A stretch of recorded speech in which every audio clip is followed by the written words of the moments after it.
Summary: I should have at least experienced sex once. Plummeting towards the ground with all his limbs severed, Aaron thought, regretting never having experienced the pleasure of the flesh. His life flashed before him at his final movements, remembering him the hardships that he had experienced until now. The movement when he witnessed the ashes left behind by the raging flames that set his homeland ablaze, the movement when his hand was slashed off, the time when he helplessly watched his master sacrificing herself. Aaron couldn't help but remember all the sufferings that he had gone through in a world that deemed him unfit for greatness. But despite the constant discouragement from those around him, Aaron refused to give up and had desperately held on to his life, mastering the skills needed for his survival. However, fate had other plans for him. The weak don't have the right to choose how they die. Aaron remembered the words of a dear friend as he felt helpless in his last movements. But refusing to give in to the plans of fate, he swallowed an artifact knowing nothing about it as he fell towards the depth of the cliff. A fitting end for a ruined noble. That's what Aaron thought as he fell to his death, but something inside him moved. Searching for powers. Abyssal greed, power and tenacity, talentless persistence, and Aaron. Before he could realize what happened, he was in the body of his younger self. With the Pendragon family still standing and his loved ones alive, he couldn't help but feel like this was his chance to finally challenge fate and rewrite his story. Follow Aaron in this tale of regret, redemption and rebirth. Rebirth of the Ruined Noble novel is a popular light novel covering fantasy, action, mystery, adventure, comedy, reincarnation genres. Written by the author Emberlight. Chapter 1 Prologue 1 I groaned as the blinding sunlight reflected off the polished blade, momentarily blinding me. The soldier, mounted on his majestic war horse, swung his sword with deadly precision, aimed directly at me. Each glint of light on the blade seemed to taunt me, a reminder of the imminent danger. I could see it. The sharp edge of the sword getting closer to me. I need to dodge. With every inch the sharp edge of the sword drew closer, I desperately tried to muster the strength to dodge. But despite my repeated thoughts of urging my body to move, it remained frozen, paralyzed by fear. The soldier's sword finally made contact, slashing through me with a sickening sound. Pain surged through my body as blood gushed from the severed stump of my right hand. The excruciating agony seemed almost surreal, sending shockwaves of panic through my mind. Ariane, a voice called out, piercing through the haze of pain and confusion. Startled, I struggled to regain my senses, but before I could react, the view around me shattered like fragile glass. Ariane, hoi Ariane, gasping for breath, I woke up, beads of sweat dotting my forehead. It took a moment for reality to sink in as I scanned my surroundings, gradually realizing that it was all just a vivid daydream. Huff, I panted, attempting to calm my racing heart, daydreaming in the middle of a mission. Cough, and that too you were flailing so much, Roger, my mercenary companion asked seeing my condition. It seemed like he was worried about me because I was flailing so much, Roger, cough. What were you dreaming about? He observed my condition with concern evident in his eyes. His own health was far from perfect, plagued by intermittent coughing fits, yet he still worried about his companions. The same old dream, I can't seem to get it out of my head. The new recruit that joined our mercenary group just a month ago, who was driving the merchant carriage, laughed at me. Was it the same where your arm kept falling off? He taunted, clearly enjoying the opportunity to provoke me. He sure had mastered art of annoying others. You'd better keep your eyes on the road. It is the inexperienced rookies like this who didn't even know the first thing about being a mercenary that I hated the most, says the guy who sleeps during work. Clearly you are new to the job. As he was a new recruit he didn't know many things about this field of work. As his senior gracefully took on the role to impart some wisdom and guidance to the ignorant brat, as if there would be some crazy lunatics who would pick a fight with mercenaries having an aura night, I quipped, confident in our reputation. Roger's prowess as a 3-star knight had made our mercenary group well known in the region.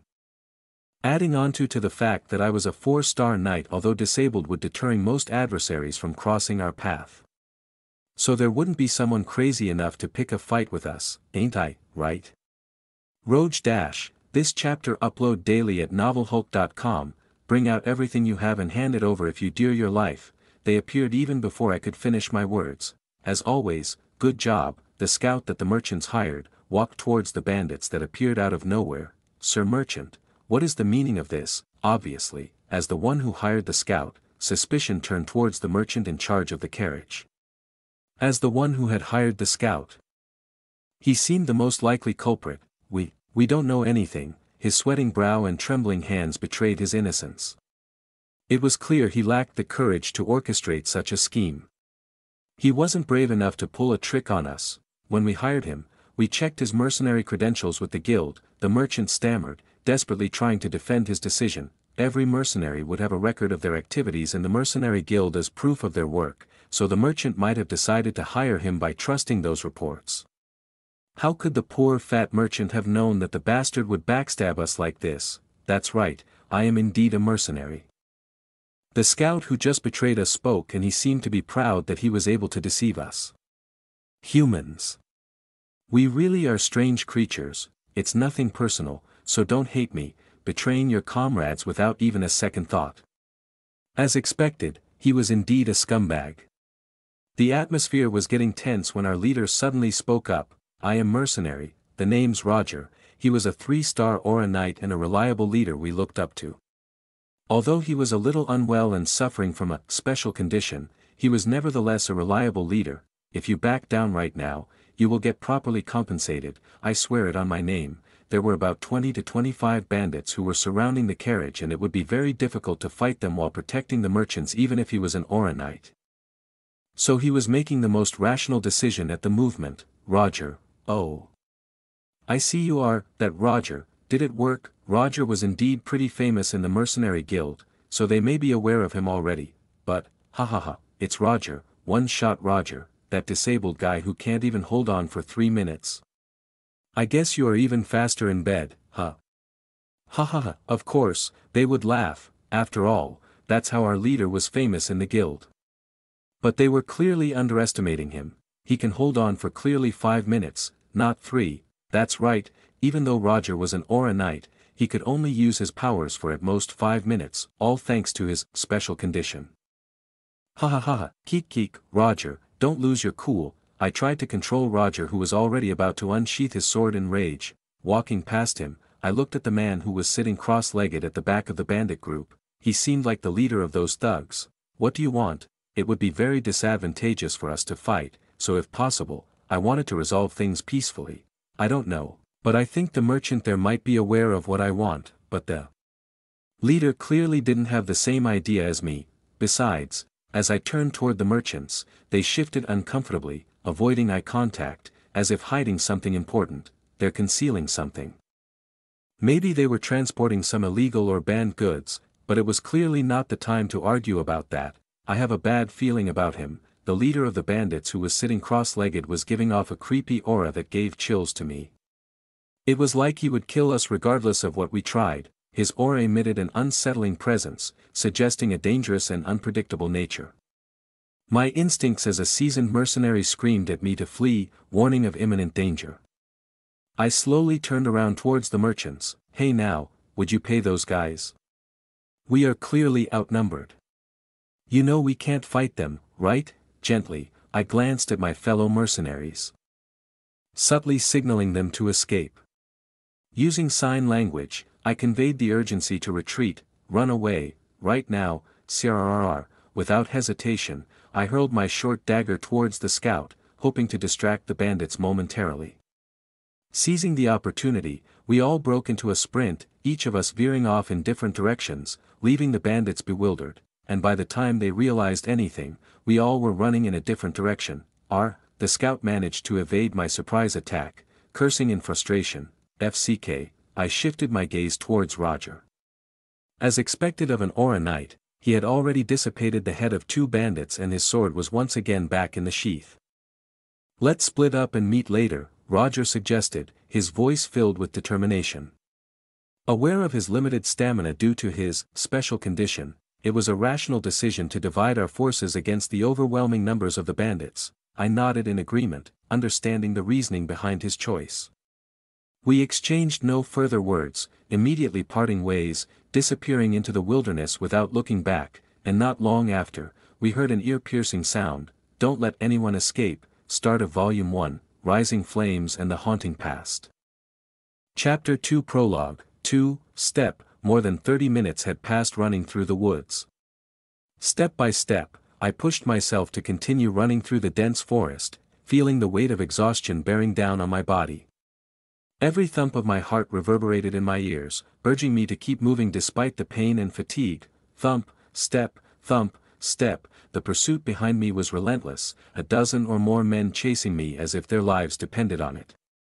Their persistence both frustrated and fueled my determination to survive, tch. Persistent bastards, gritting my teeth I sped up, running with nothing but survival in my mind. This chapter upload daily at novelhulk.com. The cloth covering my severed right hand swayed around and I tightly gripped the short sword at my waist with my remaining hand. The weapon served as a reminder of my will to fight and endure, no matter the odds stacked against me. I will survive no matter what. Survival, it was nothing special for me, I have been doing it all my life. Survival had become a way of life for me. I was 18 when I lost my family, the academy kicked me out, the royals stripped off my noble title. Without anyone to support me, I ended up on the battlefield fighting for unknown reasons with an unknown cause, but even the battlefield didn't like me, it seems. At 21, when others were seeking love and companionship, I lost my right hand, further plunging my life into despair. Life went from hard to hell. The challenges of daily living, even the simplest tasks, became monumental obstacles to overcome. Even King of became difficult. It may seem insignificant to others, but the hardship of living alone without a main hand, that too as a single, till the age of 35, it was unaccountable, but I refused to be defeated. I persevered through countless setbacks, constantly adapting and learning new skills to compensate for my physical limitations. However, I was soon kicked out of the battlefield in the name of war-injured retirement. Life became even harder. Mercenary, guide, treasure hunter, alchemist, chef, medic, trying to survive with one arm, I spared no effort in learning new things. I delved into every avenue that could offer a glimmer of hope. I never lost the will to live, no matter the situation. And it was the only thing that kept me going as life kicked me in the ass every time. Even right now, running from those bandits, there was nothing but survival in my mind. Hey! Stop! Bam! As the pursuit intensified, the bandits resorted to throwing weapons at me in frustration. Their shouts echoed through the forest, mingling with the sound of my own labored breaths. But I refused to let them catch me. Spotting the trees lining my path, I deftly retrieved my small daggers connected by an invisible wire. With precision and speed, I flung the daggers towards the trees, concealing my actions from the pursuing men. Stop! You bastard! I will get him. One among the men, undeterred by my tricks, employed mana to enhance his speed. Closing in on me, his hand reached out, ready to snatch me. Got you, twang, he smiled in triumphant gush. In a swift motion, I released the wire, and the man's triumph turned to horror as his head separated from his body, blood spurting forth. Hee, dumbass, bounce. As his severed head bounced to the ground in front of his comrades, fear gripped them, freezing them in their tracks. Their face paled like a piece of white paper. Hike, do we really have to catch that bastard? The bandits hesitated for a movement, which granted me the opportunity to widen the distance between us. Their determination rekindling with renewed fervor. Damn it! Don't let him escape, one among those thugs screamed, coming back to his senses, and they once again started the game of chasing. Hours passed, my body pushed to its limits as I continued to evade the bandits. I don't have any more stamina. Running through the woods, I used every last drop of my stamina to survive those bastards who kept chasing me like wild beasts, but it wasn't like I didn't do anything. The tricks and traps I had set along the way had thinned their numbers. They simply couldn't avoid the traps I set while running, leaving only one man in pursuit. The forest had become my ally, aiding me in my desperate fight for survival.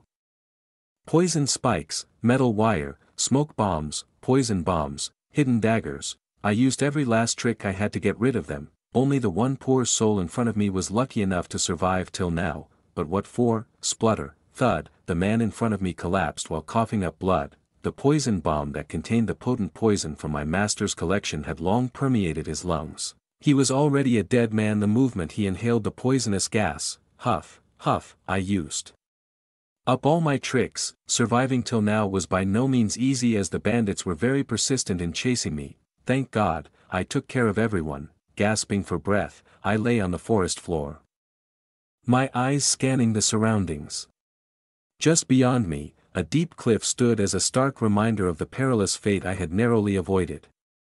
Gratitude washed over me, knowing that I had averted a potentially fatal fall. Sigh, I would have had to jump off the cliff if they pursued me any further. Thank God, it's over. The cliff was so deep that even if there is water running below, it would have been hard to survive the fall. On that note, I am happy that I was able to take care of them before that happened. Let's see, I didn't see the bandit leader among those men. Maybe he chased behind the others, when I hinted to everyone to run away. Everyone just chose to run in a different direction, so even I am not sure where everyone is currently.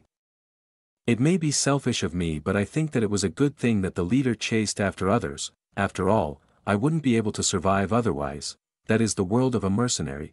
For us mercenaries, survival came above everything. Even giving up our subordinate's life was nothing if it meant our survival could be guaranteed. I will make sure to carry on all your will. That's the least I could do to the subordinate who have given up their lives for my escape. I don't think you have to do that. Swoosh, I jumped on my feet and unsheathed the short sword, immediately reacting to the unexpected voice coming from behind the tree. Roger, is that you? I asked in caution. Since Roger was always sick, his voice changed every now and then. I was aware that it probably isn't Roger, but my brain was tricking me to believe that. I couldn't fight or run anymore, my stamina had hit rock bottom, so even my brain was aware that if it isn't Roger, then I was done for. Roger. Oh. Are you talking about him? Something rolled down and landing just before my legs. Blood soaked my feet as my eyes gazed upon it. No way, I wanted to deny the fact, but, right in front of my eyes, the thing that rolled towards my legs, it was Roger's head. Chapter 3 Prologue 3, Everybody's Dead. I whispered, my voice trembling with a mix of fear and disbelief. A monstrous figure loomed before me, casting an eerie shadow over the lifeless bodies strewn across the ground. The cold air sent shivers down my spine, intensifying the dread that gripped my heart. Suddenly, the figure tossed something in my direction. My eyes followed its path, and my heart sank as I saw it roll to a stop at my feet. Blood soaked my feet as I gazed down at it. Roger, I couldn't bring myself to look away from the blood-soaked object that lay before me. It was Roger's head. The sight was gruesome, yet I couldn't tear my eyes away from the horrifying reality. Thud, a sickening thud broke the silence as I stumbled backward, landing hard on the ground. Roger, my loyal companion and comrade, now lay decapitated in front of me. The sheer brutality of his death sent waves of panic crashing through my body. Roger had been a formidable Aura Knight, capable of wielding the power of a 3-star knight even if it is for a limited period of time. There was no way he could have been defeated by a mere mountain bandit. Who that hell is he? I realized with a sinking feeling that the monstrous entity before me was something far more than just an ordinary criminal. As I lifted my gaze, I struggled to comprehend the impossible scene unfolding in front of me. The pride and achievement of my master, the deadly nightshade, the strongest poison that she created with tens of years of research, he exhaled it casually, as if it were mere smoke from a cigarette. How could he survive such a lethal toxin? You. What are you? A flood of questions surged through my mind, each more bewildering than the last. Who was this creature, and why was he attacking a simple merchant group? How did he possess such resistance to the deadly nightshade poison? It was a whirlwind of confusion, leaving me grasping for answers amidst the chaos. The monster's voice sliced through the air, snapping me back to the grim reality of the situation. It seems like you are quite skilled at using poison, he remarked, a hint of amusement in his tone. My eyes widened in disbelief. This creature was toying with me, reveling in his apparent superiority. Frustration and anger welled up within me. Why would a creature like him target an innocent group of merchants passing by? And why did he flaunt his power so casually, as if it were a game? The weight of injustice pressed upon me, fueling a determination to survive. it took me a while to get here due to your friends. The monster took slow, deliberate steps toward me, and I found myself paralyzed with fear. My body refused to respond, leaving me at the mercy of this abomination. Even though all of them died, they fought quite persistently. Especially this 1-inch burst, the sight of him kicking Roger's severed head, causing it to burst into a gory mess, pushed me further into a state of helplessness. Blood covered my terrified face. My longtime companion and comrade, with whom I have laughed, cried, and shared everything in my life, his head was crushed like a watermelon in front of my eyes, but I couldn't do anything, even though I am a 4-star knight myself. This damned disabled body of mine wouldn't let me use that power. Do you know what this is? He took out a small red pouch, swaying it back and forth in front of me. It seemed like he didn't even consider me as a threat. He was completely unguarded, like he was telling me, what can a disabled bastard like you could do to me? It was really annoying, yet at the movement, I thought of it as a blessing instead. Even Roger couldn't handle him. I need to find a way to escape. If a 3-star or a knight like Roger couldn't defeat him, then there was no hope for a disabled man like me. Even if I am a 4-star knight, with only my left hand, I am comparable to a 2-star knight at best. It would be like a hamster picking fights with a lion. Despite my predicament, a glimmer of hope flickered within me. If I couldn't defeat this monster head-on, perhaps there was another way to escape. I scanned my surroundings, desperately seeking a path to safety while feigning compliance with the creature's taunting presence. What's that? And then, I noticed it, a cliff loomed just behind me. It was a risky move, but if luck was on my side, it could be my ticket to survival. The poison-laced dagger concealed in my tunic remained unused, its potential as a weapon unclear. But my mind raced with plans, exploring every possible avenue for escape. As my thoughts raced, a phrase caught my attention, piercing through the tumult of my mind. It's an artifact, the monster revealed, teasingly dangling the small pouch before my eyes. Artifact. A surge of curiosity replaced my fear momentarily. This chapter upload daily at novelhulk.com. It is an artifact. Now everything made sense. The reason why such a powerful being was attacking a mere merchant group. And the reason why they were killing everyone even after obtaining the loot. It was all because of that artifact. Artifacts, objects of immense value and power, capable of transforming one's fate with a single touch. The realization struck me, this creature was after the artifact held within that pouch, the very item responsible for the bloodshed and chaos that had befallen us. The monster revealed, teasingly dangling the small pouch before my eyes. Artifact. A surge of curiosity replaced my fear momentarily. This chapter upload daily at novelhulk.com. It is an artifact. Now everything made sense. The reason why such a powerful being was attacking a mere merchant group and the reason why they were killing everyone even after obtaining the loot. It was all because of that artifact. Artifacts, objects of immense value and power, capable of transforming one's fate with a single touch. The realization struck me, this creature was after the artifact held within that pouch, the very item responsible for the bloodshed and chaos that had befallen us. Spare me, it may seem cowardly, but my life was at stake here. If I can survive just by bending my head, I would do it 100 times. I can't, but of course, the monster has no intention of letting me go. Chapter 4. What the hell is happening? 1. Spare me, I pleaded, desperation lacing my voice, hoping to appeal to any ounce of mercy he might possess. I can't, he responded coldly. His tone leaving no room for negotiation. Of course, I knew that wouldn't work. This man, a thief who had stolen a valuable artifact, would never spare me. Reporting him to the authorities would only incite a relentless pursuit, something he undoubtedly wanted to avoid. However, I am in a good mood today, so I will give you a painless death, he taunted, his steps leisurely as he approached. Surprisingly, he made no move to draw the sword at his waist. It was clear from his demeanor that he considered himself more than capable of disposing of me with his bare hands. A twisted smile played on his lips as if relishing the opportunity to exert his power. Thanks for taking care of those idiots for me. He sneered, his words revealing his intention to eliminate his subordinates after securing the artifact for himself. However, thanks to me who killed all of them, his work just got even easier. Now, bye-bye, he mocked, his hand nearing my face as he closed in with his sinister visage. Inhale. But in that critical moment, I inhaled deeply, a surge of determination fueling my thoughts. With a swift and precise motion, I spat at him, though it wasn't saliva that left my mouth. Spit, sorry, but I am not going die like this, you fucking bitch. It was a collection of razor-sharp glass shards cleverly concealed within. I got him. My heart raced with anticipation as the glass pieces found their mark, piercing his skin and striking his eyes.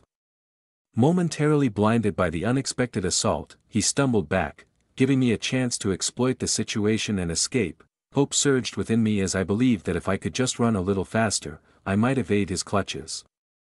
However, before my body could react, a sword swiftly blocked my sight, its deadly blade slicing through the air with uncanny accuracy. Slash, the monster had already unsheathed his sword and slashed it at me.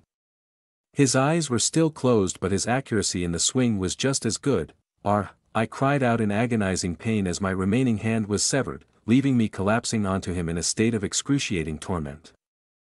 It was damn painful. It seems you have chosen a hard way to go to heaven. I will make sure your death isn't even a bit honorable. He seized me by the hair, his bloodshot eyes reflecting his wrath and a complete disregard for my suffering.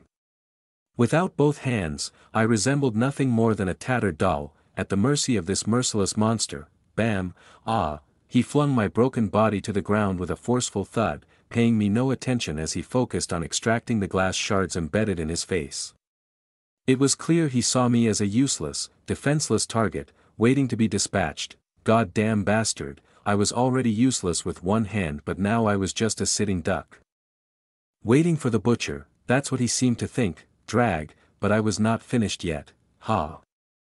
Drag, even if I couldn't survive, I would make sure not to let that bastard's plan succeed. Summoning the last reserves of my strength, I mustered the will to carry out my final gambit. With sheer determination, I dragged my battered form toward the edge of the cliff, taking advantage of his momentary lapse in vigilance. Phew, what's going on? You seem like a snail. Mwahaha. As expected, he had finally noticed my movements, albeit too late. I raised my head, a smirk playing on my lips as I revealed what hung in my mouth. His widened eyes betrayed his belated comprehension of the unfolding events. Kook. It was my turn to smile now. The monster's eyes widened seeing what was in my mouth, and he belatedly realized the happenings. In my mouth was the very artifact pouch he had stolen. In that fleeting moment of collapse, I had managed to snatch it using my teeth. Pat, pat, pat, as he desperately patted himself, refusing to accept the truth. His futile search for the artifact was a sight to behold. Panic washed over him, and his face drained of color, the realization of my plan dawning upon him. No. It can't be. He realized my plan and his face went pale. That's right, you fucker, I jeered triumphantly. Without a moment's hesitation, I leaped backward off the cliff's edge, plunging into the abyss below. The artifact remained secure within my mouth, beyond his reach. The moment I saw Roger's head, my survival had already become impossible. Everything I had done until now was to hinder his plans and make him suffer. Seeing his expression now, I knew I was successful. A smile appeared on my face despite the obvious pain that I was experiencing. His expression as he jumped to the cliff without hesitation to claim the artifact back was indeed priceless. It was all worth it. Even though I am sure I would die shortly, it made me happy that I was able to make that bastard suffer. His face, which was already in a mess due to the shattered glasses I spat at him, distorted with anger. This chapter upload daily at novelhulk.com. It just went to show how important the artifact was to him. Looking at his expression, it seemed like my efforts weren't in vain. The way he was looking at me like he just lost an entire country was priceless. It made me want to annoy him more. Gulp, I swallowed the artifact in my mouth and smirked at his face. If I had my hands I would have shown him 2 middle fingers, pity that I didn't. I heard that polluting an inactivated artifact might cause something to go wrong with the way it functions. He won't be able to get the artifact from my stomach. That was a relief. But now that I was dying, I realized there were many things I had yet to do.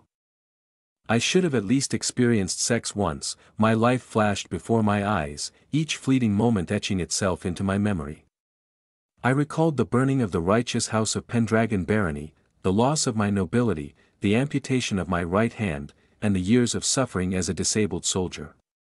Regrets piled upon regrets. weighing heavy on my fading consciousness. I couldn't save the family which burned in front of my eyes, I couldn't raise the name of Pendragon in the Mauryan Empire, I haven't learned everything from my master, FCK.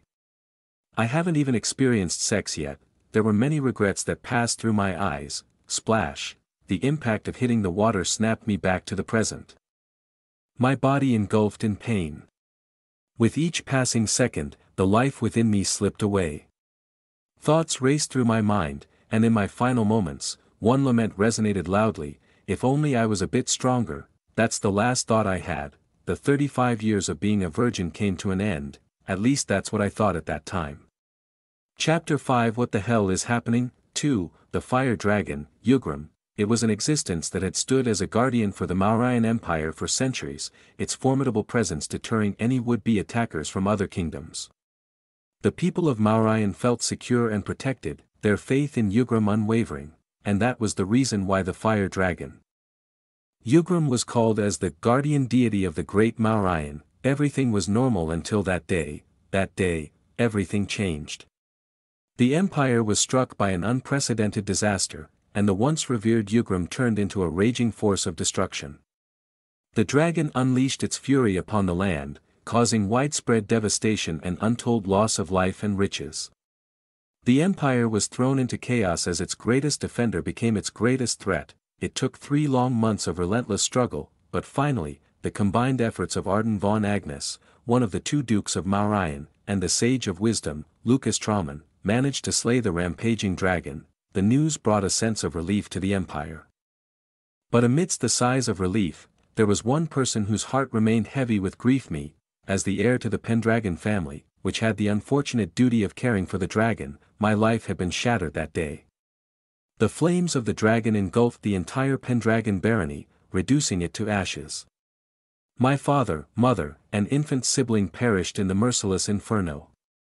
The once thriving region turned into a desolate wasteland, mirroring the emptiness within my soul. Surviving the disaster was both a blessing and a curse. Though I was away, training at the Freljord Academy, my status as the last surviving member of the Pendragon family thrust me into a position of worthlessness in the eyes of the empire. Without the dragon to look after, the Pendragons had no worth to the empire. Stripped of my noble title by the tyrant emperor, I was cast aside, left to fend for myself. Even the academy, which had initially offered a glimmer of hope, considered abandoning me. However, a kind-hearted professor came to my aid, sponsoring my scholarship and saving me from expulsion. But fate was cruel, and just when I thought I had found a lifeline, the professor's true identity as a spy was revealed. He was taken hostage by the royals, leaving me alone once again. The academy expelled me without hesitation, casting me aside like a discarded pawn. Desperate and without any means of support, I found myself joining the army at the border.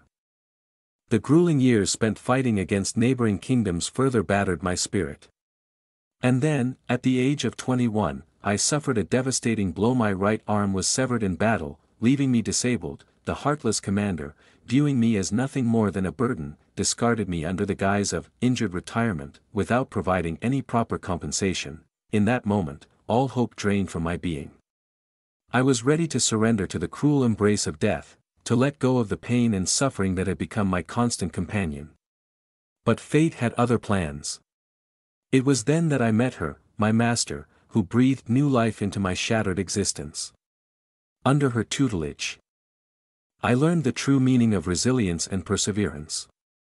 She became the last person in this world who cared for me, filling the void left by my family's untimely demise. However, tragedy struck once again when I was 27, a massive wave of monsters invaded, claiming the life of my beloved master. I was devastated. I no longer had any reason to live and my life had long lost its meaning, but her final words echoed in my mind. Please live in my stead too, urging me to live on in her stead. I was at loss. It took me a year to come out of that shock. I realized something precious at that time. Nothing is permanent in this accursed world. This chapter upload daily at Novel Hulk.com. What we love, what we hate, and even the things that don't concern us, nothing is permanent. What truly stays with us till the end is nothing but ourselves. A new fire ignited within me, not a raging blaze but a calm fire fueled by determination and the will to endure.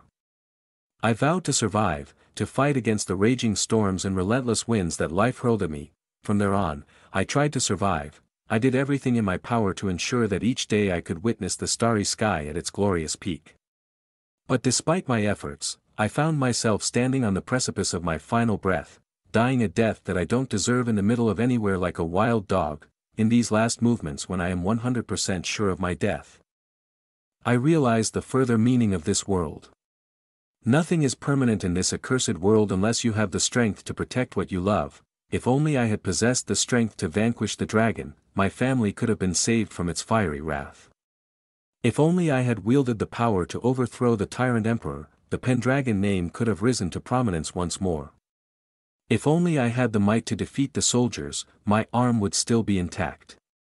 If only I had the strength to slay the monstrous horde, my master would still be alive. If I had, yet dwelling on such thoughts served no purpose now. Time marched forward without regard for regrets.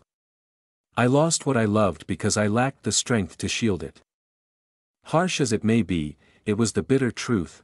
Ultimately, my life was marred by a sense of failure, a persistent ache of unfulfilled potential. If only I had worked hard, if only I hadn't lost my family, if only I hadn't lost my hand, if only I could have been a bit more powerful, if only. These words reverberated within me, an anthem of missed opportunities and haunting remorse. Regret swelled within me as my weary eyes began to flutter closed. The specter of a fitting end, that of a ruined noble, loomed over me. I could feel it, my impending death. But just as I resigned myself to this fate, an unexpected turn of events unfolded, jolting me back to consciousness. Suddenly, an enigmatic voice resonated within me, searching for something, searching powers unknown surged through my being, and before I could comprehend it, my mind went blank. Conditions are met. Initiating the artifact, commencing the usage of artifact, that was the last thing I heard, and then, silence enveloped me. Chapter 6 What the hell is happening? 3 You all must remember this, echoed a commanding voice that stirred me from my slumber. Slowly, I opened my eyes, only to be greeted by a woman in her 30s with striking red eyes and a cascade of spiral hair. She stood confidently on a massive stage, positioned at the heart of an enormous auditorium. Her words resonated through the space, addressing the thousands of individuals seated before her. With a single glance, I could discern that the auditorium was brimming with more than 2,000 attendees, yet it appeared sparsely filled, a testament to the grandeur of the building. In fact, it could accommodate 10,000 people at the very least. You are all the heroes who would lead the future generation of the great Mauryan Empire, she declared, her voice carrying a weight of responsibility. As I surveyed the scene, something about it felt eerily familiar.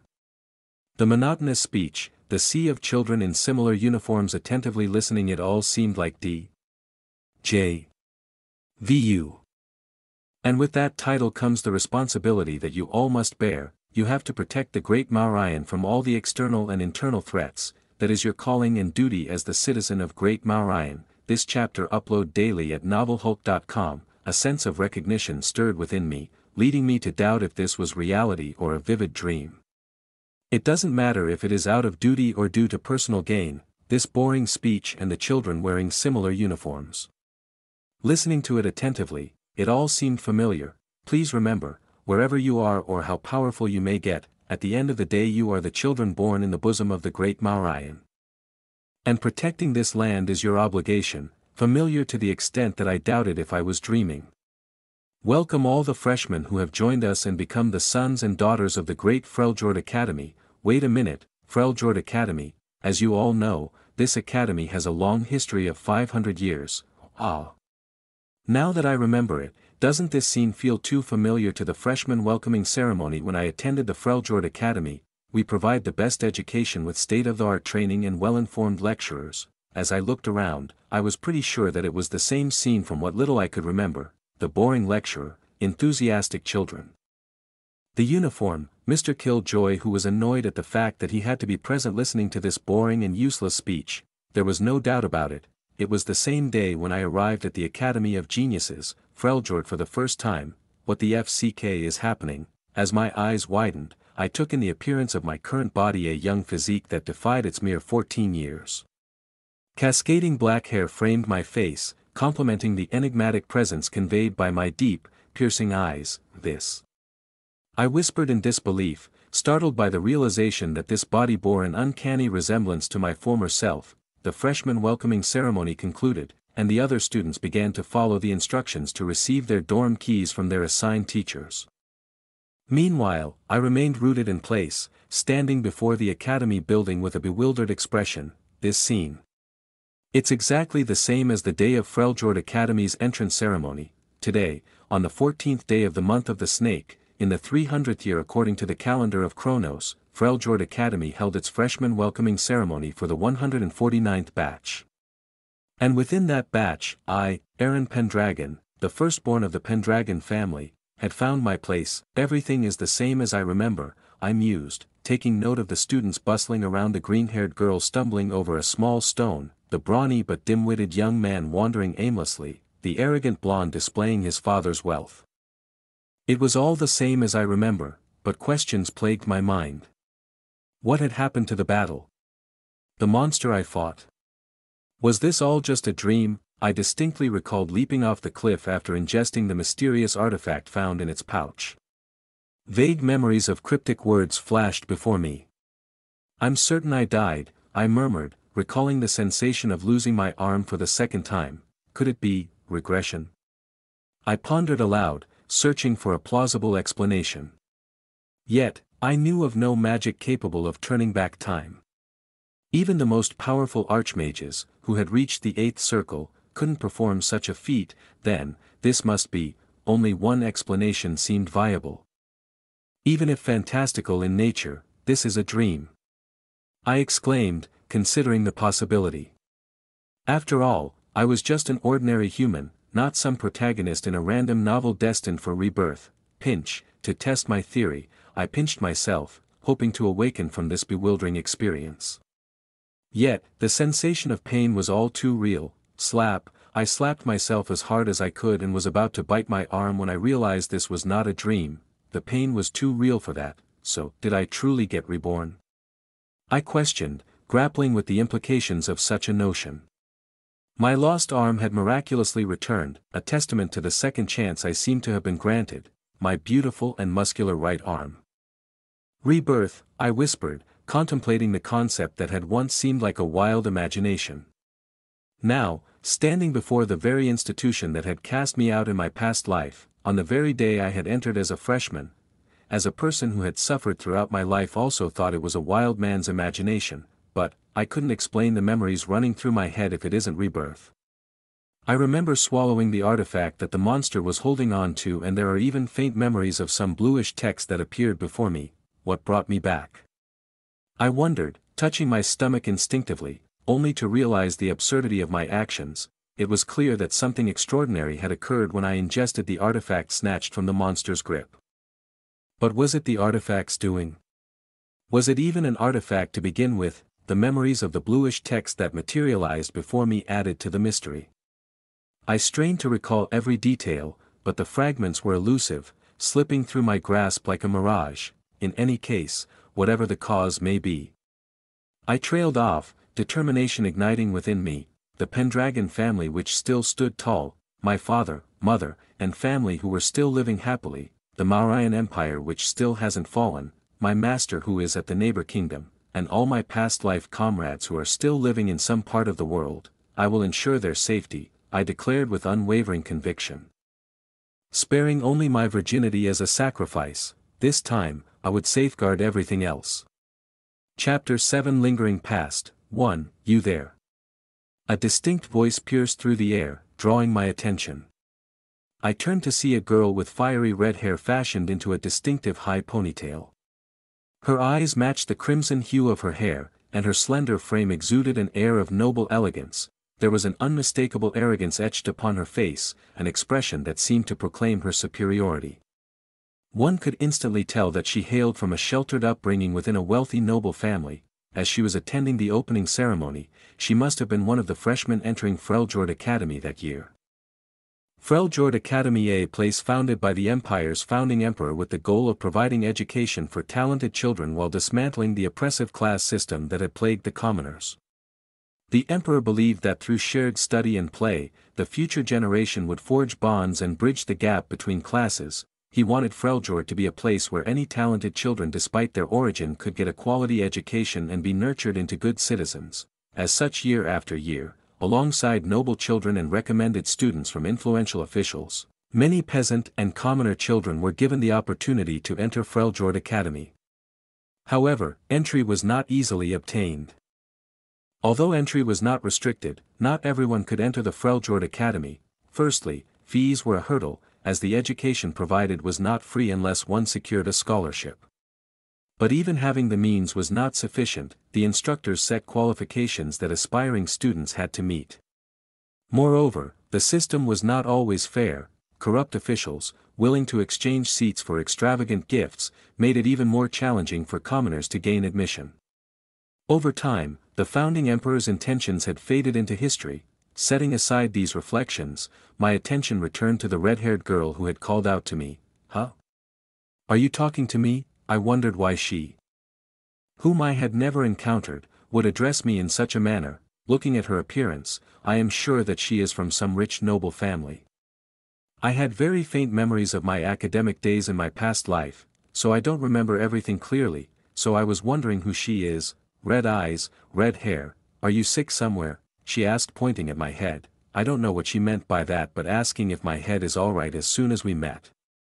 I wanted nothing more than to hit smack her head, but some gear in my head turned just before I could lose my patience. Red hair, red eyes, arrogant expression. Wait a minute, I might know she is after all, Julia. Confusion filled her expression as she responded. "Huh, Julia von Rosenthal, huh? Do you know me? Oh crap." I was so surprised to recognize her that I blurted out her name without much thought. Julia von Rosenthal, the only daughter of Duke Leopold von Rosenthal, one of the two dukes of the Mauryan Empire, and the direct disciple of Sylvia Arian, the esteemed tower master of the Tower of Temperance. "How do you know my name?" Julia inquired, her curiosity piqued. It took some time to recognize her because I had a very faint memory of my academic days, but I finally realized who she, Julia von Rosenthal, the undying phoenix and the archmage of endless fire. She was the youngest archmage of all time and a person who reached the peak of 8 stars in my previous life. If it isn't for the fact that she was injured by the black dragon, Merkin, she would have long reached the realm of 9 star and surpassed the great sages of the Mauryan Empire. Realizing my slip of tongue, I hastily responded, "Your entrance score was at the top of the class. There's no way any freshman wouldn't be aware of your name." Though it sounded like an excuse, it held a grain of truth. Julia had excelled in the entrance exams, securing the highest score among all freshmen, making her name well known among her peers. "Well, that's true," Julia admitted, a faint smile gracing her lips despite her attempts to conceal it. "Was it so easy to deceive the archmage of endless fire?" Curiosity got the better of me as I questioned, "Why did you ask if I was sick?" Even if she is the future archmage, it was indeed strange to ask a complete stranger about their well-being, especially concerning their mental state. "You've been talking to yourself and making various expressions since earlier. I was wondering if you had any mental disorders or something," Julia explained matter-of-factly. "I had been so consumed by the shock of my rebirth that I had forgotten I was in an auditorium surrounded by thousands of people. She must have witnessed my contemplative state." This chapter upload daily at novelhulk.com. Nevertheless, her words didn't sit well with me. "You should mind your own business," I retorted, refusing to remain silent before this sheltered child, a future archmage or whatever. Right now, she was just a brat. I was not going to stay silent in front of a sheltered kid like her. It's very rare for crazy bastards to be admitted to Freljord. Everyone here is around my level, but I've never seen someone as insane as you. Julia spewed her words with an infuriating mix of arrogance and condescension. What the hell? Is she really a noble? I couldn't help but think. Her rudeness was unparalleled, even surpassing my experiences as a hardened mercenary. It was absurd how a mere child could provoke such anger within me. What the hell am I doing? Getting angry due to a child's provocation? But then, a realization struck me. I laughed, a mixture of disbelief and self-amusement bubbling up from within. How could I, someone who had weathered countless trials and tribulations, be rattled by the provocations of a brat? Her eyes narrowed, sensing my amusement. Are you laughing? By any chance, are you a pervert who enjoys being cursed at? She quipped, her tone laced with a mixture of curiosity and annoyance. I couldn't help but chuckle at her audacity. No, not a pervert, I replied, my amusement shining through. I'm simply amused at your self-centered arrogance. The corner of her mouth twitched, caught between maintaining her dignified facade and succumbing to a smile. Perhaps she wasn't accustomed to encountering someone who could match her sharp tongue. Chapter 8 Lingering Past, 2, I was astounded by the brat's remarkable talent for getting under people's skin. Her self-centered arrogance was on full display, and I couldn't help but be amused by it.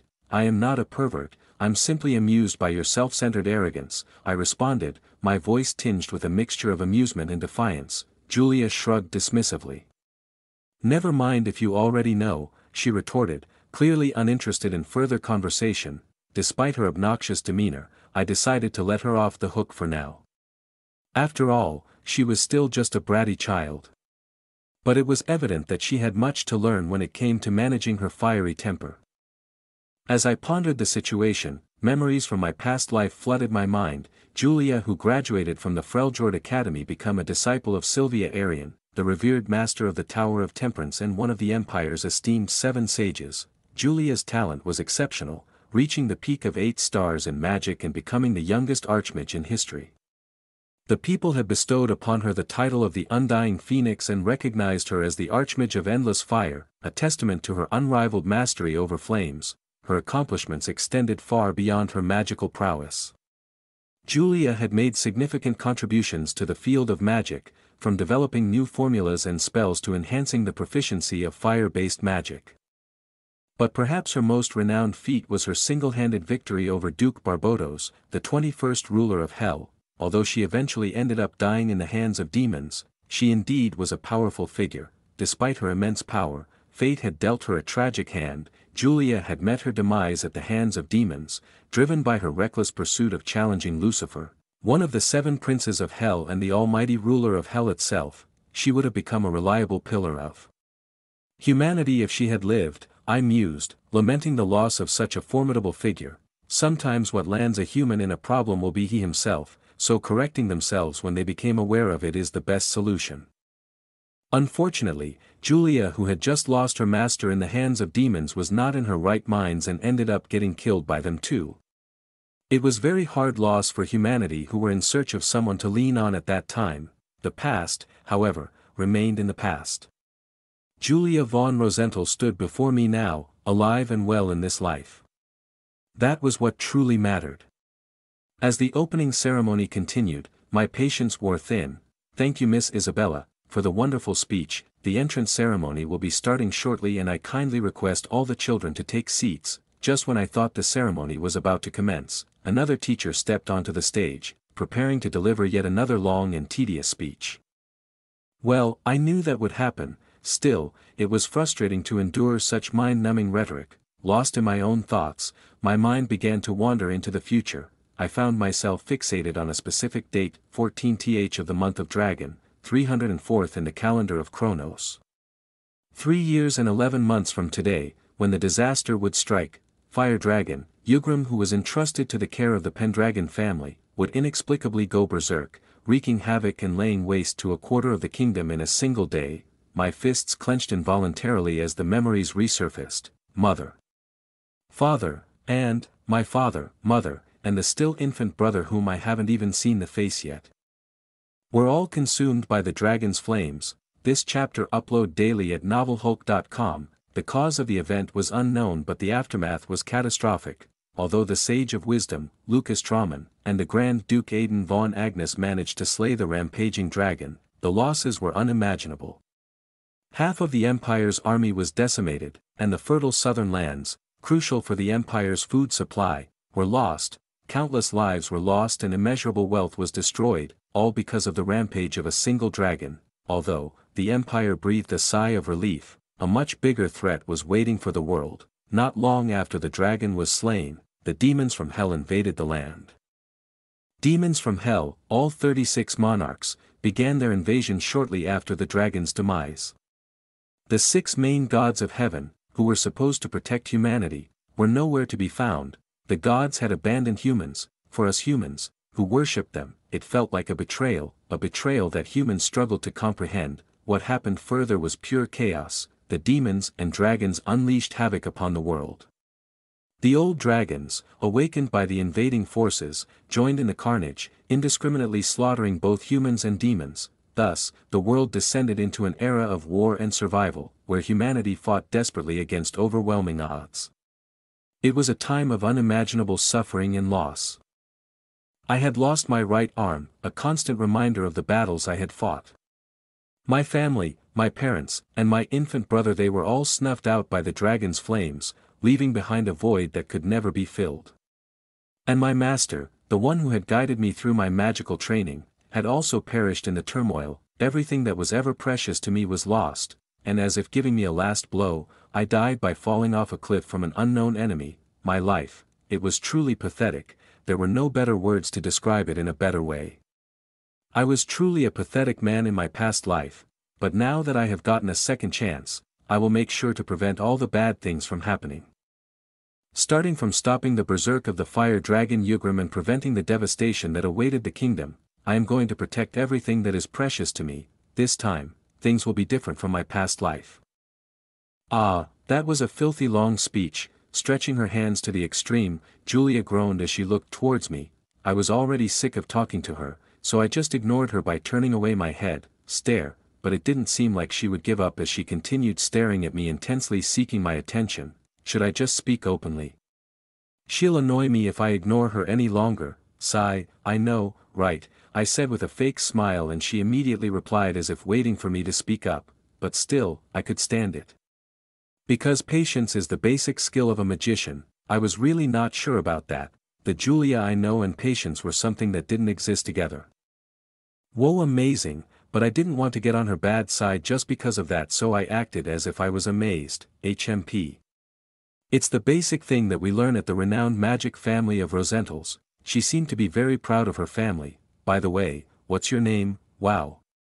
She was talking all that SHT with me without even knowing my name. I don't know if I had to be happy that she finally asked for my name or to be sad for the fact that she is only asking it now. Aaron.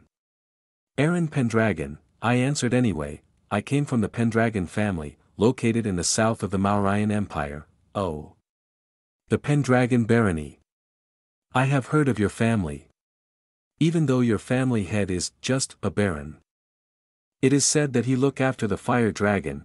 Her way of speaking, no matter how much I tried to calm myself, it was still infuriating. Hey, tell me, have you seen the dragon too? She was like a cocky kid asking whatever questions that came to her mind. No, I haven't. Technically I have, but not in this life. I didn't bother to explain that to her.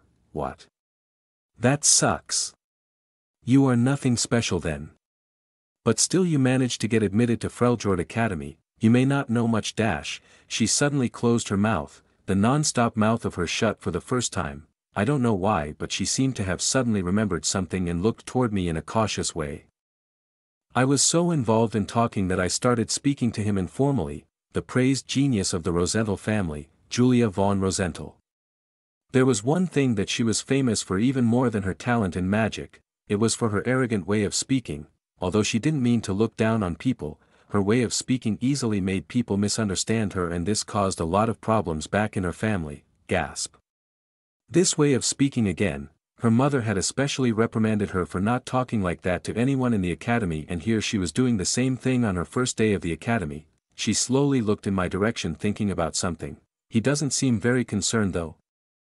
I don't know what she was thinking about, and I was not interested either. Ahem. So, what I mean is, she corrected her tone and started to speak formally to me, which gave slight chills to me. If there's anything you don't know, I'll teach you.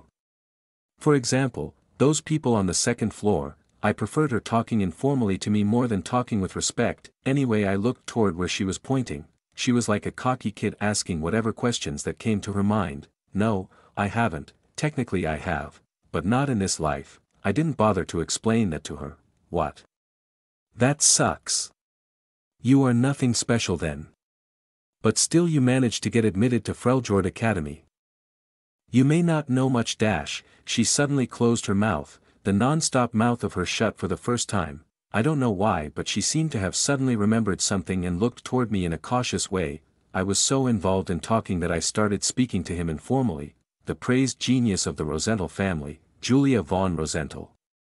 There was one thing that she was famous for even more than her talent in magic. It was for her arrogant way of speaking.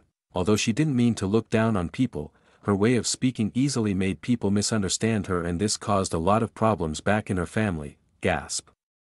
This way of speaking again, her mother had especially reprimanded her for not talking like that to anyone in the academy, and here she was doing the same thing on her first day of the academy. She slowly looked in my direction thinking about something. He doesn't seem very concerned though. I don't know what she was thinking about, and I was not interested either. Ahem. So, what I mean is, she corrected her tone and started to speak formally to me, which gave slight chills to me. If there's anything you don't know, I'll teach you.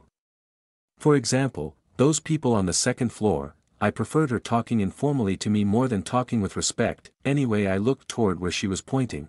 Tower of Purity in the east, Tower of Prudence in the west, Tower of Justice in the royal palace, Tower of Wisdom in the capital, and Tower of Diligence between the border of the Mauryan Empire and the Kalinga Kingdom.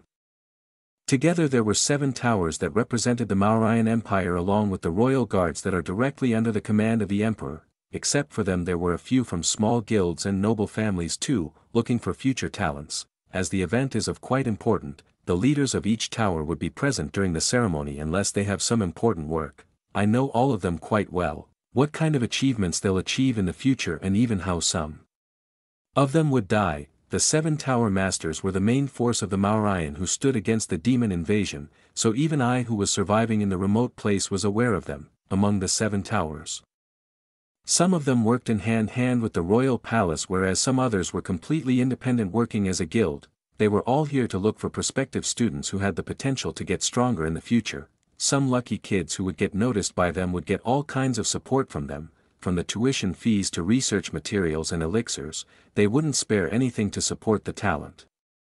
You'll be eligible to apply for any tower or the royal guards once you reach the 3rd year, although it's already decided for me. You see, the Tower of Temperance, the Tower of Temperance's master, Sylvia Arian. She was the archmage who had reached the highest level in fire magic, and as such Duke Rosenthal had already arranged for Julia to become her disciple. It was already a widely known fact among the nobles. Yeah.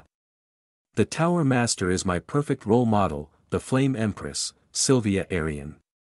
She was indeed a powerful figure, but unfortunately, she met her end at the hands of a demon in my past life, which became a trigger for Julia's growth. Eventually, Julia killed the demon, taking revenge for her, but in doing so Julia exhausted her life force, which led to her demise at the hands of Lucifer, the demon prince of pride.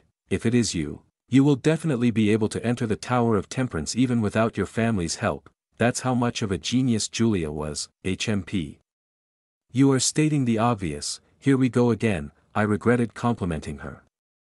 Although I was too insignificant to be recruited into any towers in my previous life, it will be different this time. As my gaze shifted toward the individuals seated on the 2nd floor, one person's eyes met with mine. The strongest tower. That day, I swore to join the strongest tower at any cost. Chapter 10, The Freljord Academy. 2. The greatest training institute in the Mauryan Empire, boasting state-of-the-art magic, science, and swordsmanship. Freljord was originally the name of the enormous island located in the Central Sea. When the founding emperor decided to create an educational academy, he decided that this place was suitable, and hence the academy inherited the same name. In this huge area, there were only about 4,500 to 5,000 cadets of the empire, of which 1,000 were first years.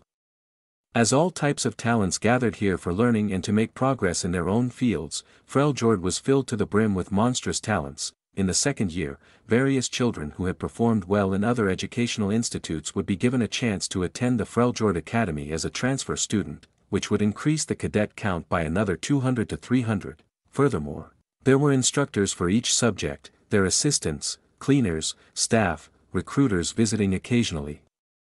Magicians who maintained a sturdy barrier over Freljord at all times, the royal guards that were dispatched for security purposes, and researchers for taking care of cadets and more. With all these people, about 35,000–40,000 people resided in Freljord. Naturally, this place was a highly important structure in the empire as it housed the future of the great Mauryan Empire. In any case, I as a member of Freljord could be said to be an elite. Honestly, if I hadn't lost my right arm in the army, I could have at least reached a high realm in swordsmanship. I guess nothing of that matters now. Staring at the door to the classroom, I sighed. First year, Kshatriya. Kshatriya was the name of the elite class in first year. Simply put, it was a class where the best of the best talents gathered. It was a very regrettable fact that I ended up dying a dog's death in my past life despite being someone who was once among the best talents of the Mauryan. To explain more about the classes, there were 4 classes in the first year. Kshatriya, the class that contained the best talents regardless of status. Brahmana, the class that was exclusive to children who wanted to gain knowledge in other fields than combat and research maniacs. Vaishya, the class exclusive to noble children. Shudra, the class exclusive to the common or peasant children. These systems were brought into existence so that the constant fights and friction between noble and commoner students could reduce, but it only made the commoners more frustrated as they thought that Academy 2 was discriminating against them. None of that was any of my concern. As I have decided to get stronger in this life, I couldn't ask for a better environment than this class. This chapter upload daily at novelhulk.com. As I stood before the classroom string at its door, various memories of the academy washed in. Behind this door, there were many monsters that would absolutely rule the Mauryan one day, and there were also some who would die without achieving anything. As someone who knew the future, I couldn't easily calm my heart. After calming my breath and collecting myself, I slowly and carefully opened the door. The interior was sleek, milky white with no sign of dust and desks cascading up in 3 rows. Where should I sit? I looked around the classroom and found Babel von Agnes sitting at the furthest back. With his eyes closed and his hand in his pocket, he seemed imposing as the heir of the Agnes dukedom should. Next to him was his childhood friend, Luna Primrose, chattering non-stop. The two of them obviously didn't pay any attention to me. Well, it's not like I was seeking attention in the first place. I walked up and sat down on the edge seat of the middle row. I looked straight ahead in a daze. There was no chalkboard, instead a magic-powered projector screen for holograms to be shown. Looking at it, I couldn't help but sigh as I remembered all the classes through which I slept of boredom. Freljord semester began on the 3rd month of the year in the month of Tiger. The warm weather of summer naturally made me sleepy. Currently, it was 8:30 a.m. and the class began at 9 o'clock. Many seats were still empty as the students may have lost their way on the first day. I was here early because I already know the route from the auditorium to the classroom. As I looked through the class, I couldn't find Julia anywhere. Well, it was natural considering how good she was with directions. But it's not like I was going to help, it was none of my business. Anyways, let's sleep a little. I wanted to relax my head for a minute. Closing my eyes, I dropped my head on the desk, covering it with my hand. I don't think much time has passed, but now, a thunderous shout woke me up. When I opened my eyes, the instructor was behind the podium. FCK, I overslept on the first day of the academy. That too in the first class itself. Chapter 11, the Freljord Academy. 3, ahem, it was professor with dark, neatly combed hair. He wore old-fashioned glasses, which combined with his eerie-feeling coat gave off a ominous premotion. Today's the first day, so there won't be any special training, but I hope you guys all did your morning training. Training is never wrong, especially in the morning when the mana density is high. It seemed like he hadn't noticed me sleeping in the classroom. Thank God, I didn't want to become noted on the first day, at least not by the professor in front of me. Hey, it's him, I heard a weak voice among the students. Why does it have to be him? It would have been good as long as it is anyone but him. Looks like we have no hopes to pass the first year. All the students who were jumping around the classroom in a happy mood, excited at their first day at the Freljord Academy, became depressed seeing the instructor, and their mood took a 180-degree turn. It was a natural reaction. After all, the one who takes the first class for a particular classroom will be the homeroom instructor to them for the rest of the year, and by how the things works, the one who was appointed as a homeroom teacher for our Kshatriyas class was none other than the infamous Joshua Sanders A. K. Mr. Killjoy. He is not as much bad as the rumors say. Rumors are often exaggerated as people tend to add spices for the truth, but it was complete opposite in his case. he is worse, the instructor that was most famous for making the students' life harder in the Freljord Academy. Just from the rumors they have heard, the students realized that their first year was not going to be an easy path to stride on. But even the rumors didn't do him justice on how terrible he is. What would their reaction be if I told them that he would make us all wake up 4 o'clock in the morning for mana training and make us climb the nearby mountain every day before the class starts? They would all collapse with foam in their mouths. Anyway, they are going to experience it themselves, so there is no need for me to poke my nose in. Now, let's start with self-introductions. I'm Joshua Sanders, the instructor in charge of you all for the year, and I will be the homeroom teacher for this class. Despite everything I said, it was name that I couldn't forget. Although he was infamous for giving hard time for students, in reality, he was the best teacher one could ask for, and he was the only one who supported me when the academy decided to throw me out. The role of academy is to educate the children, not to run a business out of their fees, his words as he faced the headmaster of Freljord Academy taking my side. I couldn't forget those movements even if I wanted to. I will be handling the subject of introduction to magic theory and its application in real life. I hope you all will give it your best in learning the knowledge. There was no excitement in the face of children as they were all sulking at the fact. Nevertheless, the instructor continued his words. I think that's enough for my introduction. There was no reaction on his face as instructor Joshua started to walk back and forth between the stage built for the lecturers. As I looked around, it seemed as if I was the only one genuinely listening to his words, which was obvious from my perspective, who was previously one of those ignorant students. The first day will feel special. You might not have slept due to excitement and worry, or maybe you're feeling great about being able to improve yourselves. Some of you may have also came here to enjoy your youth. He seemed to have noticed me earlier. My face flushed in embarrassment as some of the students looked towards me following his words. Getting stares like this when mind is matured more than my age is definitely uncomfortable. This chapter upload daily at novelhulk.com. Despite the students' reaction, the instructor froze his expression sternly. But Freljord isn't the same as it was before. I promise you, there will be no time for relationships or any enjoyments. In Freljord, you will experience several real combat situations. Look forward to experiencing how fearful the real world is. His roguish smile sent a chill down my back no matter how many times I have seen it before. Next, Freljord Academy is objective. The only indicator of your success and improvement will be your grade. The towers will only look at your grade. Thus, we will grade you accurately and strictly. If you underperform, you will be held back.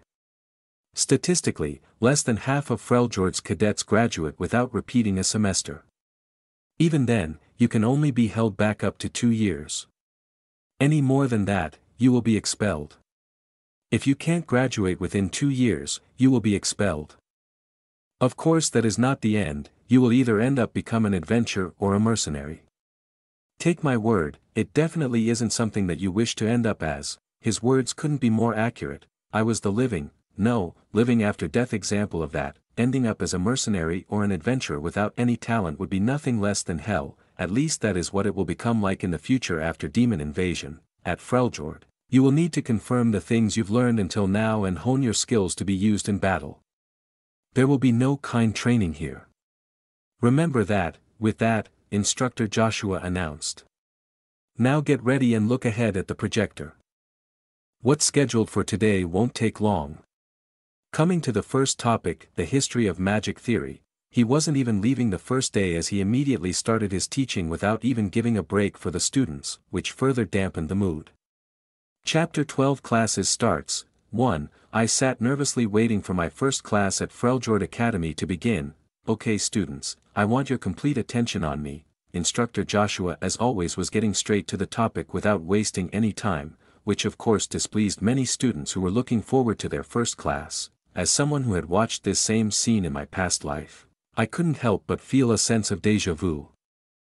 They are going to regret it later. I had always been interested in the world of magic, which was full of miracles and mysteries, but during my past life, I didn't give much attention to any studies because of my hormones, which were making me concentrate on some useless things, such as, let's not get into that topic. Anyway, I am excited to have the opportunity to once again study it at a prestigious Freljord Academy.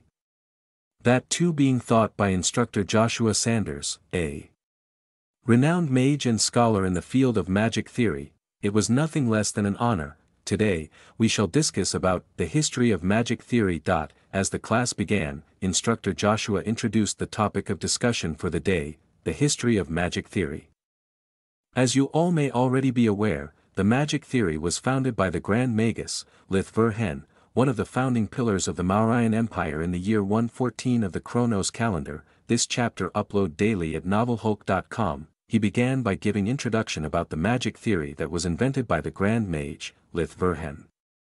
Lith-Ver-Hen was a legendary mage who lived centuries ago, and was known for his groundbreaking research and discoveries in the field of magic.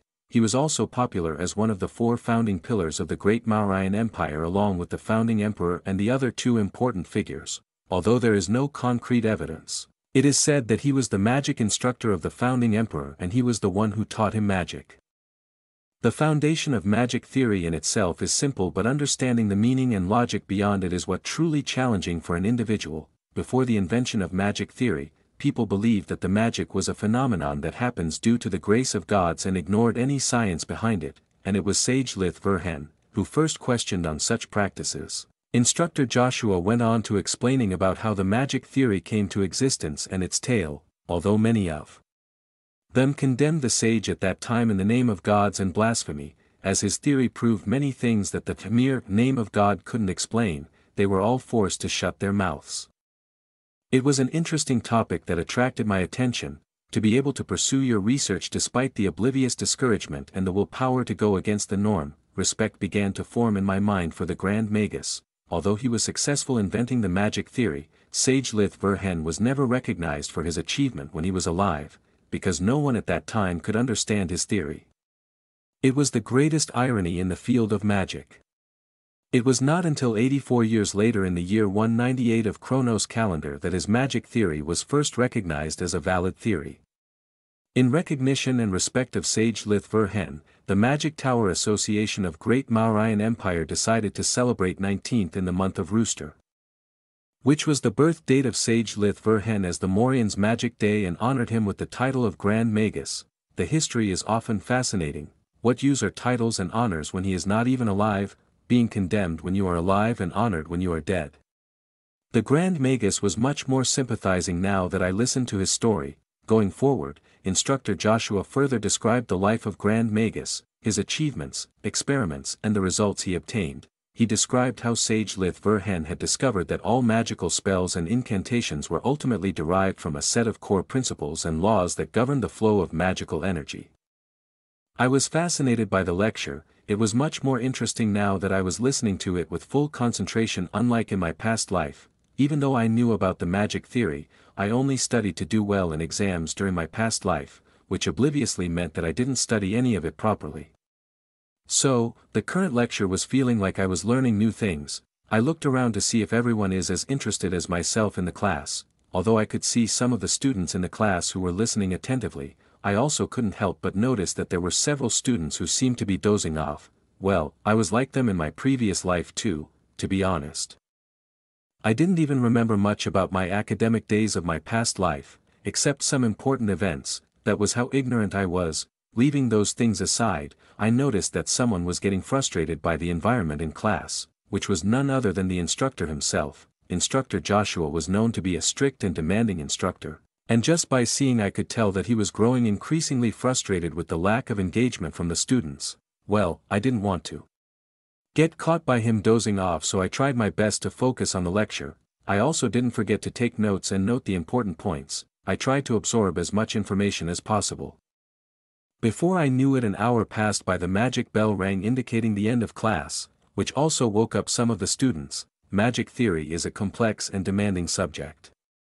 I expect nothing but the utmost sincerity and dedication from you guys, he said, staring at some students who were sleeping during the class. I could sense the weight of his expectations and words, which I don't think anyone in the class understood. Okay students, that's all for today. Make sure to read the same when you get to dorms. As the class ended, instructor Joshua exited the class and murmuring of the students began. As there was a break for 15 minutes, I made my way out of the lecture hall and into the bustling halls of Freljord Academy. I wanted to grab a quick refreshment during this break and made my way to the cafeteria. On my way all I was thinking was about the previous lecture and the magic theory. I couldn't wait to delve deeper into the world of magic, and to explore the many applications of this fascinating field of study. Chapter 13 Classes Start. 2. In the break, I went to the cafeteria to have a quick refreshment. Many children were already there as everyone from all the 4 classes would be allowed to eat at the cafeteria. I couldn't see anyone outside of the first-year freshmen since the seniors would have different times for breaks and classes.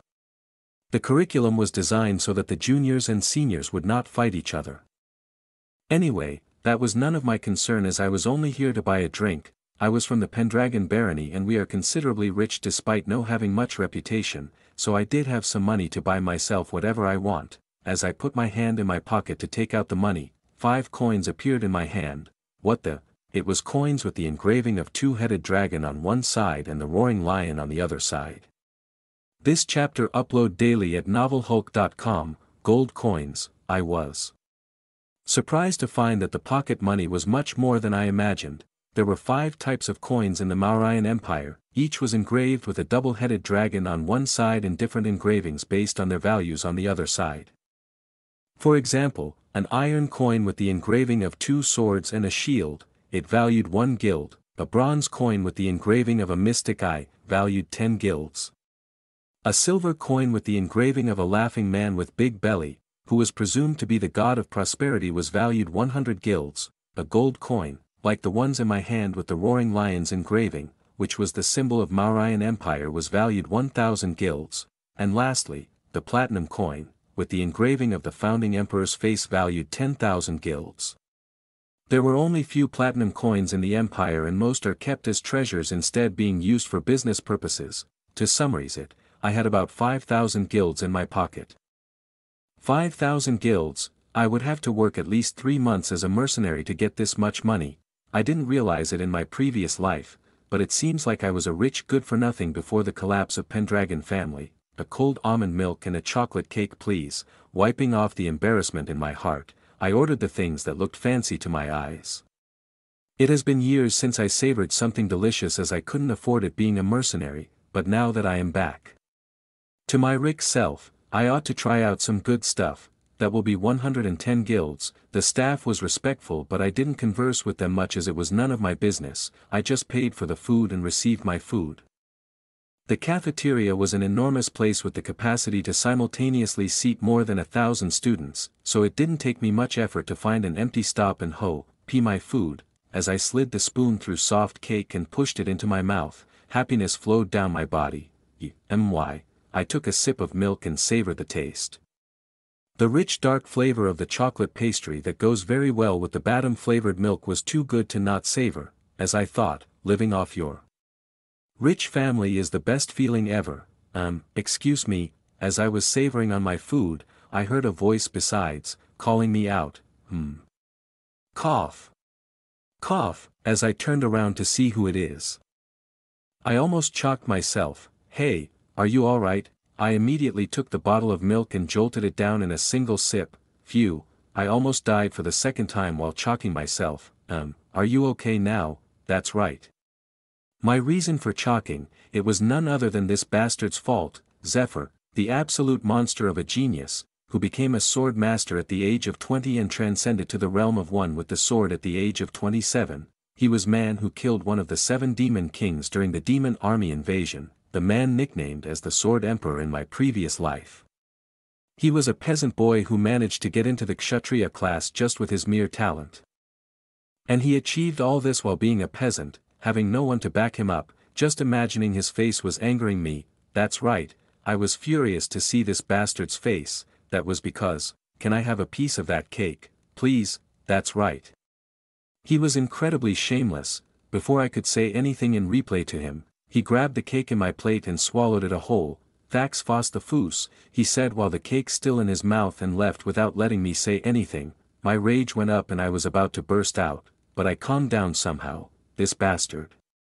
Although he was an incredible genius, he had a shit personality. By shitty personality, I didn't mean the way he treated everyone. It was the in which he treated himself. This bastard ignored everyone around himself and only thought of himself. he would do anything if it benefited him and wouldn't do anything if it didn't have any benefit for me, and if he were to find a pushover rich boy, he would kiss their ass and spend all their money and leave them with nothing. And I was such a pushover whom he milked in my past life. My blood boils every time I think about it. He was my best friend during my academic days. I treated him well despite him being a peasant. I spent money on this bastard's clothes, I bought him good food, I even paid for his entertainment, and even after I did all that, he didn't even look at me when I was getting kicked out of the academy. He was worthless dog. No, even dogs would have loyalty. He was a bastard without any loyalty. Just wait, you fucker. He may the sword emperor in my previous life, but he was still a lowly brat in this life. I'll make sure you experience hell. Chapter 14 Weapon Selection 1. Although I was annoyed by seeing the face of that bastard, I managed to calm myself. The current Zephyr was someone who was still a rookie. Even if he was talented, I could defeat him if I used the knowledge of past life and train hard. I could definitely defeat him, or so I told myself. Anyway, there was only 10 minutes before the next class. I didn't want to be noticed by any instructors for going late to the classes, so I made my way towards the Kshatriya class. The next class is the Basics of Combat. This class was handled by Professor Keating. Professor Keating was a very amiable man with humble personality. Maybe due to his background as a common man, I had never seen him get angry in my precious life. He was very friendly towards the students and sometimes would sat along with the students to eat. Although he was despised by the noble children, he was still the favorite teacher for all the students from common background. You. The airhead I met at the freshman ceremony. You are in our class. As I entered the class, Julia jumped from her seat, approaching me with her oh so great personality. She was absent for Professor Kill Joe. I mean Professor Joshua's class, maybe because she couldn't find the class at the right time, and it seemed like she had just found the class while wandering around the whole campus. I ignored her as I knew it would only increase my anger if I talked with her. I went straight to where I sat in the morning. Thankfully no one sat in the place. Hey. Are you ignoring me right now? The fire brat was still talking me to standing besides, even though I was ignoring her, which obviously annoyed me. Thankfully, Professor Keating entered the classroom, putting an end to her non-stop chatter, and the class also quieted down. He walked towards the podium and looked at class with a warm smile. The future of the Empire, he said. Welcome to the Freljord Academy. There was a stark contrast between him and Instructor Joshua, who engaged the first class. If Instructor Keating was like a sun, then Professor Joshua Sanders was like a new moon. There was a difference of day and night. Anyway, the mood of the class, which was dampened due to Instructor Joshua's first class, immediately brightened. I am Keating, a professor at Freljord Academy, as you may have already known, and I will be handling the basics of combat for your class. He was a tall man with lean and well-built body. His dirty blonde hair combined with a six-pack figure was enough to infatuate the young maidens who were at the peak of their youth. In addition to all that, he was also smiling for the whole time while saying that, as this is the first class, we will not be learning anything related to the syllabus. Instead, we will concentrate on an important tradition. With that, Professor Keating announced, now get ready. What's scheduled for today is the long tradition of the Freljord freshman tradition, the main weapon selection. Any weapon you can think of should be here. We were all taken to the training area to choose a weapon. It was a huge hall with a space that was as big as a football stadium with open top. I didn't why they built it so big, but it was pretty useful when we trained. We get to use as much space as we wanted and it would be less disturbing. Anyway, as Professor Keating displayed the racks containing weapons, we could see all kind of weapons in there. A main weapon. As simple as the word may seem, it was quite important in the world of warriors. Like the great Magus Lith Verhen once told, you choose a weapon and it tells me who you are. A weapon by default describe about the nature of a person. As such, there were many kinds of weapons that we could think of. The famous ones being swords, spears, shields, axe, bow and arrows, dagger, staff, etc. But the range of weapons was not confined by what is known to the people. There are even more weapons that were not very known among the people, like a mace, halberd, chakram, flail, crossbow, warhammer, katana, claymore, rapier, scimitar, wand, sling, whip, glaive, and many more. For some, a weapon may be just a tool to fight and defend themselves, while for some other, it may be the symbol that would represent their culture and glory. it is very hard to define the meaning of a weapon as every person has their own image of a weapon. Speaking about the image of an individual, my image of a weapon was very vague. Each time I wielded a weapon, there was huge shadow of fear that haunted my existence. Will I lose my other arm too? Will I be able to survive this fight? What should I do if I can't defeat the person in front of me? They were the types of thoughts that haunted me in my past life. Maybe because I was too afraid of losing any more things in past life, just seeing the weapons covered in blood gave me chills. To me, a weapon was nothing but the harbinger of disaster. Don't be a pussy, Aaron. But despite all that, I wanted to try wielding a weapon once again. I am a Pendragon, to redefine the meaning of weapon for myself, to erase the fear for weapons that existed in my heart and to stand against all the adversities that I would face in the future. I wanted to properly wield a weapon this time. I will prevail over it. Whatever the challenges, I was ready to face them. As I resolved myself, my eyes fell on the weapon that was waiting for me. Chapter 15 Weapon Selection 2. Any weapon you think of should be here, Professor Keating said as he displayed the weapon-filled racks in the training grounds. Just by looking at them there were more than 50 types of weapons that were put into display. Freljord provided a wide range of education, as such the students were free to choose whatever weapon they desired. The main weapon was exactly what it sounded like. It will be a lifelong companion that will be sticking with us. The strong people perused better weapons and called them as treasured weapons, while the weapons above the level of treasured weapons were labeled as artifacts. The reason for my rebirth is also most likely is due the artifact that I swallowed before my death. I don't know what type of artifact, so I couldn't quite surely say that it was good thing. I still didn't know if there were any side effects due to consuming the artifact. Anyway, as the Academy couldn't provide artifacts for everyone, they allowed the selection of normal weapons only. Stand in front of the weapon you want. We'll supply you with the training weapons. But don't look down on them just because they're training weapon. Their market price is around 20,000 guilds.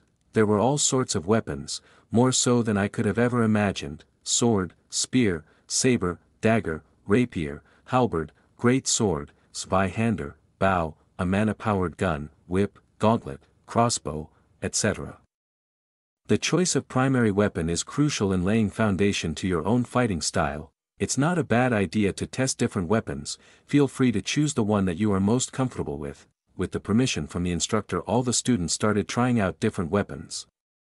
It was only children from common background who are trying out different weapons, as the noble children would have access all type of weapons and were trained in the most suitable weapon from childhood, so most of the nobles choose their weapons quickly and stood before them. This is indeed the best academy in the continent. I felt that once again as I touched the weapons that were laying on the training ground. They provide us with such excellent weapons just for training. I think if sharpened, these weapons can also be used in real battles, except the dullness of the weapons, which was intentionally made so to reduce injury between the students. All the weapons were of excellent quality, which would be hard for even a common mercenary to get their hands on. She picked a staff as expected. As I looked at the students who have already chosen the weapons, I saw some familiar faces. Julia von Rosenthal, as expected she had picked the staff. Babel von Agnes, following his family custom, had chosen a spear. Zephyr, that bastard, had also picked a sword. Luna Primrose had chosen bow. There were also some familiar faces among those that were contemplating to choose a weapon, one among them being Ezio.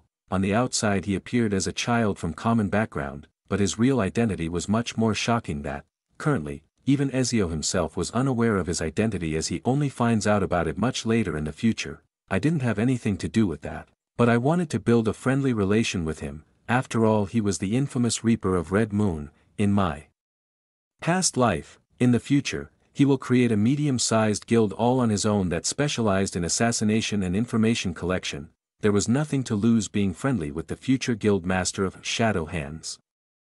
I think this suits you better, I said as I went near him. Huh? He was surprised, as someone whom he had never met was approaching him and advising on the selection of weapons, but he seemed more surprised. The weapons in my hand, it was a pair of chakram, a circular weapon with sharp outer edges except for where it was held.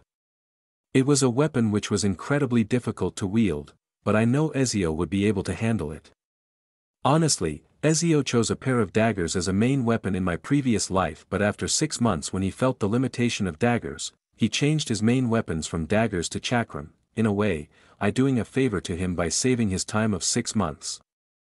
"Who are you?" he asked me carefully, as currently he was someone from the common background. He couldn't harshly say anything without knowing the identity of the other person. It would be problematic for him if the other person turned out to be a high-ranking noble. "Oh. Sorry, let me introduce myself, I am Aaron. Aaron Pendragon. I saw that you were having a difficulty while choose a weapon, I just wanted to help out. I think these suits you very much, a dangerous weapon like chakram suited weak and pale-looking Ezio." What a load of bull crap, even I wouldn't believe it, if it was someone said that to me, but Ezio was different. He didn't say anything in opposing to me and just took the weapons from my hand.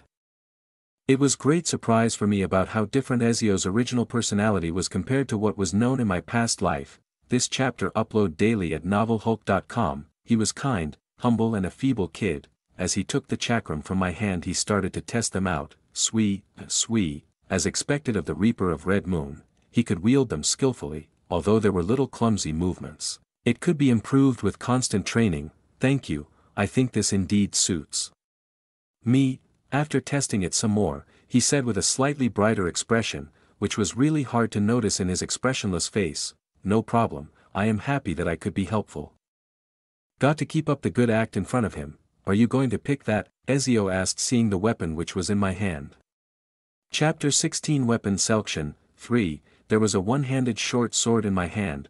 "Are you going to pick that?" "I not sure." I didn't have any answers for Ezio's question. To be honest, even I didn't know what would suit me better. In my previous life, I chose a sword as my primary weapon, the reason being that I wanted to follow after the sword saint who was an idol for me at that time.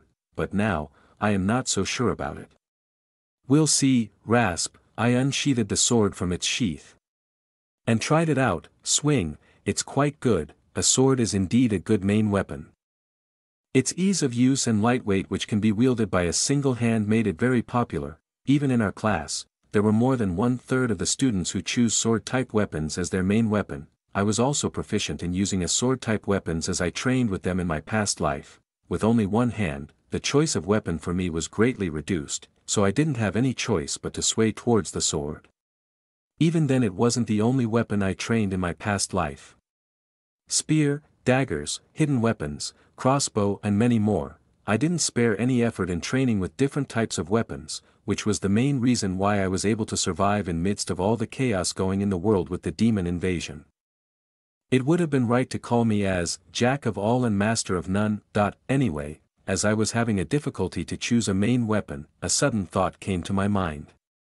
Why should I choose only one main weapon? Was there a rule telling that I have to choose only one main weapon? Instructor, can I choose multiple main weapons? I immediately asked the Professor Keating to know if there is a rule like that.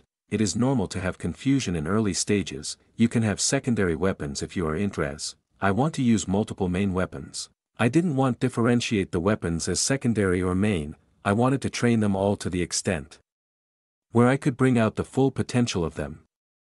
Professor Keating was taken aback my words, as it was the first time any student has requested for multiple main weapons. Is he trying to show off? That was the first though in his head. He had seen many arrogant students who had enrolled at the Freljord Academy. Controlled by their hormones, they would sometime try to pull stunts like this to attract the attention of others, especially their fellow female classmates. But seeing Aaron's determined eyes, he thought otherwise. Is it arrogance or confidence? No, he seemed different. The way in which he is holding the sword and previously, the smooth movements he displayed while trying it out. Is he perhaps a genius? Professor Keating has been observing the whole class from the start. Particularly, Aaron caught his attention. The way in which Aaron unsheathed the word and the smooth movements he displayed while trying it out, it don't go unnoticed by him. It is too hard to say that those movements are because of his movements. How do I put it? I can see the diligence and handwork in his sword movements. There was habit that Professor Keating had. Every year when the freshmen enter the Freljord Academy, he would divide them into 3 categorized based on his own view of them. Among them were those with monstrous talent, the so-called the geniuses, who could learn everything without much effort. Like Zephyr for example. The second kind were the ones who, even if they try very hard to learn something, they end up being mediocre due to their poor talent in that area. And then there were the third kind who didn't even try even if they had the talent. but looking at Aaron, Professor Keating couldn't think of him of any of the above. He looked like a mediocre student, his talent based on the results of the entrance exam was also not much impressive either, but even then looking at his resolved eyes now, Professor Keating felt like he was different, he was among those who try to learn everything while desperately trying to survive even if they lacked the necessary talent. He is the fourth type. He created a new category in his division for Aaron, although he had many questions and wanted to converse more with Aaron.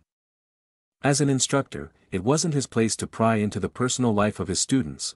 Well, there is no rule that says you can't have multiple main weapons. It is just that we normally suggest training in a single path as it is more efficient. You can pick multiple main weapons if you want. Okay, then including this sword here, I went ahead and grabbed a spear. It was weapon that I wanted to try out in my previous life but couldn't due to my handicap. This chapter upload daily at novelhulk.com. As I stabbed the spear forward, the sound of metal piercing the air could be heard. A spear. Placing down the spear, I went forward and grabbed the weapon that no one has yet to pick among the freshmen. And this gun, bang, I picked it, a magic-powered gun. I will pick these three. Chapter 17 Weapon Selection. For a gun, all the students stood stupefied at my selection of main weapon. Is he a retard? What an attention seeker. Most of them were already looking at me with surprise when I said that I wanted to pick multiple main weapons, but now that I chose a mana-powered gun, they were even more stupefied seeing my choice of main weapons. The sword and spear were pretty fine, as they are one of the most common weapons of choice, but my choice of gun is what surprised them the most. Guns were of course excellent weapons, but that was only for the ordinary people who couldn't wield mana. Rather than traditional bullets, the guns in Freljord Academy used magic bullets, bullets containing compressed mana with the power to kill low intermediate rank monsters. This chapter upload daily at novelhulk.com. In comparison, the training sword, which is said to cost 20,000 guilds, could only kill low rank monsters on average. So, the gun was a stronger weapon on its own, but the students and strong people of the Mauryan, who could wield magic power, didn't choose guns. That was because unlike generic weapons which could be strengthened using mana, magic power couldn't be applied to guns, so no matter how strong the user of a gun was, the weapon had a clear limit in potency. In choosing a main weapon, the most important aspect was its origin. The reason being that the weapons with deep history had a little chance of transcending into artifacts. As it is known, the weapons like sword, spear, saber, daggers, bow had a deep history and myth connected to them. For example, the sword was a weapon of long and deep history. Naturally, many swords had descended from myths and legends. Excalibur, the sword granted to the first saint by goddess Arya. Muramesa, a sword that is said to be cursed by the monarch of hell. Twilight, the sword of first emperor of Mauryan that was forged with dragon materials, etc., and leaving aside the known ones, many swords of legends remained undiscovered in dungeons. Each of them was a priceless treasure. Of course, these treasures could only be used by those who were proficient with swords. Consequently, people chose more ancient weapons. Even if they reached a bottleneck in their growth, a high-grade weapon could help them break through. So in such a scenario, my choice of taking a gun as one of my main weapons was indeed shocking for them, but what they didn't know was that I, Aaron Pendragon, knew the secret location of a gun artifact, which would change the idea that the whole world had about guns. It was found by a commoner in my past life and a native noble got hold of it. Somehow, the artifact was so strong that the noble, who was just a 2-star mana user at that time, was able to use it and fight against equal terms with a 5-star knight. Anyway, that was something that I planned to obtain in the future, so I concentrated on the things at hand. I turned to Professor Keating for finalizing my choice of weapons. Aaron, are you sure want to pick a gun? Yes, Professor, I am sure of my choices. Professor Keating didn't look happy with my choice, but he nodded with a slight frown. That's fine. Students can make their own choices at Freljord. Instructors won't interfere at all. But that also means the responsibility falls on students too. Professor Keating moved on, but the whispering among students didn't stop. Whispers that should have been too quiet for me to hear. For some reason, I could hear them clearly. Gun. Is that guy insane? Why did he even come to Freljord if he wants to be a mercenary? Before entering the Freljord Academy, the noble students would get a chance to try all sorts of weapons. It was to find the weapon that suited their talent. And as a noble even I was provided that chance. I remember choosing a sword as my main weapon after trying out different kinds weapons in my past life. Anyway, talent was needed to use any kind of weapon, but talent wasn't needed to use guns. You just had to put your finger on the trigger and pull. It was also one of the main reasons why I chose that. You can easily change the main weapon you chose today. And regardless of what you chose, you will go through the same training and tests. That means the weaknesses of a weapon will be yours to handle, Professor Keating announced while looking my way. The students were permitted to change their main weapons at period of time, but the classes they would have to attend the classes same as other students, and the time they spent on previous weapons would be a waste. Professor Keating's words were especially directed at me as he expected me to leave out gun or change it in the near future. But I doubted if that will happen, now. Professor Joshua asked me to handle the matter regarding your dorms as he was busy with something. Hearing to him, I was sure that it was more like Professor Killjoy found it annoying to do it himself and pushed the work on Professor Keating. We'll assign you your rooms based on the grades of entrance exam, and your personal belongings will be sent there. Professor Keating spoke as he instructed his assistant to hand over the keys, and thus, the main weapon selection ended. Chapter 18 Life at the Academy. 1. Yo, Pendragon, are you for real? I just don't understand. Are you one of those attention seekers? This is the first time I've heard of someone choosing a gun at Freljord. On the way to the dorm, a group of guys struck up a conversation. I simply ignored their sarcastic remarks. Seeing me unaffected by their provocations, the group left after snickering to themselves. As expected of teenage boys, they were more interested in female students than messing with an average guy like me. Speaking of female students, I remembered that our class also had some beauties: Julia von Rosenthal, the red-haired beauty, Luna Primrose, the White Angel, Regina B. Alpier, the royal princess of the Mauryan Empire. These three girls, whose beauty surpassed that of common sense, were all in Kshatriya class.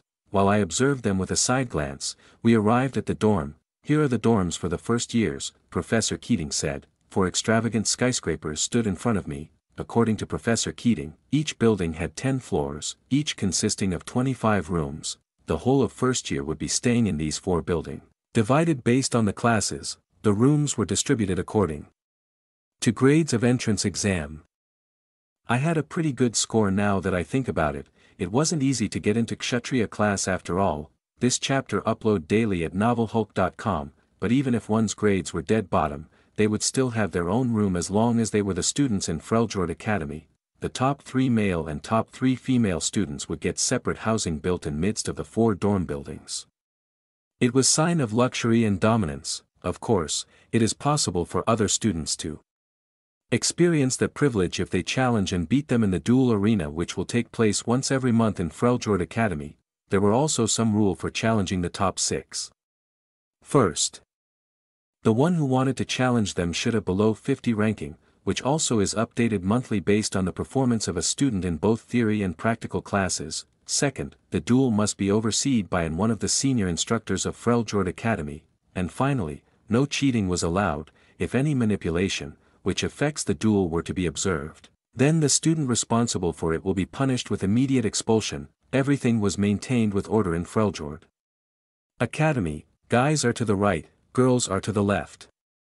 The key to your rooms will be your own fingerprints. Identity recognition magic has been already cast on your dorms, so don't worry about anyone invading your private space. While Professor Keating explained, other first-year classes arrived. If I remembered correctly, the first-year classes were Kshatriya, Brahmana, Vaishya, and Shudra, a total of 4 classes consisting of 250 students each. Should I try looking for some future talents? I knew who will achieve what in the future. Not only achievements, I also know about which students will raise into high position, who all will get stronger, and many more information, so I was thinking if it would be advantageous for me to be friendly with them. Well, there will be many opportunities in the future. It was still the first day of the academy, there were still 4 years to spare. For now, I was tired due to everything that happened today. I just wanted to go to my dorm and sleep. The room assigned to me was a decent room attached with a bathroom and toilet. It came with a couch, bed, textbooks for the first year delivered directly, the weapons I choose during the class today, some magic tools and training equipment that I remember to have requested in my past life during the admission.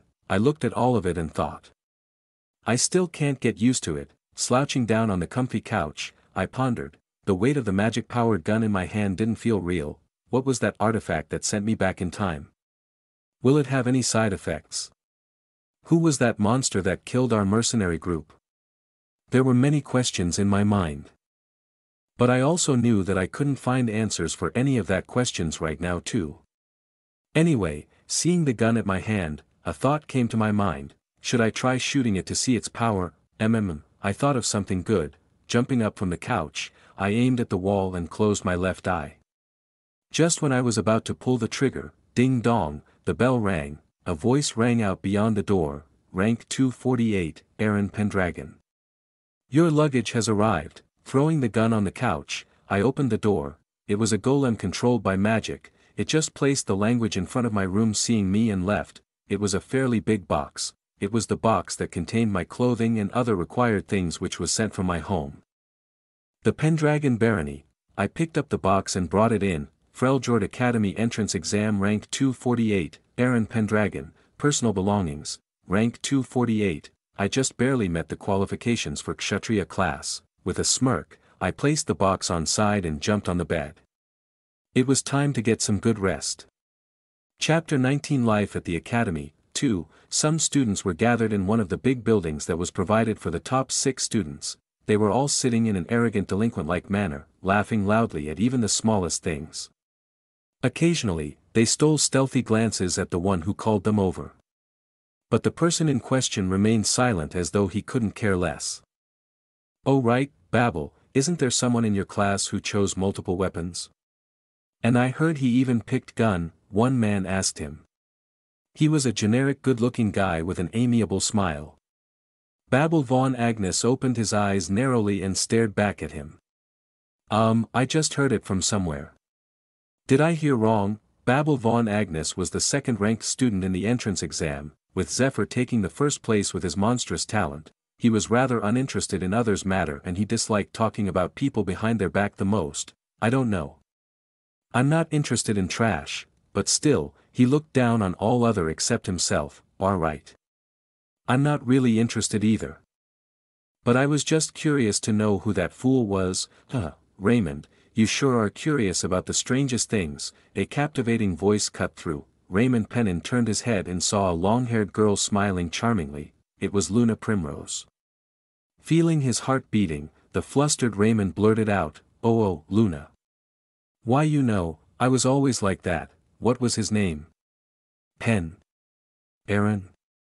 Anyways, don't pay too much attention to him, but he sure was pathetic. Trying to attract attention on the first day of academy, the foul language came from Chris Paramond. Bulky muscles, an intimidating expression, and a large physique. Even with just one glance, it was easy to see that he specialized in close-ranged combat. Raymond Pennon asked Chris, You know him? I'm in the same class as Babel, idiot. I'm going to destroy him in monthly combat training. I'll disable him and chase him out. Everyone knew Freljord's schedule. There were theory classes 5 days a week and normal combat training about 2 days a week. However, at the end of the month, there will be ranking duels, which will change the ranking based on who wins. Theory classes referred to the study in class, which included 5 subjects, among which 2 can selected from students and 3 are compulsory. Introduction to Magic Theory and Its Applications, by Instructor Joshua Sanders.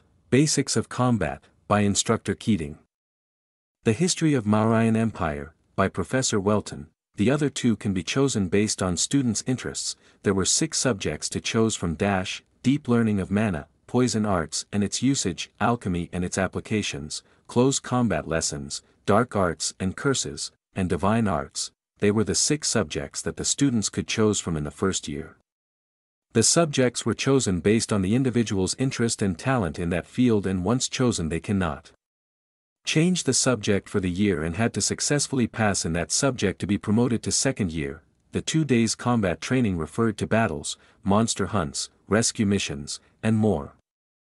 Leaving those things aside, Chris seemed to have some deep hatred for Aaron. I'll destroy that son of a, don't waste your time. With a single sentence, Babel von Agnes cut down the talk. Chris Paramond, who was growling just a moment ago, fell silent. even if you win against someone so low rank, you'll be the one losing points. Chris's current rank was 19, which was very high compared to Aaron, who just barely qualified to be in the Kshatriya class, so even if Chris challenges Aaron for a duel in monthly battles, he would be the one who would lose points and drop from rankings. It's better to challenge higher ranked cadets who you can win against for sure. For example, Julia Rosenthal, try fighting her. I'm sure you'll win, Luna Primrose cut in. Babel narrowed his eyes and glared at her, but Luna continued unfazed, fist against a mage. It's easy. Huh. Yeah, I can win. But, challenging Julia, who was currently ranked 4th overall and 2nd in female ranking, was difficult. However, he swallowed his words, wanting to look good in front of Luna, but it would be too pitiful, fighting against a mage that to a girl is not my style. You know my opponents often end up half dead, there's nothing wrong with that. This chapter upload daily at novelhulk.com. Stop, Babel Vaughn. Agnes stopped their conversation. Though Luna was displeased, she feigned indifference. She quietly suppressed the unpleasant feeling rising from the corner of her heart. Babel was in love with Julia. I'm not so stupid as to be jealous. It was during their childhood. Babel was in love with Julia, as both were the heirs of Duke family. They interacted with each other frequently and Babel had developed feelings for her. He even proposed to her before entering Freljord. It is just that BTCH. She rejected him. Well, it's good for me, Luna consoled herself. I'm leaving now. It's almost 10, at Freljord, male and female students were only allowed to interact until 2200 hours. After giving a bright smile to mask her hurt feelings, Luna Primrose stood up. Oh, good night, Luna, see you later. All the male cadets other than Babel saw her off to the door. Chapter 20 Life at the Academy, 3, stretching my arms to the fullest, I woke up after a good night of sleep. That was a damn good sleep. How long has it been since I had such a good sleep? Being a mercenary, I was constantly exposed to danger which made it impossible to sleep peacefully. Now that I am back to the life of a teenage student, I realize just how much blessed I am to sleep in this comfortable bed. Enjoy this feeling. My eyes belatedly fell on the clock that was hanging right in front of the bed. 8:47, fuck. I was so stressed and the bed was so comfortable that I slept like a baby. The class starts at 9 o'clock. There was only 13 minutes left till Mr. Killjoy enters the classroom. I would be dead I am not present before then. Damn it, I hurriedly ran to the toilet, finished my nature calls. It was so late that I skipped the bath and just brushed my teeth, donning on the uniform that was provided yesterday with the belongings. I ran out towards the classroom. I hope Professor Joshua gets delayed. Running at my top speed, I arrived at the classroom just in time. Huff. Huff. Thank God, before I could even sit on my seat Professor Joshua arrived at the classroom sharp at 9. Damn. He is sharp as ever. I thought, trying to breathe as silently as possible as my huffing due to exhaustion was yet to stop. Professor Joshua was never late to classes, not even once in my previous life. He was one of those people who valued time more than money. He walked towards the podium in an elegant manner and addressed the students. Good morning, I believe you all had a good sleep. The atmosphere of the class changed with just his words and all the buzzing class became silent. As I have already introduced myself in the previous class, let me continue the class from where we left off. Professor Joshua, I have a doubt. The magic theory that you taught yesterday. It is quite different from what we use today. Why is there a difference? A student among us stood up, asked a question to the instructor. I felt nostalgic seeing this as I knew what would happen next. Please refrain from asking questions unless I permit you to do so. A chilling voice entered my ears as Professor Joshua's thunderous voice resounded in the classroom. I'll overlook this since it is your first time. If any of you dares to interrupt the lessons and challenge my authority, I'll make sure to not let you pass the year. Bear this in my mind. Beads of sweat dripped down from the forehead of the student who just asked the question, and all other students were shocked by his claim. Not let us pass, that meant that they had to repeat a year. If a noble child was to repeat a year in Freljord, then that meant that they were not qualified enough and their prestige and chances of succeeding their family would greatly decrease. It was something they couldn't afford. Now that the question had been asked, I will answer it regardless. The current magic theory that you guys are learning is the upgraded version of the one that Grand Magus Lith Verhen invented. His voice calmed down as he answered the student's question as if nothing happened just now. Many people developed the magic theory throughout their life and many researches has been conducted based on it. The most changes were made by the Sage of Wisdom, Lucas Trauman, the master of the Tower of Wisdom, as you are all aware of. He looked at the student who asked the question and said, "Simon Walker from Kshatriya class, I hope that answered your question. Now we will move on to today's lesson." An hour passed after that as instructor Joshua went on explain the magic theory in detail. Nothing major happened after Professor Joshua's class. The second class was Basic Combat by Professor Keating. There was nothing much to learn as it was just a theory class with only introductions.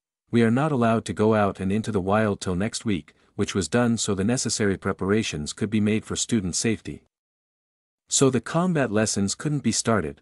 Professor Keating just gave a briefing on how the lessons will be from next week. The next class was taken by Professor Welton, who was in charge of teaching the history of Mauryan Empire. It was a boring class, especially for me who was aware of all the history-related things of the Mauryan Empire. Anyway, there was only 3 classes scheduled for today as the students were given the time of 1 week to choose the remaining 2 classes from the 5 choices. As there was nothing to do for the rest of the day, I decided to visit the training ground. I want to check how strong I am.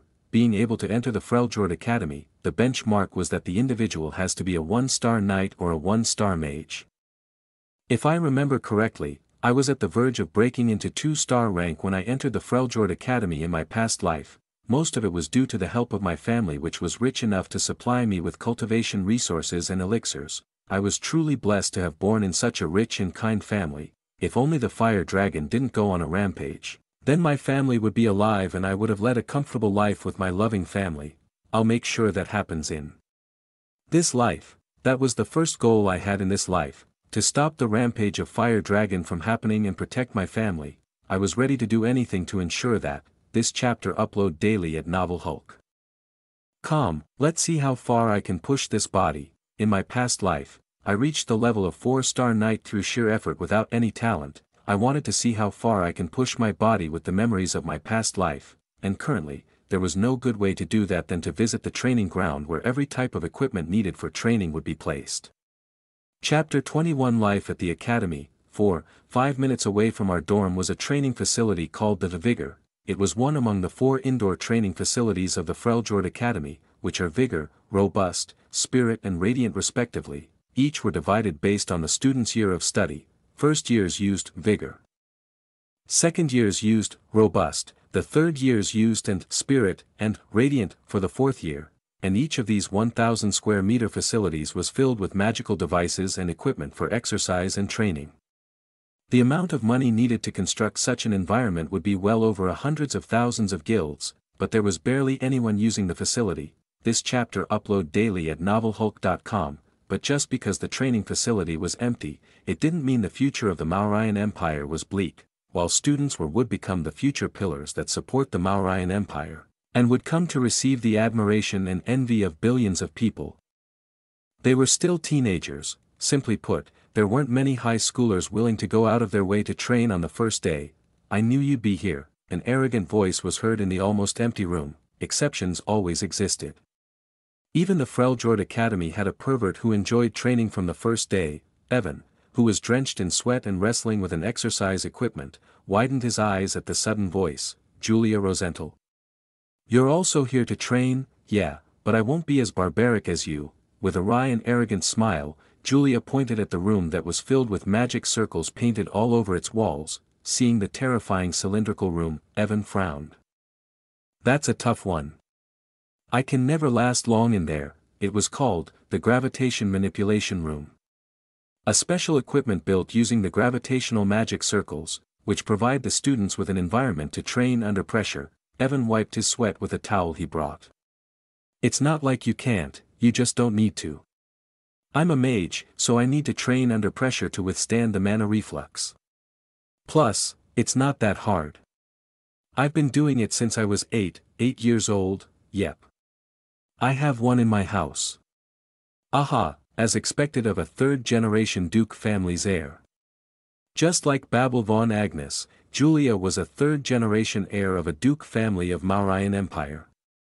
Setting up a gravitation room cost several tens of thousands of guilds at least, which only the dukes or royals could afford. She was very proud of the fact too, which made her a bit arrogant. She believed she could surpass her rivals through hard work and self-cultivation, but in front of the monster standing in front of her, her belief always seemed to waver. "Oh, right. There's someone who picked a gun in our class," Evan mentioned, to which Julia tilted her head curiously. "Gun? Oh, that Pendragon guy? Yeah, him. You know him? Well, kind of." Julia and Aaron met at the entrance ceremony, although they were not close enough to call themselves as friends. They could be called acquaintances, right? Guns can only shoot up to a kilometer at best. "I still don't understand why that Pendragon guy picked a gun." She was casually calling him by his family name, maybe because she forgot his first name, but Evan wasn't so foolish as to point out her mistake. "I think he gave up. Maybe there was trouble at his family or something. Since the tuition fees are so high he couldn't afford it, perhaps." "Gave up? Don't say something like that so easily. Who are you to tell me what and what not to do?" For a moment, slight anger emerged from Julia's eyes. Evan's teaching tone didn't sit well with her, who saw him as her rival. "Kuhum. Sorry, anyways, if you don't want to lose, keep working hard. I'm going. Yeah, see you later, please, I'm right next doors." Julia gave an arrogant smirk and went into the gravitation room. The gravitation room multiplied the gravity by a certain factor, thus increasing the pressure on one's bloodstream. Training in this cylindrical room required one to operate magic power under heavy gravity, and it was easily one of the most painful training methods. For Evan, just looking at the room made him shudder. Seeing Julia walk into it nonchalantly, he could only shake his head. "This place is as empty as ever." As I entered the training facility, it was almost empty, devoid of any presence. It was like this in my previous life too. Since number 14 your child has the energy or excitation to train even after going through the hard regimen of the Freljord's instructors, but there were always exceptions which deviated from the norm. As expected, he is here, I thought as I saw a kid with bulky and well-built muscles doing some extreme weightlifting. 400 vex. A normal health adult could lift 200 vex at most, but this kid who wasn't even 15-year-old was doing squats with 400 vex like it was nothing. Damn monster. Although the scale of records is different for those who use aura and mana, training with 400 vex at 14 years was still shocking, as expected of the Devourer. Evan D. Sheldon, also known as the Monstrous Devourer, in my previous life, he was a child from a fallen noble family, the sole heir and the only living member of D clan, currently ranked 4th in the entrance exam and 3rd in the overall ranking. He is someone with overwhelming talent, but unlike other geniuses, Evan was very humble and kind. And he was the only one who kept in touch with me even after I was kicked out of the Freljord Academy. Maybe because he felt pity for me who lost all my family, or because he was in the same situation as me. Whatever the reason, he was very kind towards me and was one of the people whom I could call as a friend in my past life. As I stood looking at him reminiscing the past, he noticed my presence. "Oh. The gun guy." Chapter 22 Mysteries of the Unknown Artifact. 1. Oh. The gun guy. Huh, gun guy? What the hell was that supposed to mean? Oh, sorry. Everyone was saying that there is a attention seeker who chose a gun and were calling you as such that it came out unexpectedly. This guy, he was as honest as ever. "Anyway, I am Evan." He extended his hand towards me with a kind smile. Although I was a little annoyed, I knew there was no ill intention in his words and his heart was as pure a child's. "Aaron. Aaron Pendragon." I shook his hand firmly. It was a hand filled with numerous scars and bruises, and had become thick and rough as a result of his training. Looking at him, I felt pity. Evan D. Sheldon, also known as the Monstrous Devourer in my past life.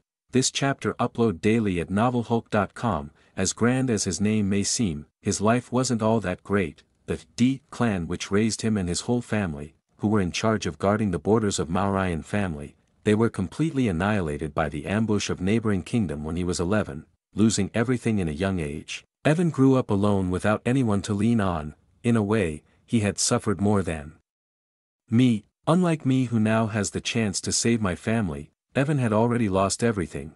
I don't know how he manages to keep himself sane and smile despite the terrible things happen to him.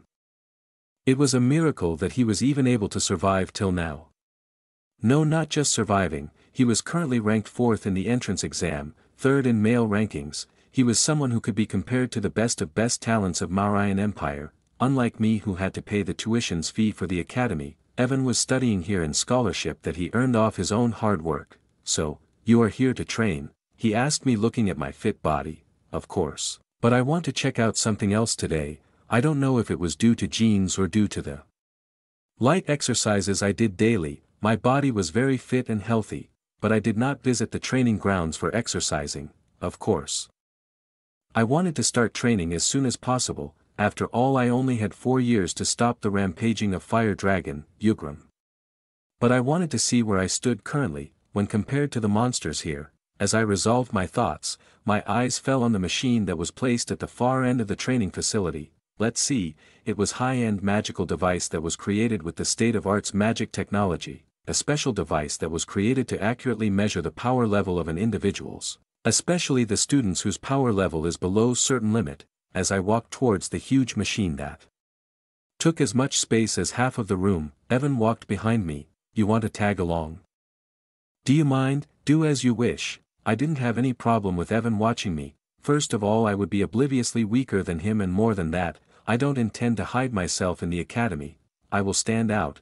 It was a must to attract the attention of the 7 towers. The power of dragon is something that which a mere mortals couldn't comprehend, and I was damn sure that however much I may train, I will never be strong enough to fight against the dragon. Then that left me with one choice: receive help from others.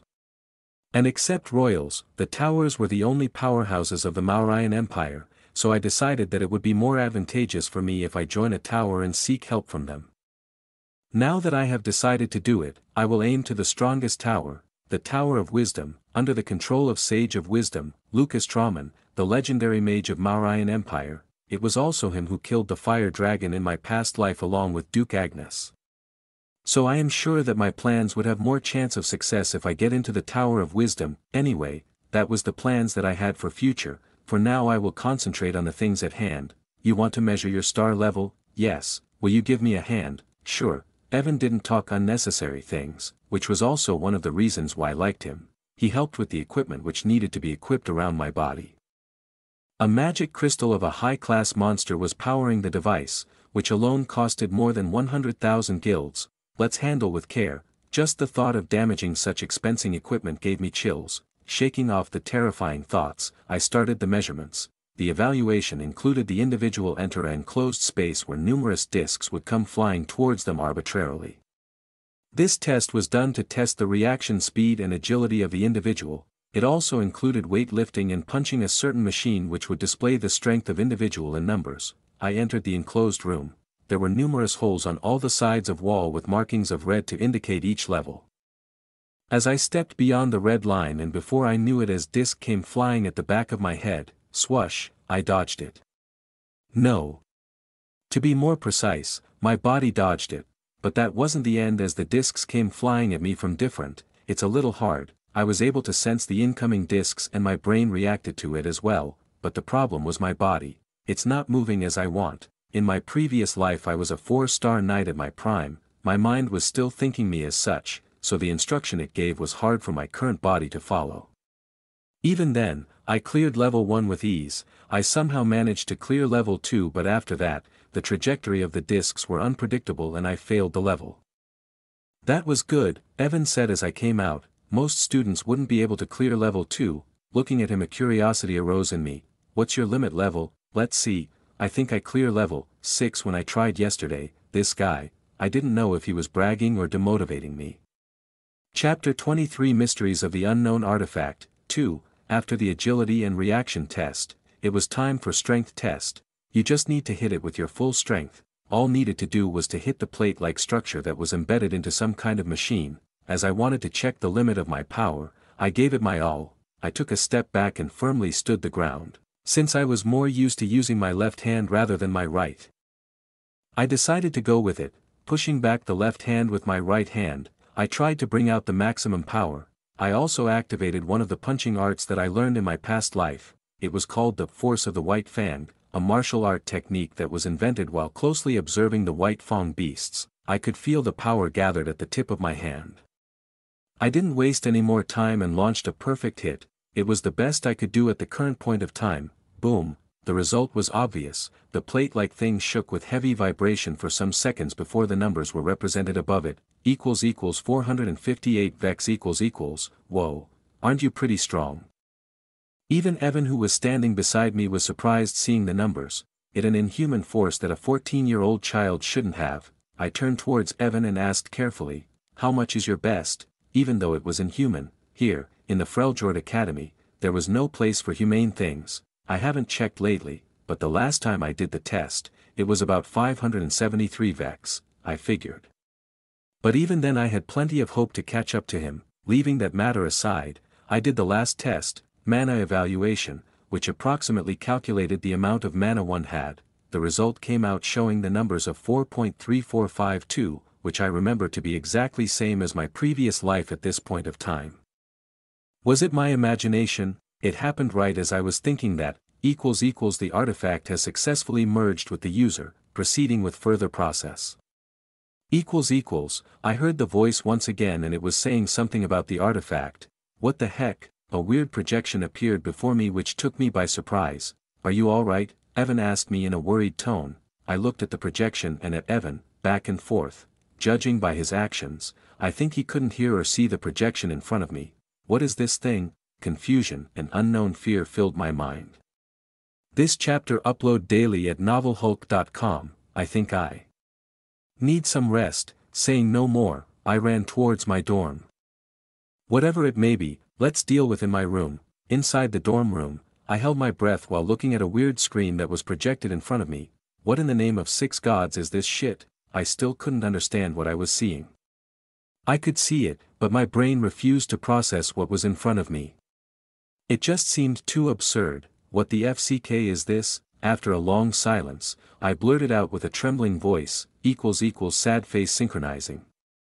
100% complete, == name, Aaron Pendragon, titles, none, realm, 1-star knight, peak, stats, strength, 4.58, stamina, 4.32, agility, 4.05, perception, 5.36, vitality 4.54, magic power 4.52, intelligence, 6/10.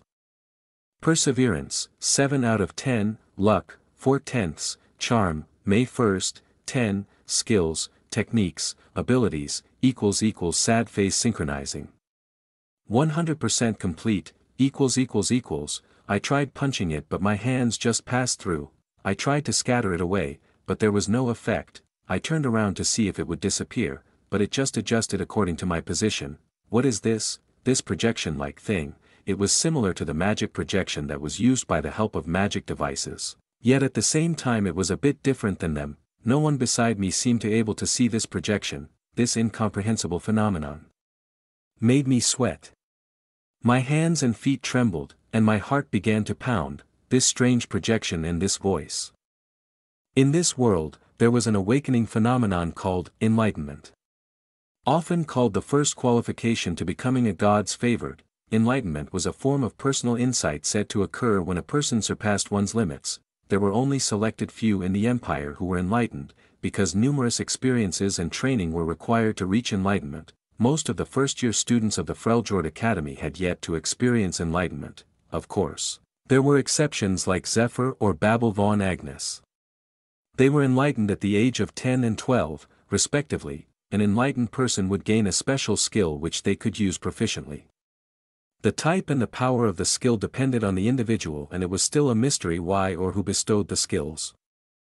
The humans just called it as God's blessing and received it gratefully, as it was not a common occurrence. Even I was an unawakened in my previous life. Is this that? According to my knowledge, the current phenomenon is close to awakening. But I wasn't sure if it was really enlightenment. After all, I didn't do anything special. Then something else came to my mind, the artifact, the mysterious unknown artifact that I swallowed before my death. The voice said something about the artifact, so I was guessing that it was due to that. The artifacts were still unexplored domain in the current era, so thinking more about was nothing but waste of time. So analyzing the situation came first. There was a projection in front of me which showed a button with the writing of status, equals equals equals equals equals equals. I hit the button and another projection came up. Name, Aaron Pendragon, titles, A, Statsa, Strength, 4.58, Stamina, 4.32, this chapter upload daily at novelhulk.com, Agility, 4.05, Perception, 5.36, Vitality 4.54, Magic Power 4.52, Intelligence a 6/10, Perseverance a 7/10, Luck a 4 out of 10, Charm a May 1st, 10, A, Skillsa, A. 36 Poisons of the Poison Queen, A. Trap Formation, A. Technicasa, A. Force of the White Fang, A. Abilitiza, A. Intermediate Sword Mastery, A. Intermediate Spear Mastery, A. Beginner Marksman Mastery. It was bit different from what I saw before, maybe that's what it referred to as when it said status reset. Whatever the case, I was quite shocked by seeing the so-called status. The first thing that caught my attention were the titles. I could somewhat tell what the title meant, but what shocked me was the next one, Apostle.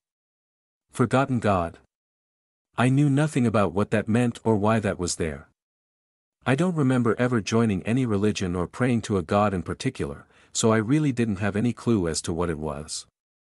Anyway, the projection didn't seem to be able to communicate with me as it just showed the status, and no matter what I did after that, it remained as is. Reading through it, I noticed that my various stats like strength, stamina, agility, etc. were evaluated in terms of numbers. The numbers also seemed close to accurate, seeing that the magic, or mana level, which I just checked, was closely similar to the shown value. They were even divided into variable and invariable. I could guess what it meant based on the name, but wasn't sure if it truly was what I thought it to be. Nevertheless, there was bigger shock waiting for me. Skills, abilities and techniques. I don't know how or why they are divided into such, but what surprised me was the contents in them. Rating, A. A skill that was learned directly from the Poison Queen. Will grant the user with information about the method of production and proficient usage of the 36 poisons among the 72 ultimate poisons created by Poison Queen. Effect, will give the knowledge about 37th to 72nd ultimate poisons. The skill in itself was normal. It wasn't a skill that was helpful in combats but a complete knowledge-related skill, but I was surprised for another reason. The 72 ultimate poisons, it was something that was invented by the Poison Queen, my master who taught me the way to survive in my previous life. I do remember the concoction methods of the poisons, is the artifact creating skills based on memory. Due to my weak constitution, I couldn't learn about the remaining 36 poisons in my past life. Even when my master, the Poison Queen, was ready to teach me, so I was only aware of the production methods of the bottom 36 poisons, and it seemed like the mysterious artifact was creating skills based on my memories. The force of White Fang proved my speculation. Rating, A technique that was created by an ancient tribe that lives in seclusion. It was created while imitating the power and breathing of the White Fang Fenrir. The true power of the technique is yet to be displayed, as the host don't have deep understanding of the technique. Effect, slightly increase the power and agility behind the host's movements. The artifact seemed like it could only reproduce whatever I remember or has in mind. For example, I learned the force of White Fang when I rescued a man from a local tribe of the Forest of Ashes. It was during one of my forced mercenary missions. He taught me that as a way of repaying me. Although he had good intentions, I didn't have enough talent to master the skill like the masters I am currently studying with, and the skill ended up as such, but still it was of great use to me in my past life. Anyway, there was also the trap formation skill, which I used the most in my previous life and some of my most used weapon masteries. Overall it felt like I was evaluating myself. That artifact, it seems to be more amazing than I thought. Now, I understand why a monster like that slaughtered our whole mercenary group. It was to gain this artifact, even while not knowing its abilities to full extent. Just the fact that it was able to regress me into the past and was able to evaluate me based on my memories made it priceless. I shouldn't speak of this artifact carelessly in the future.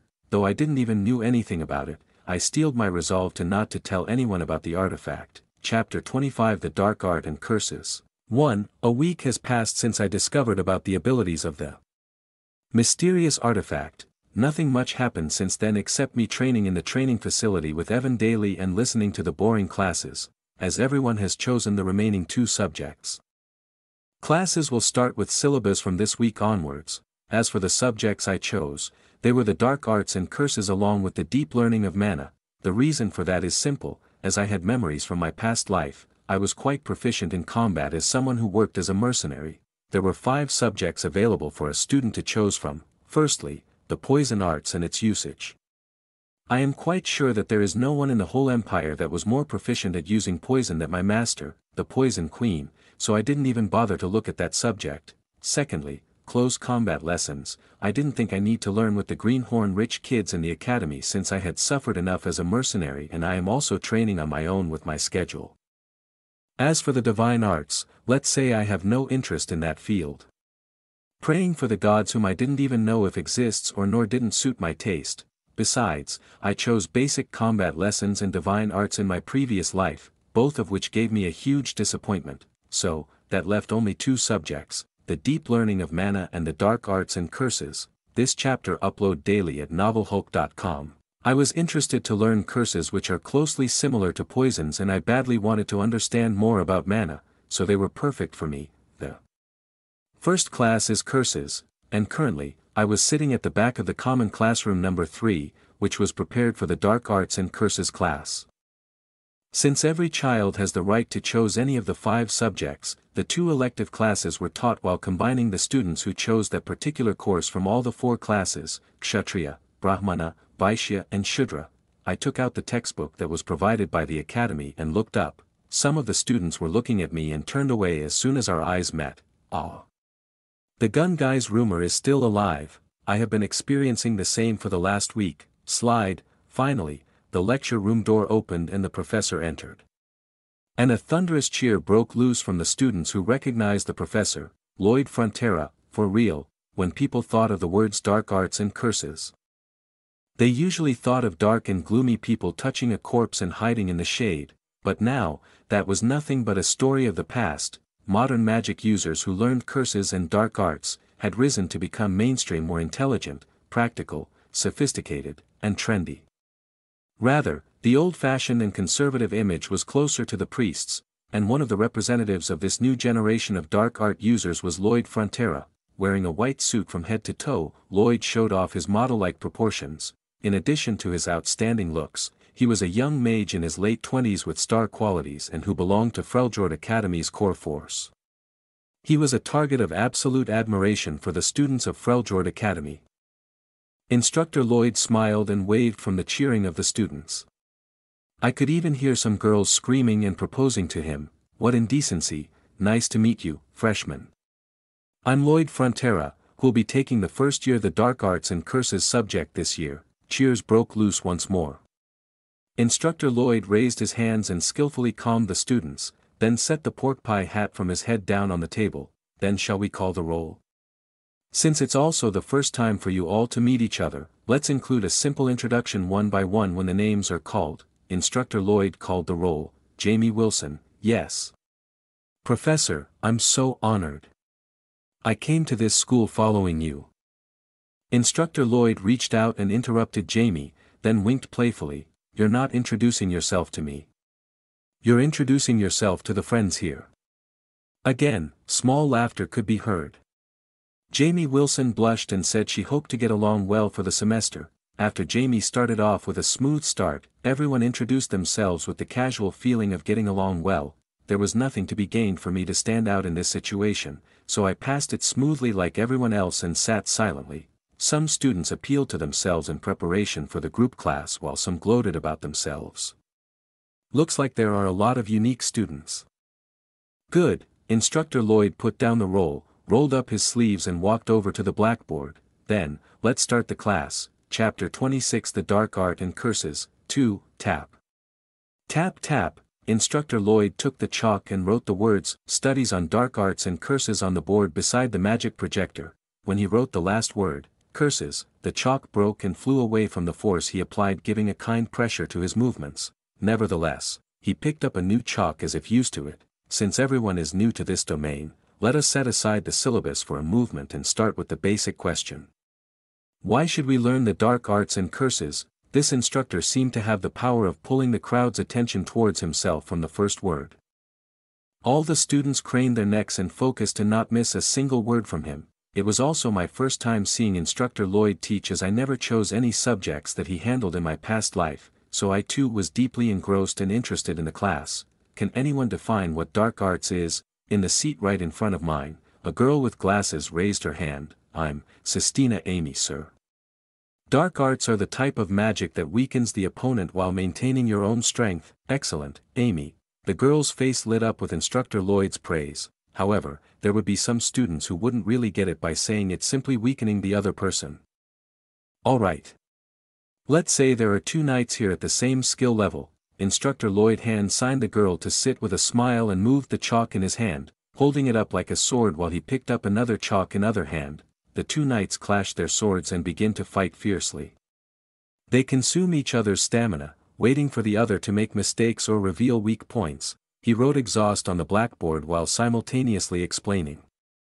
Let's say that they exchanged about 20 blows, but they wouldn't fall down. At that time, the knight facing the other knight screams and looks at the opponent with killing intent. The knight on the other side flinched and has a petrified expression on his face. The instructor wrote pressure on the blackboard. Finally, the sword of first knight cuts through the opponent's shoulder. The opponent bleeds and begins to shake his movements. Little by little, he's seizing the chance of victory. Once again, Instructor Lloyd wrote bleeding on the blackboard. As he explained the battle between the two knights using chalks, more and more words were written on the blackboard. All those words were a kind of dark arts and curse magic. The students were sitting at the edge of their seat and sweating from their hands as instructor's voice reached a climax. And finally, the knight cuts off the head of his opponent. Instructor Lloyd lowered his arm, holding the chalk, and broke the other chalk in half. There was a moment of silence in the lecture room. Everyone was that much involved in his teaching. Even I found it weirdly interesting. Instructor Lloyd Frontera, who looked around the students without saying a word, smiled and wrote the word doom on the blackboard. Whoa! Exclamations broke loose everywhere. Do you understand now? Even the most primitive and barbaric battles of human beings, simply clashing with weapons, is the series of steps of weakening the opponent to lead to victory. Instructor Lloyd picked up a new piece of chalk. Now, we'll look at the fight of the magician who know how to effectively use dark arts and curses. He scribbled two persons on a blackboard and pointed at one of them. How will the one who know dark arts would defeat this opponent? Once again, Instructor Lloyd wrote bleeding on the blackboard. As he explained the battle between the two knights using chalks, more and more words were written on the blackboard. All those words were a kind of dark arts and curse magic. The students were sitting at the edge of their seat and sweating from their hands as instructor's voice reached a climax. And finally, the knight cuts off the head of his opponent. Instructor Lloyd lowered his arm, holding the chalk, and broke the other chalk in half. There was a moment of silence in the lecture room. Everyone was that much involved in his teaching. Even I found it weirdly interesting. Instructor Lloyd Frontera, who looked around the students without saying a word, smiled and wrote the word doom on the blackboard. Whoa! Exclamations broke loose everywhere. Do you understand now? Even the most primitive and barbaric battles of human beings, simply clashing with weapons, is the series of steps of weakening the opponent to lead to victory. Instructor Lloyd picked up a new piece of chalk. Now, we'll look at the fight of the magician who know how to effectively use dark arts and curses. He scribbled two persons on a blackboard and pointed at one of them. How will the one who know dark arts would defeat this opponent? The dark arts have a simple and light structure among many types magics and can be deployed quickly.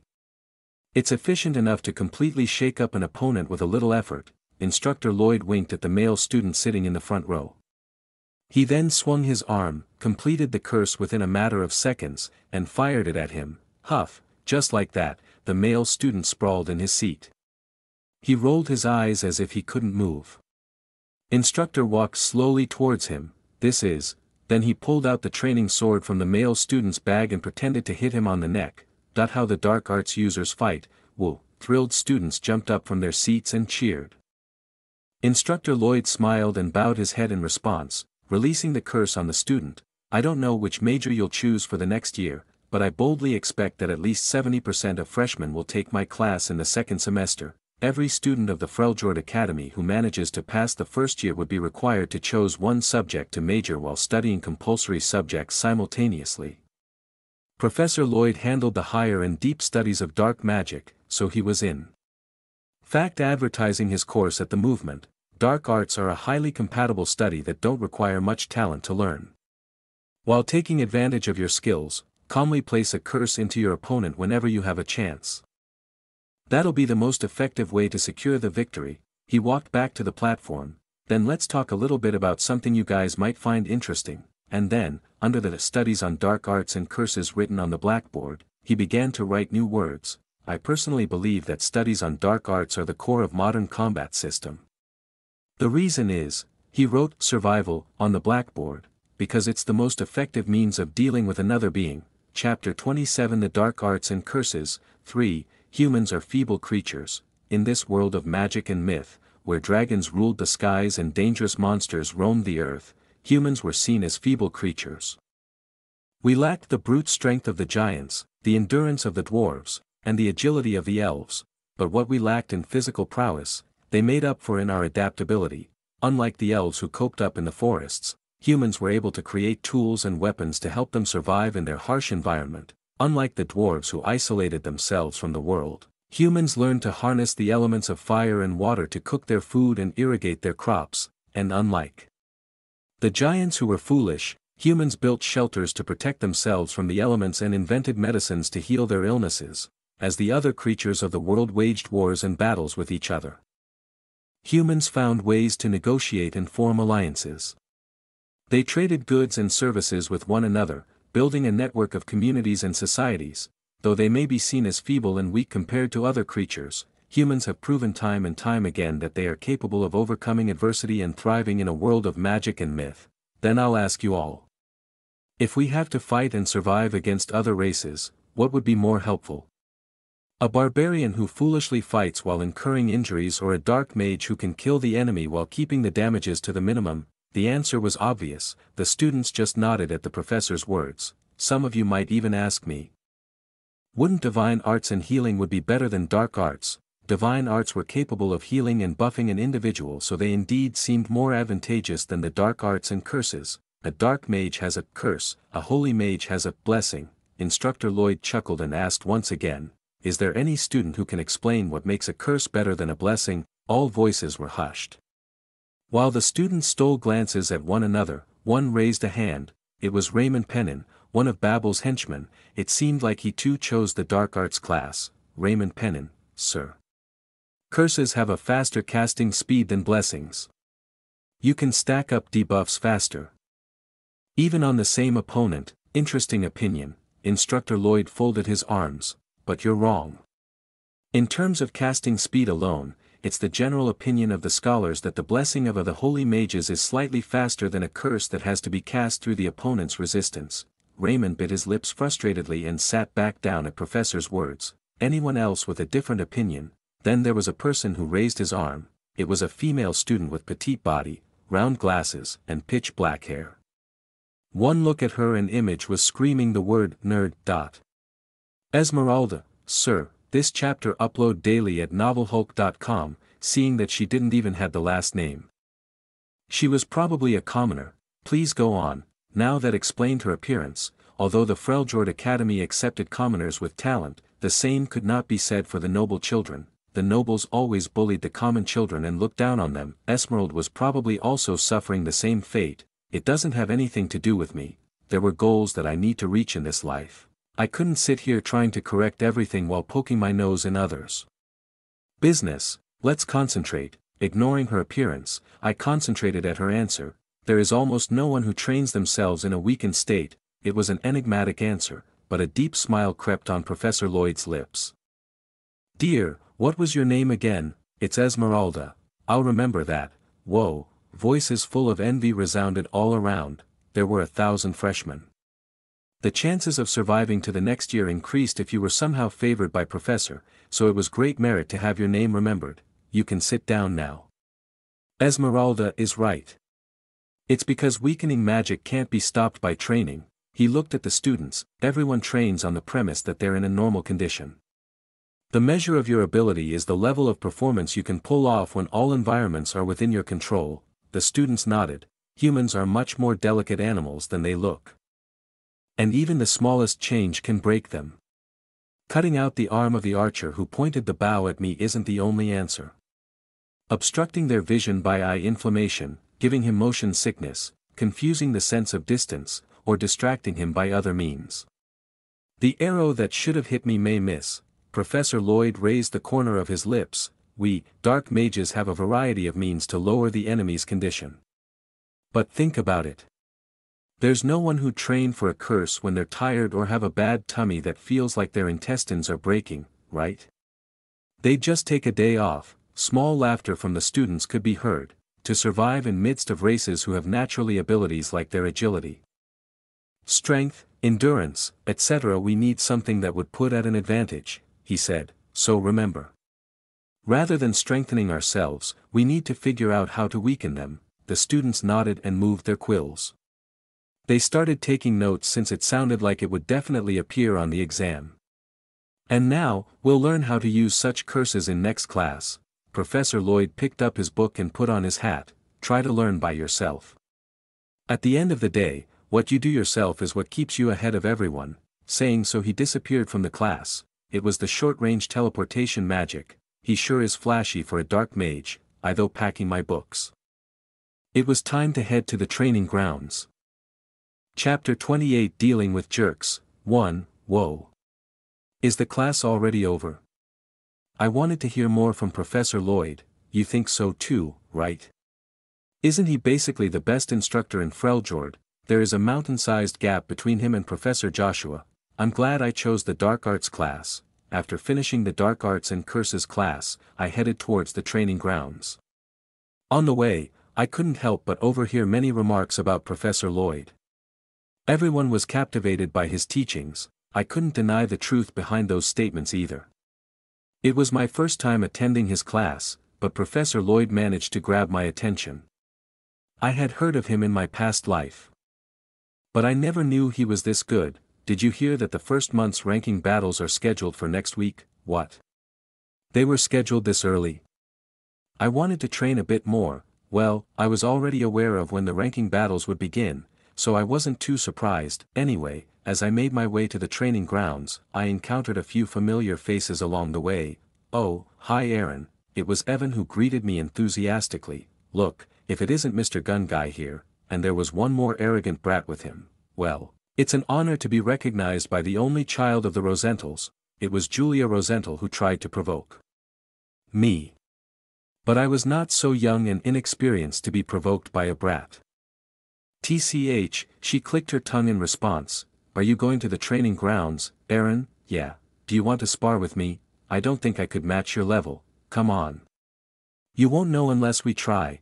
I think I'm fine with training by myself. Just as we were nearing the training grounds, a group of students blocked our way. Look here, you attention hog. I didn't pay them any mind and continued on my way. I'm talking to you, retard, he screamed, pointing at me. I looked around, and there was no one beside me except Julia and Evan, who were walking behind me. Were you talking to me? I didn't even know the name of the student in front of me. So naturally, I asked if he was talking to me. Who else would I be talking to, retard? It's you, attention hog, he said angrily, seeming to be upset about something. Move out of the way, moron. Who do you think you are to pick a fight with us?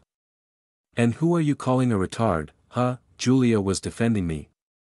Well, that was a surprise. I thought she hated me or something since she always tried to pick fights, Julia Rosental. I've always wanted to have a talk with you. You are as beautiful as the rumors say. The bully seemed quite slick with his words. I'm William Part from the Tavaishia class, he said, extending his hand to Julia. What the FCK? You're so cringe. Did I ask your name? Yufker, well, that shattered the image of nobility. He also seemed quite embarrassed by the unexpected response from Julia. I wanted to talk nicely to you since you're from the Duke household, but I guess it was in vain. Move aside, Julia. I only have business with that bastard, he said, holding back his embarrassment and anger. you dare order me around? And don't you dare say my name, you foo dash. Julia was about to pounce on him when I stepped in. Step aside, I interjected, I didn't want someone to shield me. It was something concerning me, and I didn't want to involve these two in my matters. I walked toward the boy who blocked our path and asked him straight to his face. What's your business, what? I responded, taken aback, I'm telling you to stop your useless actions to attract the instructor's attention. Do you think something might happen if you use multiple training weapons? And you even chose a gun. You think you're something great, huh? If you're here just to play around, just drop out now. Now I understood. He was one of those F-curs who tried to pick fights with others just to appear strong in front of others. Well, I did try to attract the attention of professors, but who does this F-cur think he is to question me? In my past life, I would have ignored the remarks. I was so afraid of the instructors that I stayed away from trouble.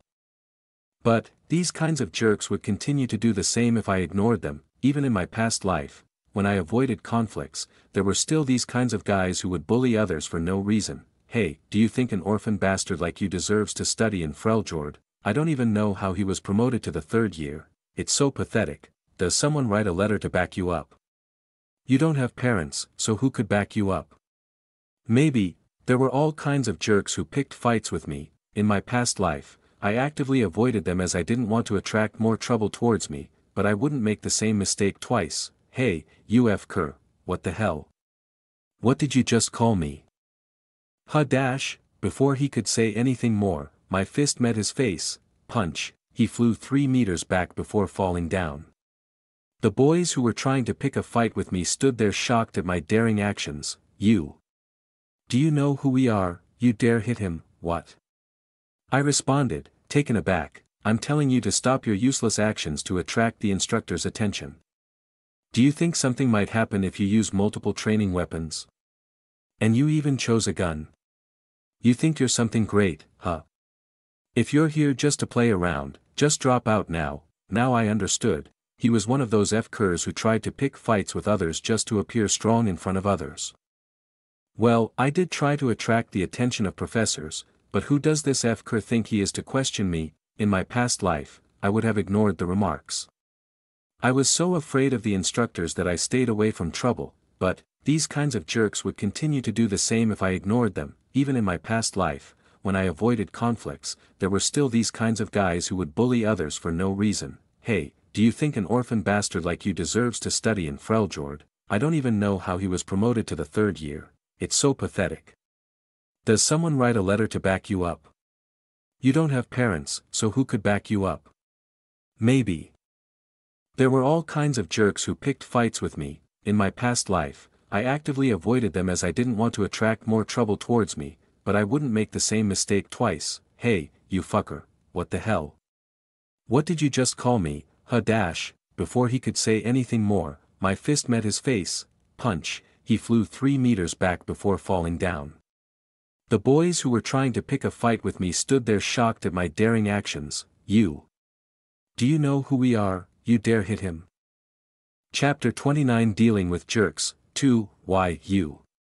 You motherfucker. William, who took my fists head on, belatedly came to his senses. His face was flushed red. I don't know if it is because of my punch or because he was embarrassed to be beaten in front of everyone. You motherfucking attention hog. He got up and lunged at me without a second of delay. Phew, I watched leisurely as his fist got closer to my face. I could see him move clearly. His face, which was distorted with anger, the inexperienced footwork he tried to use, his shaking fist, I could see everything clearly. Maybe due to my years of experience as a mercenary, he didn't even look like a threat. I placed my hands in my pockets as I watched him getting closer. Sweep, he swung his fist with as much force as he could muster, but all it took for me to dodge that was to bend a little. But I didn't stop there and placed my right leg against his path. I didn't do anything else, or rather, there was no need to. Gadash, William slipped and fell on his face, and his face turned even redder with embarrassment. Hee. I could hear Julia giggling behind me, which further enraged William. Sheeing, burning with rage, he unsheathed the training sword from his sheath and stood against me. Hey! Using weapons outside of sparring is prohibited. Julia, who was giggling just a second ago, screamed upon seeing him unsheath the sword, even though they were training swords. The weapons provided by the academy were sharp enough to kill low-grade monsters, so using them outside of sparring and training was prohibited by the academy, and breaking those rules may very well lead to expulsion. Shut up, bitch. But William didn't seem to care about the rules at this moment. He had lost his reason. He didn't even care about Julia's warning and pounced on me with the sword, pathetic bastard, but even with the sword, he just looked like a cute puppy to me. There was no technique, no skill, he was just swinging the sword with brute force. However, thanks to his recklessness, I got to try out the skills that I learned in my previous life. I observed the incoming sword closely and took out my hands from my pocket. The target was William's right hand, which was holding the sword. I watched patiently as the sword neared me. And right when the sword was about 2 inches away from me, I hit his arm. With just a little force, he let go of the weapon and was pushed back. Seriously. Kids these days are way too lousy and incompetent. The sword in his hand fell away from him, and without a weapon, he just looked like a punching bag to me. Smack. I gathered my strength and smacked him as hard as I could on the head. I was getting ready to confront his next attack, but he had lost consciousness. I didn't think that I was strong enough to smack him unconscious. After all, he too seemed to be a peak 1-star knight. Anyway, I was just thankful that it ended fast. Consider it a lesson. Just as I was finishing off the scene with a cool phrase, the mysterious artifact responded. Technique, proficiency, beginner, rating. A barehanded fighting technique developed by the asteroid family, allows the user to effectively use different parts of the body as weapons. It is said that with enough proficiency, one can even use their hands as swords. Effect: during combat, every part of the body becomes a weapon capable of parrying, defending, and attacking opponents. As I guessed, every time I remember or use a technique or skill from my past life, the artifact updates my status. It was incredible. In a sense, to be able to know about myself and my capabilities. I was yet to discover the full functionality of the artifact, but it was already more amazing than I could ever imagine. Anyway, the asteroid's barehanded brawl technique I just used was a technique from the asteroid family.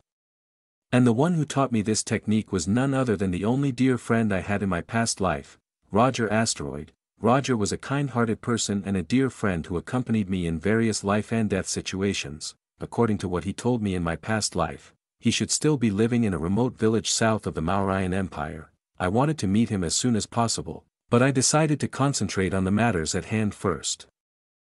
The fire dragon, Yugrim, was like a ticking bomb that could go off at any time, and I wanted to focus on resolving that issue. Hey, Aaron, I snapped back to reality upon hearing Evan's call, but before I could see him, another person appeared before me.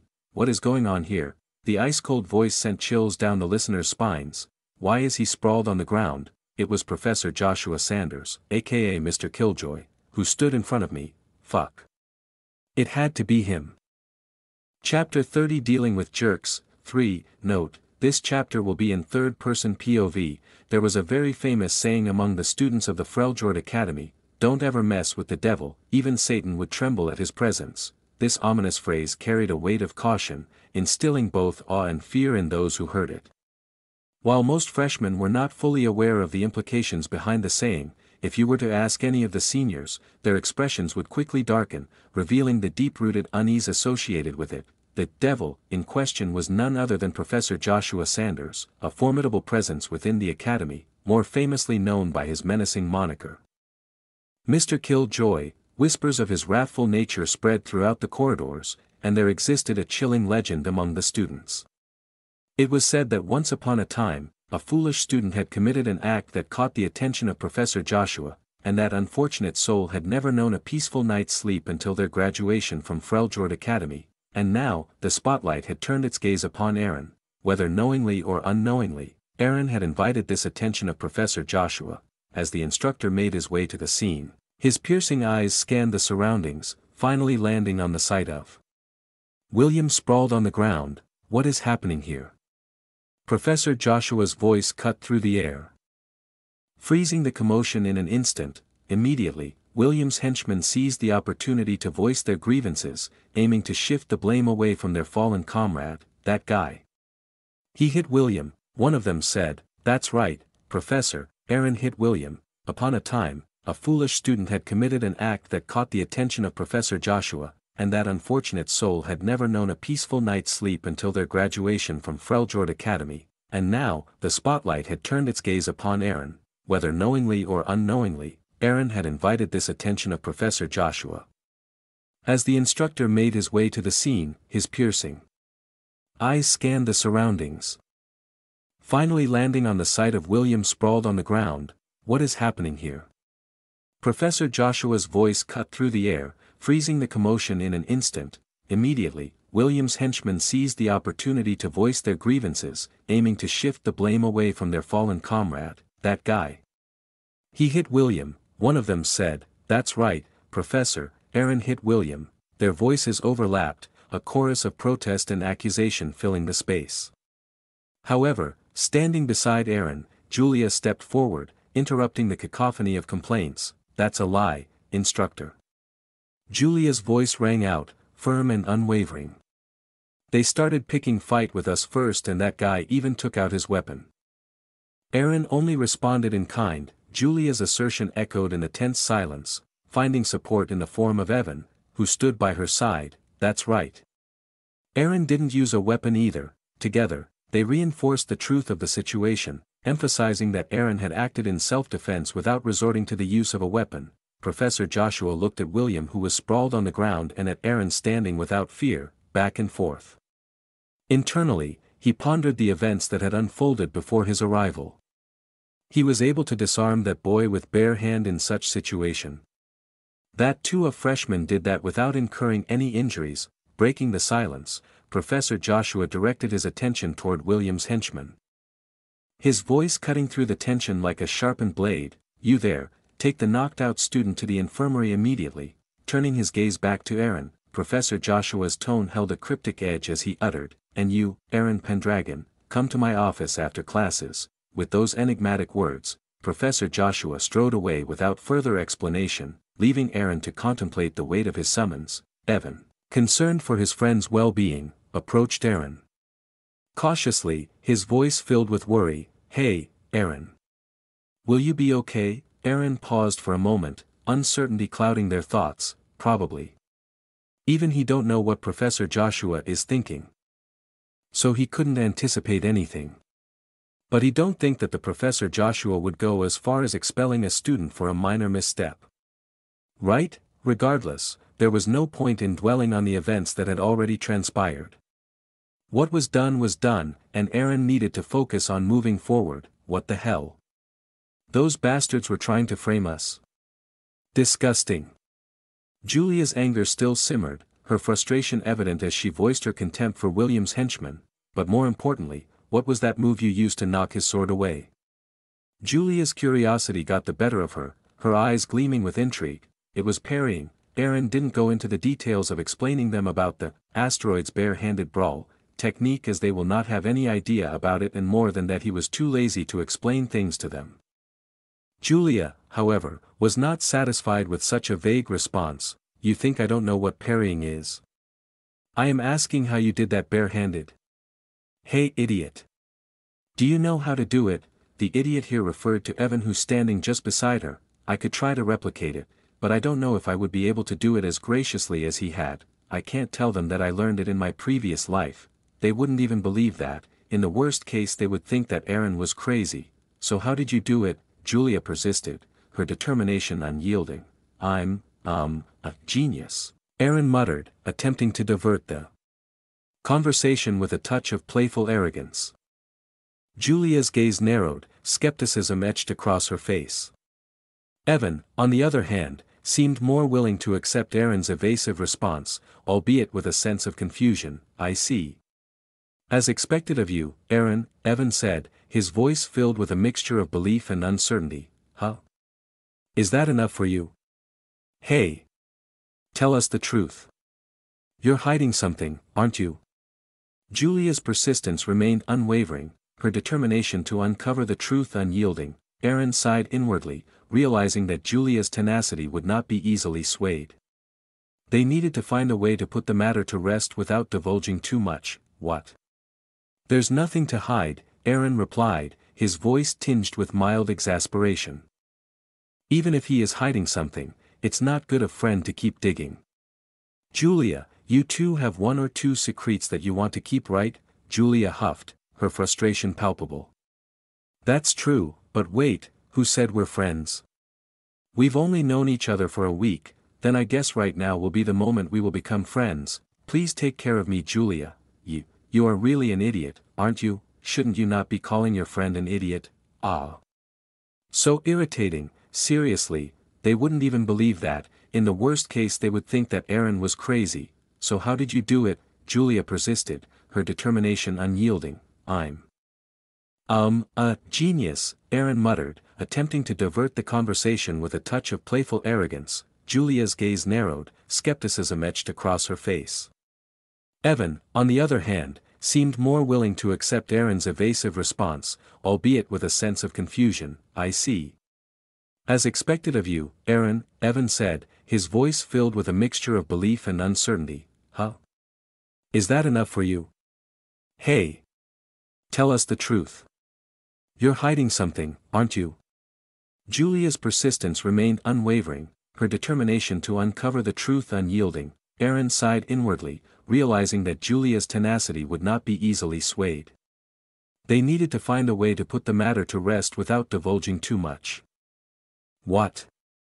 There's nothing to hide, Aaron replied, his voice tinged with mild exasperation. Even if he is hiding something, it's not good of friend to keep digging. Julia, you too have one or two secrets that you want to keep, right? Julia huffed, her frustration palpable. That's true, but wait, who said we're friends? We've only known each other for a week, then I guess right now will be the moment we will become friends. Please take care of me, Julia. You are really an idiot, aren't you? Shouldn't you not be calling your friend an idiot? Ah. So irritating, seriously, Aaron couldn't help but feel a sense of joy witnessing the playful banter between his newfound friends. A smile arose on his face as he watched the back of the two bickering at each other. We'll be late for class, Aaron. Julia's voice snapped Aaron back to the present moment. Hey! What are you doing? Let's go. Evan chimed in, his tone light-hearted yet filled with urgency. That's right. This peace and happiness, Aaron had forgotten how good it feels to live in such peace. Chapter 31 Combat Training 1. The day unfolded, lessons blending into one another, the ebb and flow of academia shaping the experience of the students. As I listened to the classes, the weight of Professor Joshua's summons lingered in the back of my mind, but I was determined to face whatever lay ahead. As the final bell of the day rang, signifying the end of classes, I gathered my belongings and made my way towards Professor Joshua's office. With each step, a mix of apprehension and curiosity coursed through my veins. Entering the office, Aaron found Professor Joshua seated behind his desk, his gaze fixed upon them. The room was adorned with shelves filled with books, the knowledge and wisdom contained within them seeming to permeate the very air. Aaron Pendragon, have a seat, Professor Joshua said, his voice carrying a hint of intrigue. I complied, settling into the chair opposite the professor. The weight of the moment hung in the air, the anticipation almost tangible. It made me more nervous. Professor Joshua leaned forward, his piercing gaze locked with mine. I must admit, your actions today caught my attention. What the hell, to be able to disarm the opponent barehanded, even displaying the skill and composure. It is a rare talent among freshmen. My heart skipped a beat, unsure of how to interpret the professor's words. Was it praise or a prelude to a reprimand? His ever-serious expression further increased the confusion. But whatever may be the case, fighting inside the academy was restrict not allowed, and you realize you just broke that rule, right? There it is. I don't know what punishment he gives, but let's prepare for it. As a punishment, you will accompany me in the morning training before the class and evening training after the classes for a month, that's it? Wasn't Professor Joshua supposed to be more strict? Do you understand, huh? Yes, Professor, I accept the punishment. I don't know what was happening, but I accepted it happily. Despite the many rumors, Instructor Joshua was a 7-star mage. There are many things I could learn from him. It was even a rare chance. Then I will see you 3 a.m. in the morning tomorrow. Huh, you can go back now. Wasn't the training supposed to be in morning? 3 a.m. When the FCK is 3 a.m. considered as morning, Aaron didn't know it at this point of time that his life is going to get into a hard track from tomorrow. After having a quick refreshment and finishing the nature's call, I got out of my room. I still felt depressed thinking about what happened in Professor Joshua's office earlier. I thought I could live my academic days with peace, but that seemed impossible now with Professor Joshua paying attention to me. Fuck. This is so frustrating. The magic-engineered handgun in my pocket rattled uncomfortably, but I couldn't do anything about it without a holster. The only thing that I could think of doing to get out this frustration was training. And my destination was the shooting range, located east of Dorm 1. The shooting range was a dome-shaped building consisting of 20 training rooms. The shooting range was mostly used by archers who uses bow as that was the most common choice, but it wouldn't be a problem to train with a gun too. The targets in the range were oddly distributed around where the sharpshooter would stand.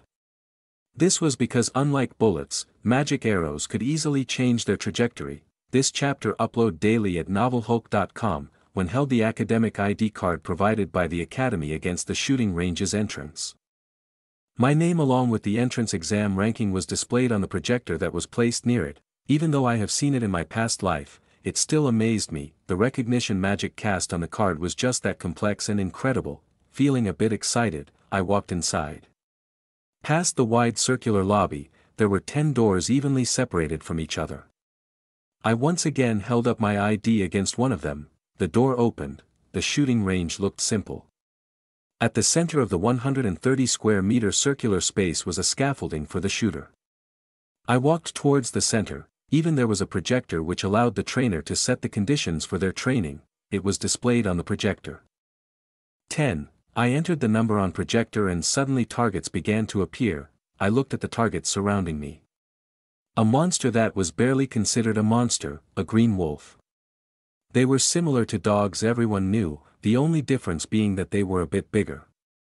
But the targets here were only projections that were created with magic. Higher level naturally meant targets moved quicker. At stage 9, the targets even attacked. Although the attacks just passed through since they were just projections. Stage 4, first, I set the difficulty to stage 4 and loaded my magic bullets. If I was quite skilled in handling magic power in my past life, so I should be able to compress magic power into bullets without having to get physical bullets. But the problem was that the current me didn't have such talents or the amount of mana, and even if I could do such a thing, using a bow was much more destructive and efficient. Start. First, I notified the projection to start and aimed my gun at the leftmost target. The slowly moving green wolf seemed to program to sense the attacker as it began to speed up. It scuttled around without a set movement pattern, but I could see its trajectory. It was like I was seeing an afterimage, but of its future path. Predicting its movement by a step, I pulled the trigger. A blue flare shot up from the barrel. There was no loud noise as the silent magic circle instilled on the gun reduced the sound to very minimal. Leaving the barrel silently, the bullet should pierce the green wolf. I didn't bother to check the result with my eyes. The moment the bullet went out, I moved on to the next target and fired. My hand moved on its own. 1, 2, 3, 4, 10, the trigger was pulled 10 times, and the green wolf projections that were struck scattered into particles of mana. Only 2 targets survived. Oh ho, I was quite impressed. I was very proficient at using bows in my past life, but I didn't think that my aim would be this good, in just 32.18 seconds.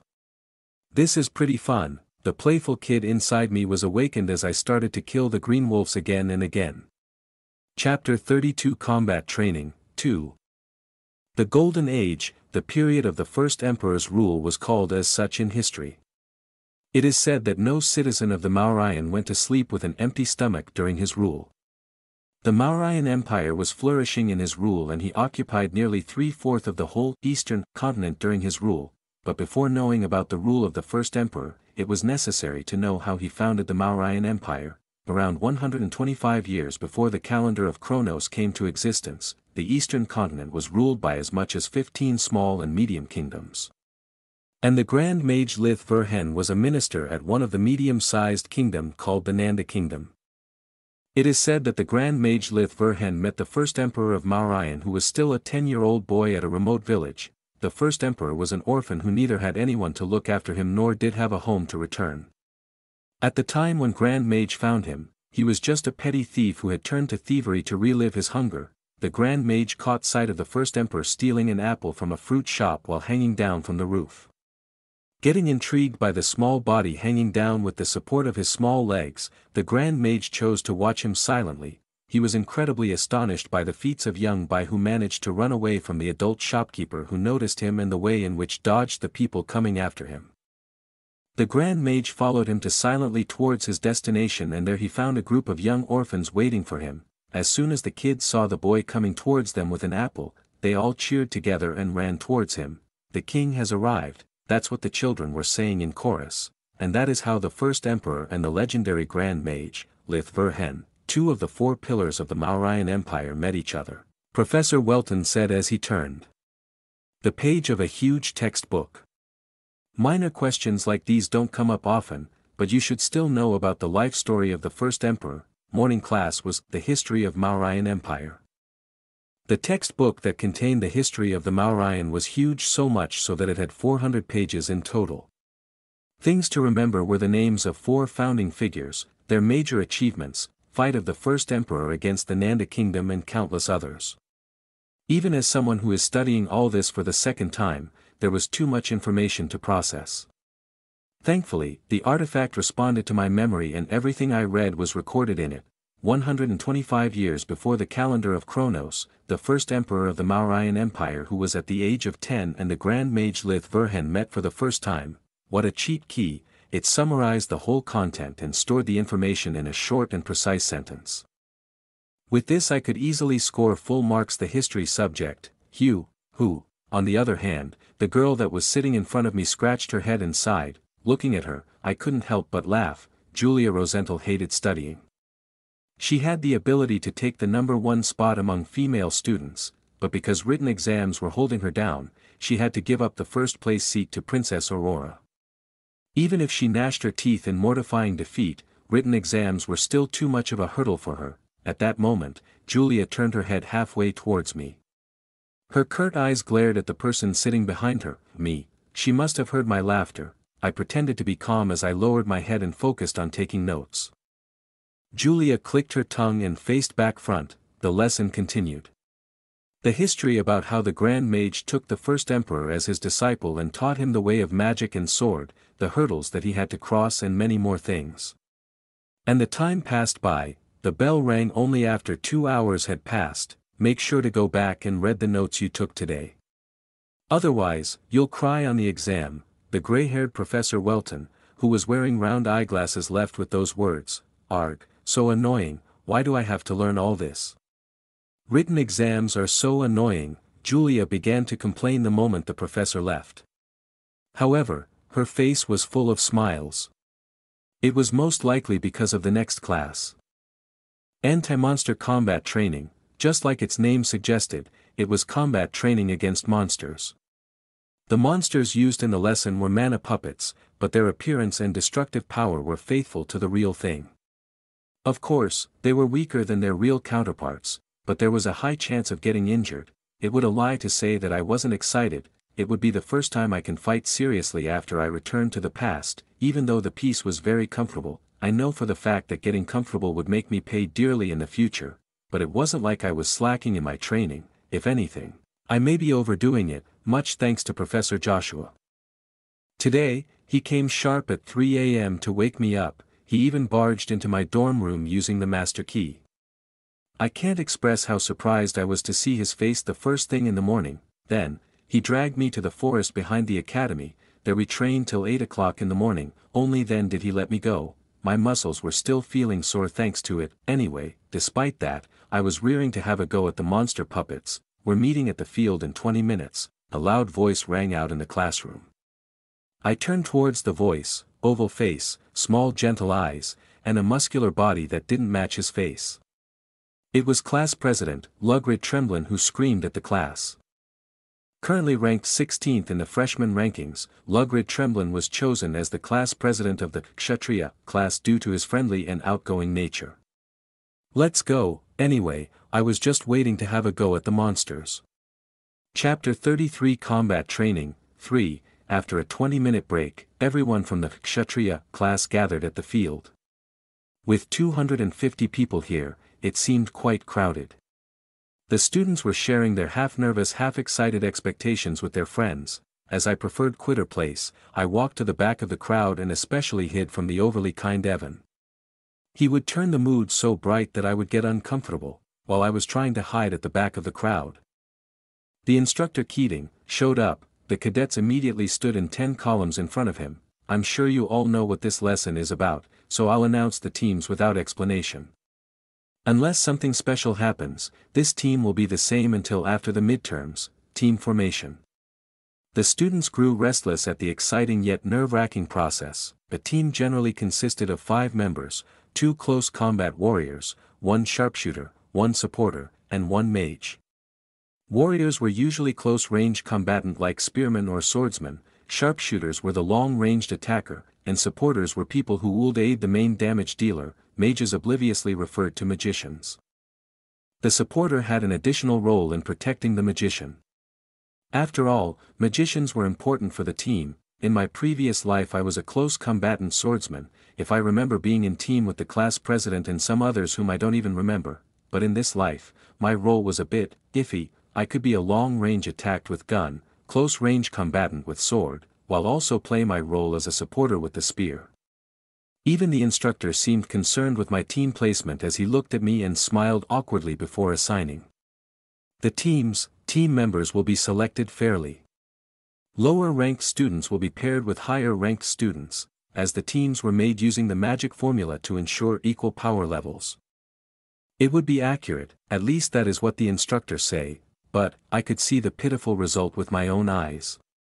Team 1, Zephyr/Ura/Cain Ray/Raymond Pennon, Team 2, Damian/Rosen/Noah/Julia Vaughn Rosenthal, Team 5, Olivia Manson/Hazuki/Aaron Pendragon/Luna Primrose. Looking at my assigned team, I became lost for words. Luna Primrose, ranked 6th in the overall freshman ranking, the daughter of the Primrose Marquise was on my team. Looking around, I met her eyes. Her jewel-like eyes flashed with deep contempt and disdain. But that was only for a moment. By the time I blinked once, the negative feeling in her eyes was gone, surprisingly. She walked towards me with a smile. Her long hair fluttered with each of her dignified steps. Her beautiful lips moved modestly. It's nice to meet you, Olivia Manson, but I wasn't the one Luna greeted. Meeting her I was also my imagination.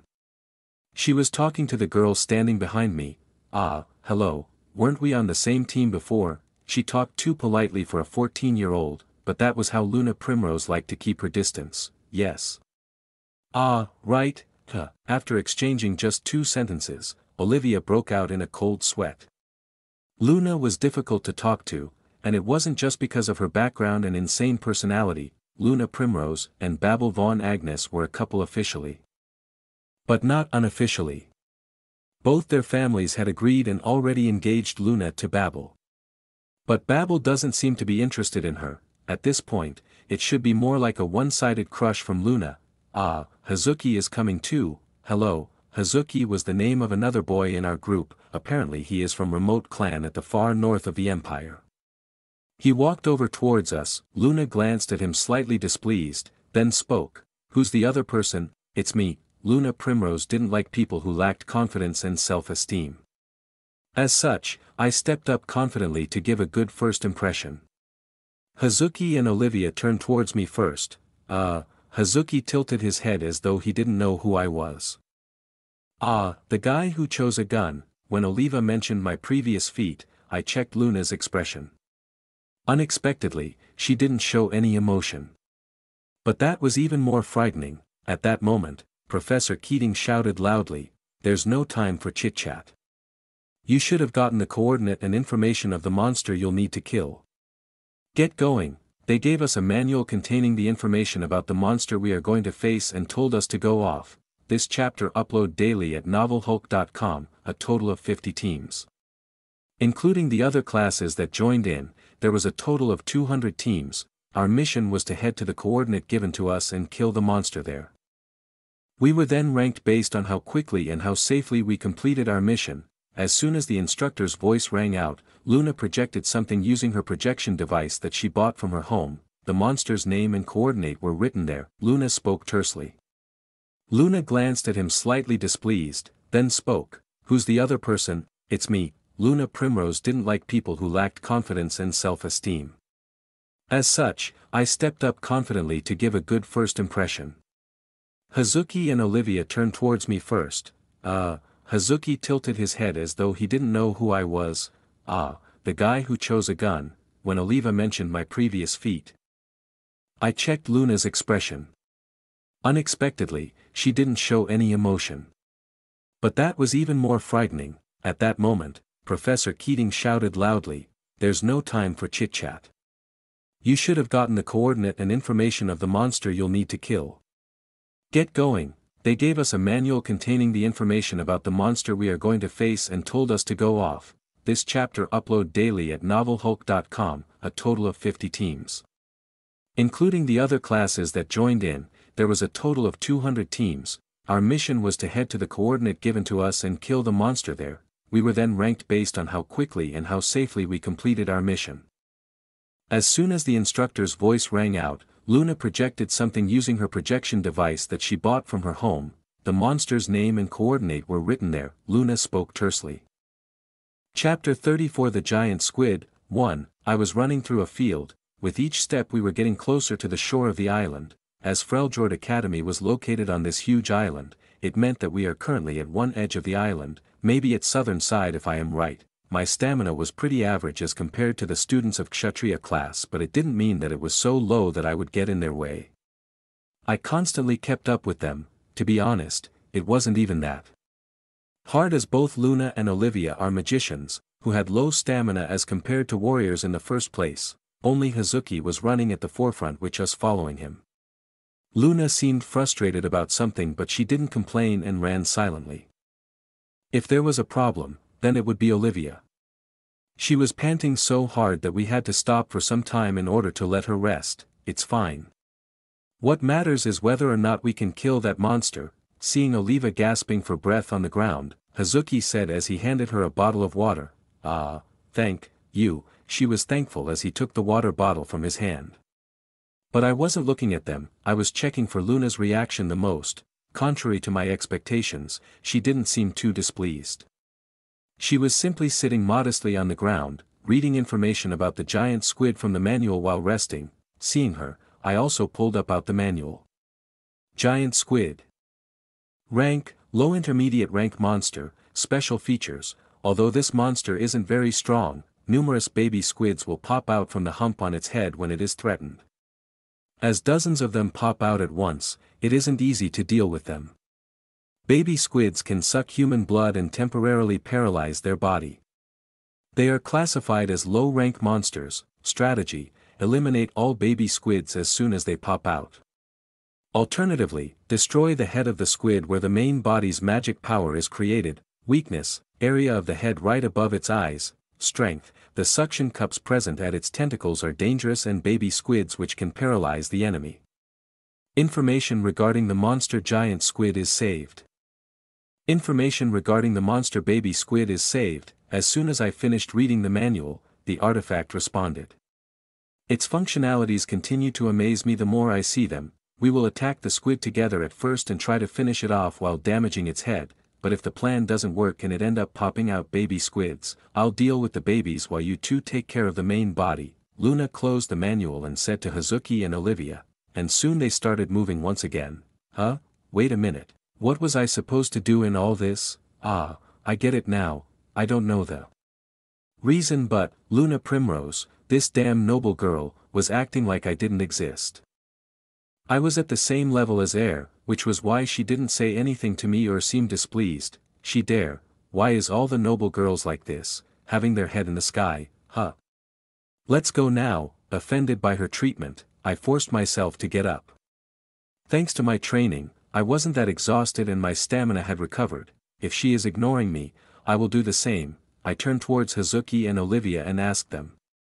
Are you sure you got enough rest? Yeah, let's go now. Yes. The movement they said that, I started running.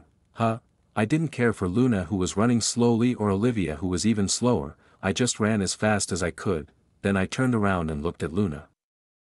As expected, she was flustered seeing me run ahead. After all, she was just a 14-year-old brat. Seeing her flustered made me happy. There, Hazuki was running along with me with nimble movements, cried out as he saw the giant squid, "Take position." Despite her oblivious exhaustion, Luna was quick in giving out orders. Although Olivia was a bit slow, she too managed to stand firmly by the time the squid noticed us. "Be careful of its tentacles, and don't attack recklessly, wait for me to blind it." Light magic was very effective against monsters which are inherently have the dark attribute. So, Luna was supposedly an important part in our team. Miko, she soon casted a spell. Miko, it was a basic light magic spell that would create a small, quick flash of light and fire at the opponent, rendering them temporarily blinded. The effect roughly lasts for about a minute, making this spell as an excellent option for quick getaways. "Now, close your eyes." We closed our eyes for a movement when the spell was about to activate. Flash. After a second we opened our eyes. The giant squid was blinded by the light spell and was swinging its tentacles all around as it. Surprised by the flash, it seemed like the monster felt threatened by the light magic as its head immediately started to swell. The head is starting to swing. When we run at it, the baby squids will pop out of its hump. When that happens, Olivia and I will fall back and be on standby. Olivia needs to save her magic power as much as possible. The giant squid has high regenerative power, so we need to remove its hump in a single blow. Luna's explanation continued. In reality, it was best to leave the baby squids to me. A magic-powered gun had a high base power, so it could kill any number of baby squids in one blow. On the other hand, it was hard to damage the main body unless a critical hit occurred. So they all should Jave concentrated on damaging the main body. Even using light-type spell even before your teammates took position was a terrible move, as we now has to face multiple baby squids. It would have been much easier if we slowly approached it and cut off its head hump at once. Anyway, now that it has already happened, we have to look at the way to deal with the monster. Luna didn't say anything to me, so I just stood still, holding myself back from yawning. "Then let's start." The moment her words fell, Oliva started to cast a fire spell and Hazuki ran up. After closing in a fair amount, Hazuki straightened his throat before roaring, "Queek, kayak." It was sound magic that amplified their voice, which was very rarely seen. My ears felt burning, but it had the desired effect. The giant squid lowered its head as a result, but before Hazuki's dagger could reach its head, the hump on its head was fired. Boom, a thundering sound rang out, and dozens of creatures shot out of its hump. Seemingly mushy lumps rained down on us from the sky. TCH, the plan to cut off its head failed. Now it was time for Plan B. Chapter 35. The Giant Squid. 2. The plan was to let Hazuki and Olivia deal with the small squids while Luna prepared a 3-star light magic spell.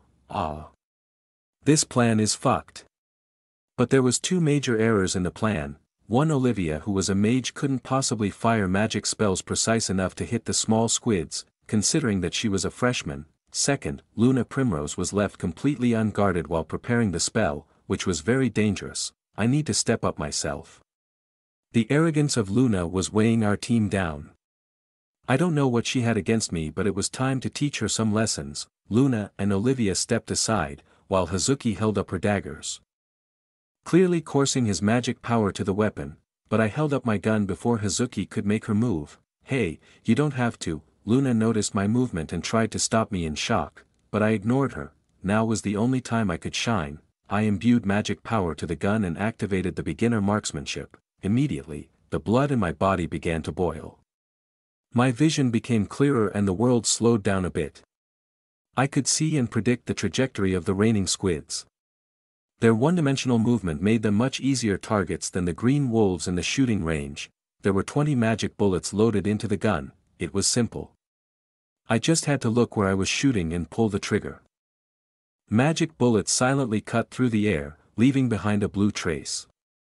1 bullet for 1 target.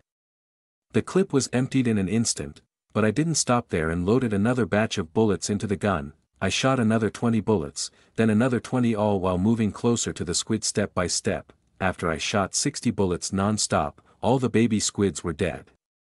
The creatures covering the sun disappeared without leaving behind a trace.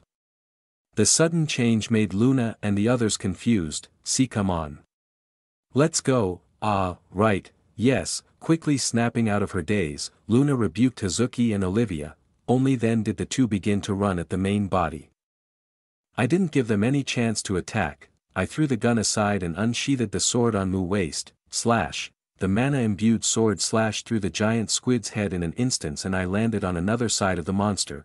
Keek, black blood gushed out of the cut region and nearly half of its head was slashed. TCH, it seemed like I was still lacking in strength to finish it off in one move. Crying voraciously, the squid tried to jump on Luna who was running at the monster. Noticing it, I took out the spear on my back and threw it at the giant squid. Pierce dash, hitting the giant squid on the mark. The spear went through its head and came out from another side. The black blood of the giant squid and its mucus was slashed on Luna. Before she was covered in goo, Luna calmly spread out her magic power and created a light shield. The mucus from the giant squid fell down after hitting the shield. But she couldn't block everything. Luna gave me a deathly glare, but she knew now wasn't the time to complain. She looked towards the monster whose head was pierced by my spear. Attack, she instructed, noticing that the monster was on its last leg. 7 minutes 54 seconds, it was the time we took to kill that monster. Even though I had pierced its head with my spear, its incredible regeneration skill made it very hard to deal with. Anyway, thanks to Hazuki who cut off 2 of its tentacles and Luna, who managed to cast a 3-star light magic spell to finish it off, we finished off the monster without much trouble. Now that the battle was over, Luna had her eyes closed shut. Around her ankles and snow-white collarbone were the giant squid's dried blood and mucus. After letting out a sigh, she took out a handkerchief from her pocket and wiped them off.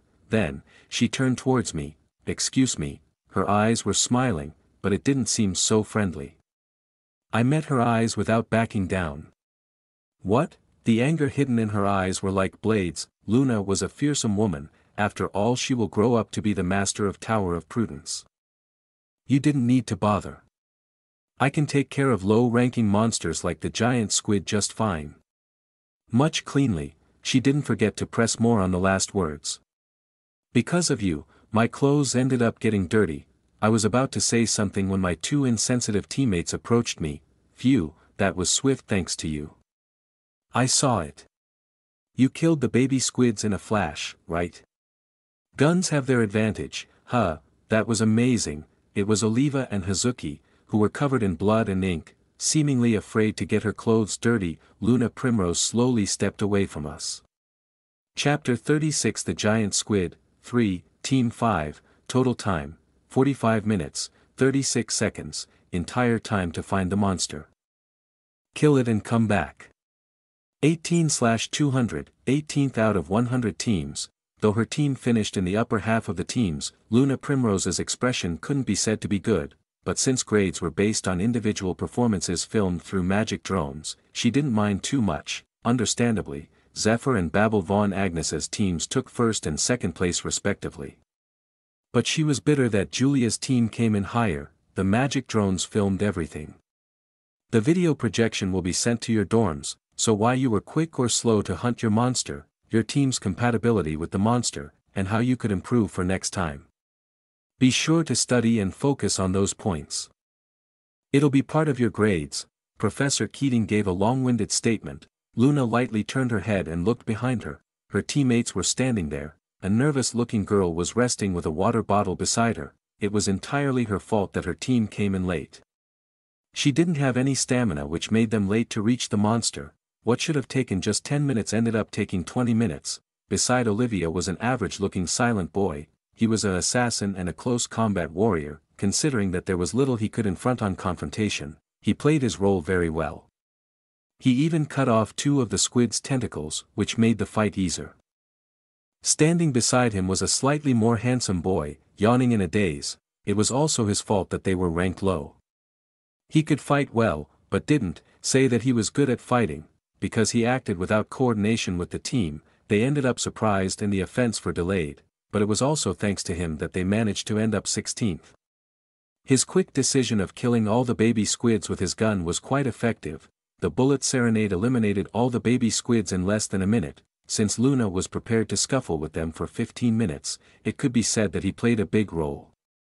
But of course, she still played the biggest role as she was the one who crushed its head and killed it off with a 3-star magic.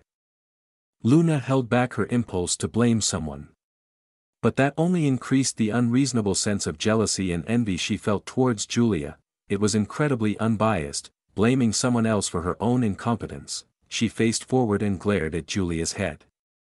If she wouldn't be found out, she wanted to smack the back of her head. Luna's hands trembled, reaching towards Julia's head, but instead of taking such extreme action, she lightly touched Julia's shoulder. "Julia, how was it?" Her expression was completely different that. "How it was a second ago, Ah, it's as you see. 4th place. What a shame. I wanted to beat Babel and Princess Aurora. What about you?" "I'm 16th, oh. Wow, you got 16th with that in your team," she clearly said that, pointing towards Aaron, making sure that he noticed her. "We got the black hump octopus. We just had to remove the hump, and that's what you did, right?" Luna didn't say that she messed up while using a light magic spell, instead nodded with a bright smile. "Yep, late at night, after the end of regular classes, I was working out in the training room. Because of all the things that happened today, I felt like I was dying. But it was something I needed to do. I focused on working out for 2 hours. Thankfully, I was well acquainted with the training equipment. It was only that the weights were heavier. For example, the leg extension machine went from 15 Vex to 500 Vex. Ugh." After completing my workout, I fumbled back to the dressing room like a zombie and collapsed on the seat. Time is nearing. Maybe due to the exhaustion, my mind started to think about the dragon once again. Each passing day, the threat of the fire dragon neared. I couldn't sleep peacefully knowing that there is a ticking bomb near Out Barony. No matter how much I tried to think about the solutions, I couldn't think of any way to stop a dragon except taking help from the Emperor himself. But as of now, it was only a pipe dream. Not to mention meeting him, I wouldn't even be allowed anywhere near the Emperor. FCK, is there no way?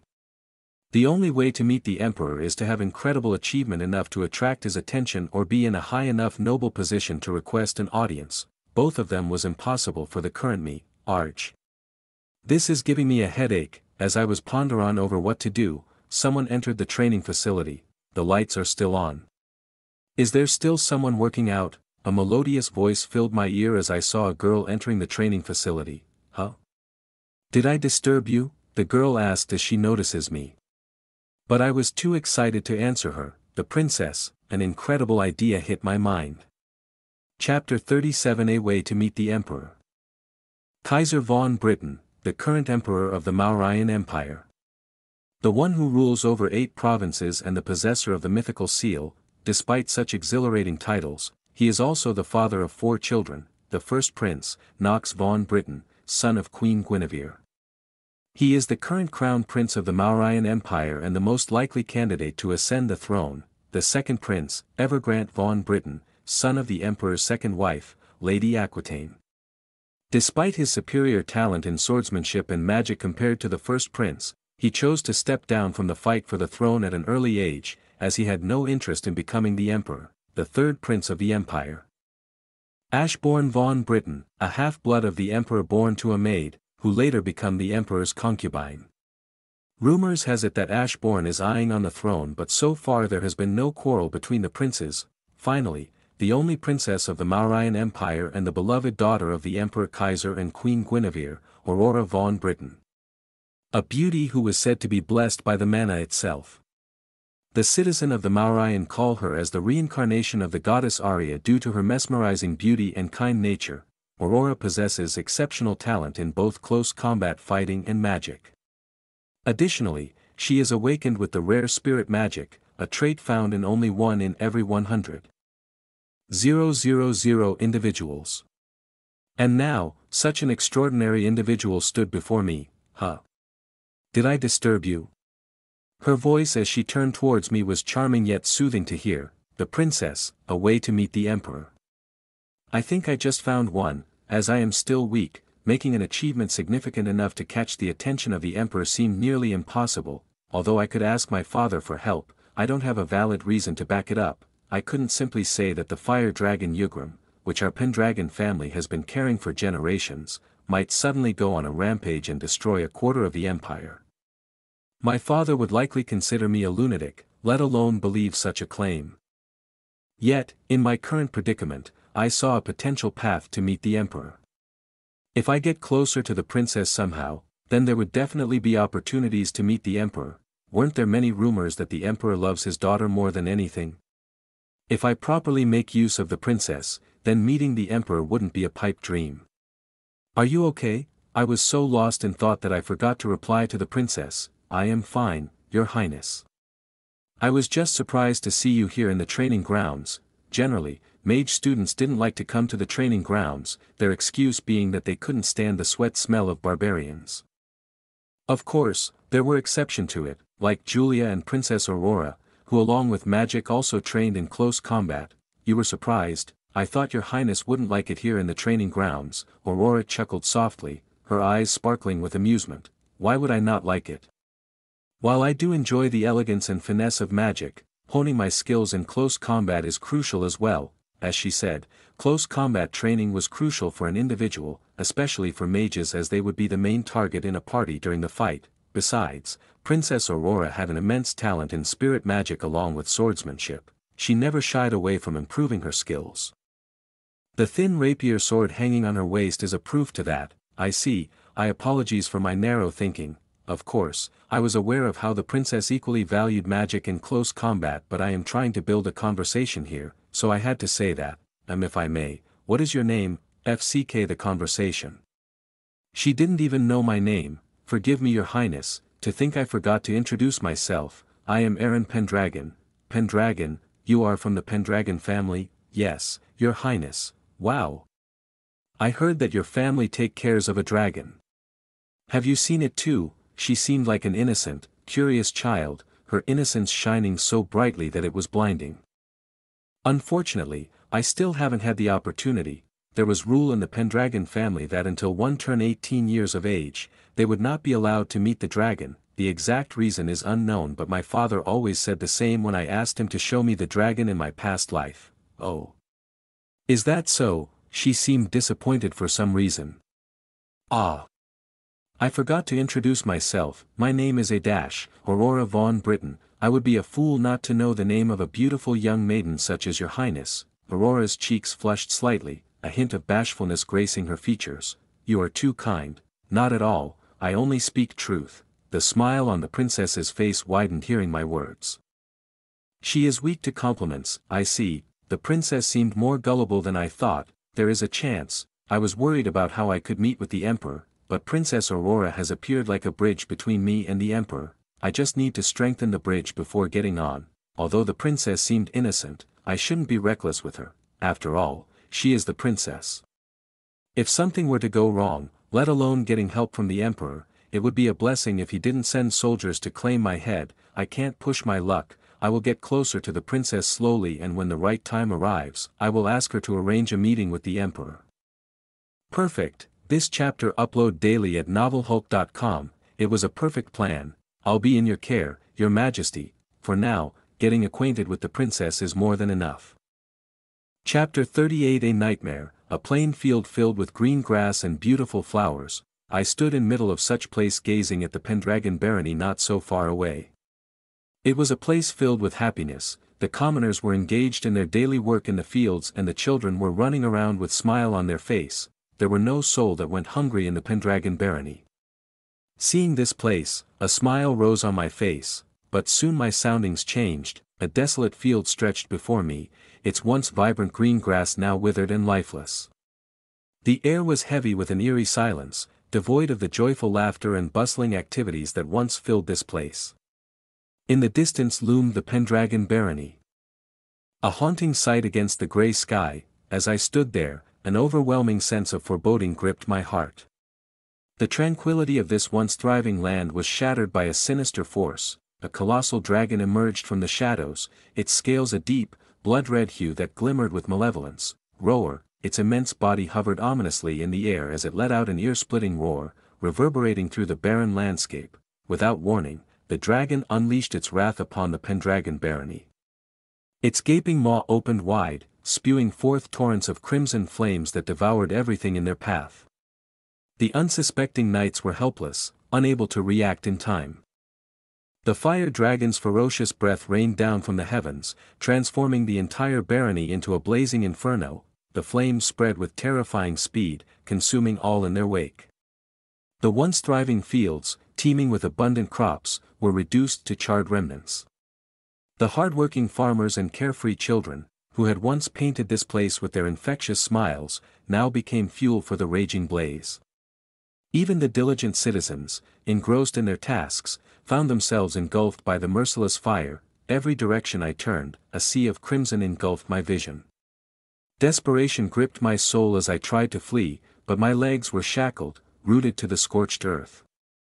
A tortured cry escaped my lips, but the sound was stolen by the merciless winds, and then, I saw them, my father, a valiant warrior wielding a sword, my mother, cradling my newborn sibling, the loyal butler and maids who served the Pendragons, and the citizens, all approaching me with grotesque flames devouring their very existence.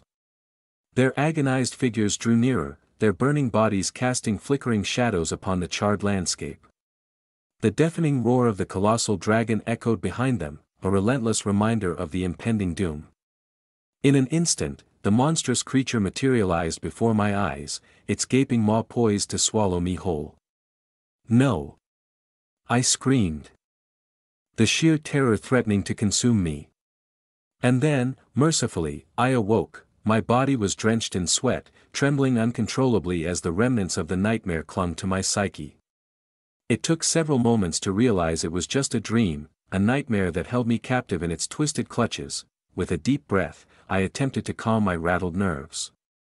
But as I steadied myself, I noticed an unsettling presence invaded my room. Like a specter shrouded in darkness, a man, clad in a long black coat, stood before me. His face obscured by the night's shadows, he exuded an aura of malevolence that sent shivers down my spine. FCK. In a moment of panicked instinct, I seized a nearby glass and hurled it at the figure. To my astonishment, he caught the glass with ease, his movements eerily graceful. Slowly, he approached the table, placing the glass upon it before illuminating the room with the glow of a mana stone-powered bulb. Blinking away the residual blur, I beheld the figure before me, Professor Joshua. The realization struck me, and a mix of relief and confusion washed over me. It was then that I noticed the time, 3:32 a.m., fuck me, I was meant to be at the training grounds by 3 a.m. to train with Professor Joshua, but now it was already 3:32. My heart sank as I realized I had overslept without any notice that the professor had come to my dormitory himself. He is furious. I muttered under my breath. There was nothing worse than making Professor Joshua furious. Without wasting another moment, I swiftly rose from the bed and bowed deeply, my voice filled with fake remorse. I am truly sorry, Professor Joshua. I was completely exhausted yesterday, and I overslept. I will make it to the training grounds in 5 minutes, rest for today. This chapter upload daily at novelhulk.com, he interrupted, his voice surprisingly calm. Before I could utter another word, he turned and walked out of my room, leaving me in a state of bewilderment and relief. As Professor Joshua stepped out of Aaron's room, he hesitated for a moment and glanced back. Something troubled him deeply about the sight he had just witnessed. Aaron, shaken and drenched in sweat, seemed to have endured a nightmarish ordeal. His face contorted with fear, and the sheer terror he displayed left an indelible mark on Professor Joshua's mind. What could have inflicted such terror upon a 14-year-old boy, he pondered, his thoughts swirling with concern. He couldn't fathom the horrors Aaron had experienced, but he knew it must have been something that he couldn't imagine. His face was distorted and he seemed very scared for some reason. He was in so much pain, Professor Joshua whispered to himself, a mixture of sympathy and confusion tugging at his heartstrings. Deeply troubled, Professor Joshua decided it was best to grant Aaron respite for the day. Poor kid, he muttered, realizing the weight of the nightmares Aaron carried with him. Chapter 39 Deep Learning of Mana. 1. The day dawned, and I woke up with my muscles aching and screaming at me. The vivid nightmare I had still lingered in my mind, refusing to fade away. I wondered why Professor Joshua didn't drag me to the training grounds and instead allowed me to rest, but I wasn't complaining or anything. In fact, I was grateful for the opportunity to take a day off.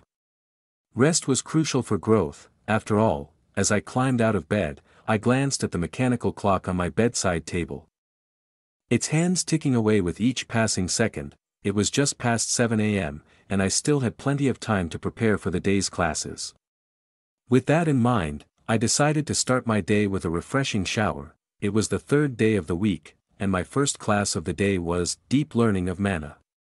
This subject was being taught for the first time, as the lecturer had been occupied with some important work. The class was scheduled to begin at 9 a.m., and it was currently 8:50 a.m. I had already arrived and taken my seat in the third row from the back, close to the wall. It was a strategic spot, allowing me to go unnoticed by the professor in case I dozed off during the lecture. As the minutes ticked by, familiar faces began to fill the classroom. Unsurprisingly, Julia Rosenthal, Princess Aurora, and Luna Primrose were among the attendees.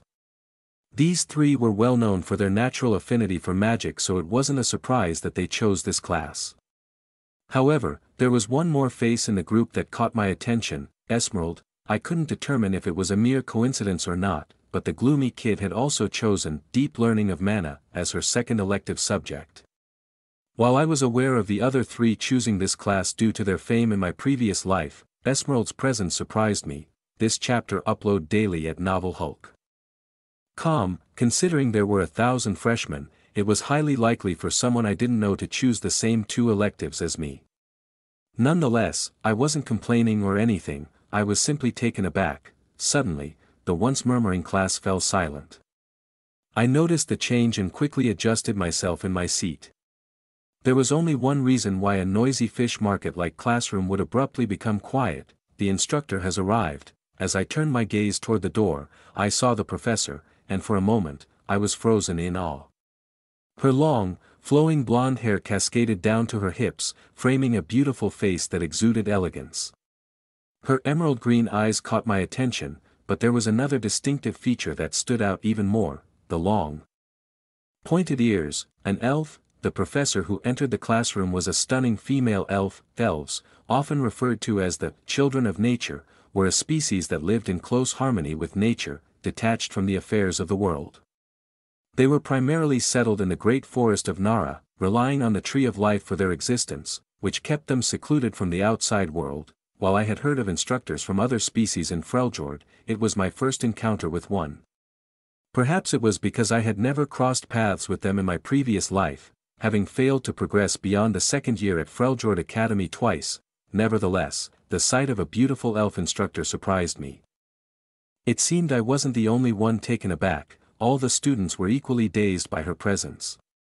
Some of the boys even appeared to be mesmerized by her ample bosom. "Good morning, students," she greeted as she walked towards the podium. "Good morning, madam," came the enthusiastic chorus from the students, with the boys' voices being particularly dominant. "I hope you've all had your breakfast, as we will have class until the afternoon. I hope no one has any objections," she said, winking mischievously at the students. Who would dare to have objections with such a beautiful teacher? I even found myself questioning why I hadn't chosen this course in my past life. Before we begin, let me introduce myself.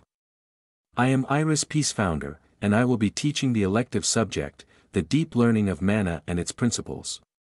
We will be spending a year together, so I hope we can get along, she announced. The students erupted into loud cheers, their support seemingly directed towards her and her hourglass figure. With a quick introduction out of the way, the class commenced.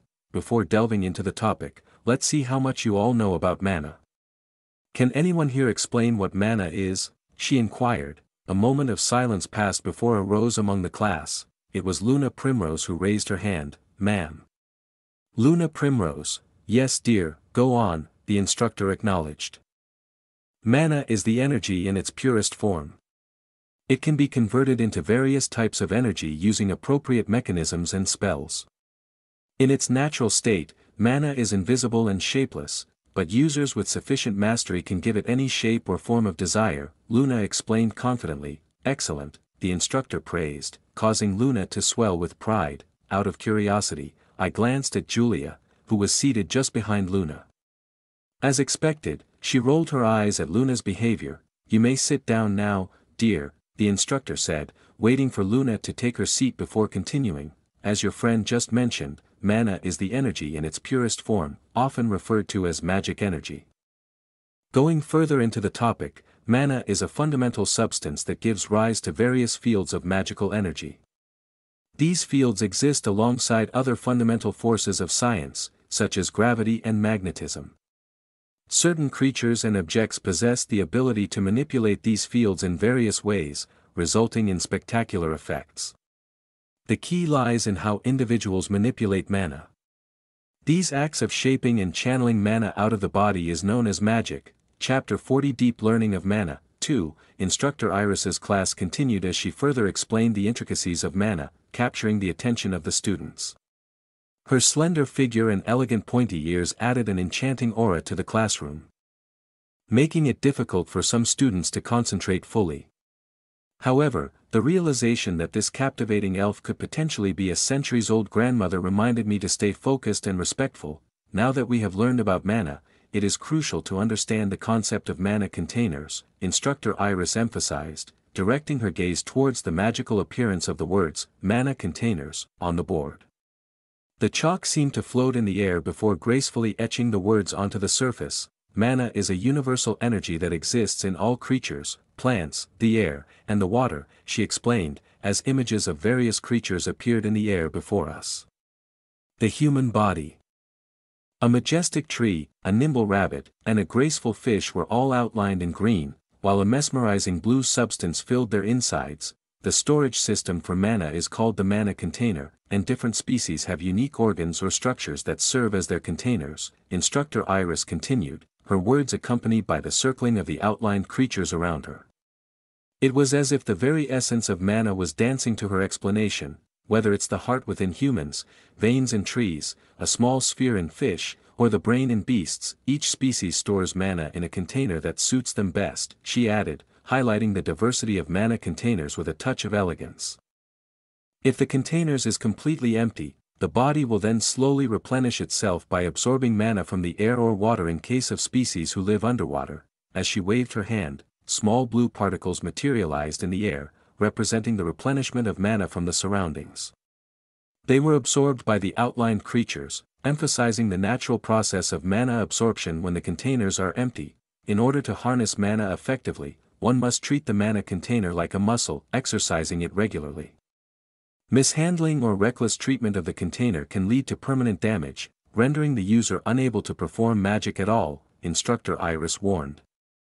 Demonstrating the consequences by revealing a rupture in the container, causing the precious blue mana to spill out. There are instances where an individual is unable to use mana due to damaged mana containers, either from birth or as a result of specific incidents, she further explained, acknowledging the potential limitations and challenges faced by some individuals. While everyone in the class listened attentively, I marveled at Instructor Iris's mastery over mana manipulation.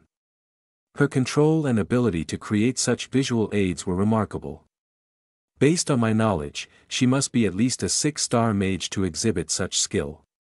Mana, as I mentioned earlier, is a type of energy that can be shaped and refined. In its natural state, the body refines mana to make it usable. This is where certain species have advantages, as they have adaptations that aid them in refining mana more efficiently. For instance, elves like me, who reside near the World Tree, gradually develop larger mana containers and possess superior ability in refining mana at a faster rate, she elaborated, emphasizing the connection between one's environment and their affinity for mana. Mana can exist in different forms and states, influenced by various factors, but one of the primary factors is its location. Instructor Iris continued, captivating her students' attention once more. As she spoke, the green lining surrounding the outlined creatures disappeared, and their individual masses of blue mana merged into a single, larger mass. Depending on the location, mana can exhibit a variety of states. In water, mana is denser and takes on a liquid form, whereas in the air, where its concentration is lower, it appears in a gaseous form, she explained, using the changing state of the blue mana to illustrate the point. Obtaining mana from water is more challenging compared to extracting it from the air, Instructor Iris elaborated, acknowledging the unique circumstances of underwater creatures. The Mere people, who reside in the depths, have smaller mana containers, but their containers are stronger and more durable than those of the average human. As a result, their mana is much more potent and concentrated.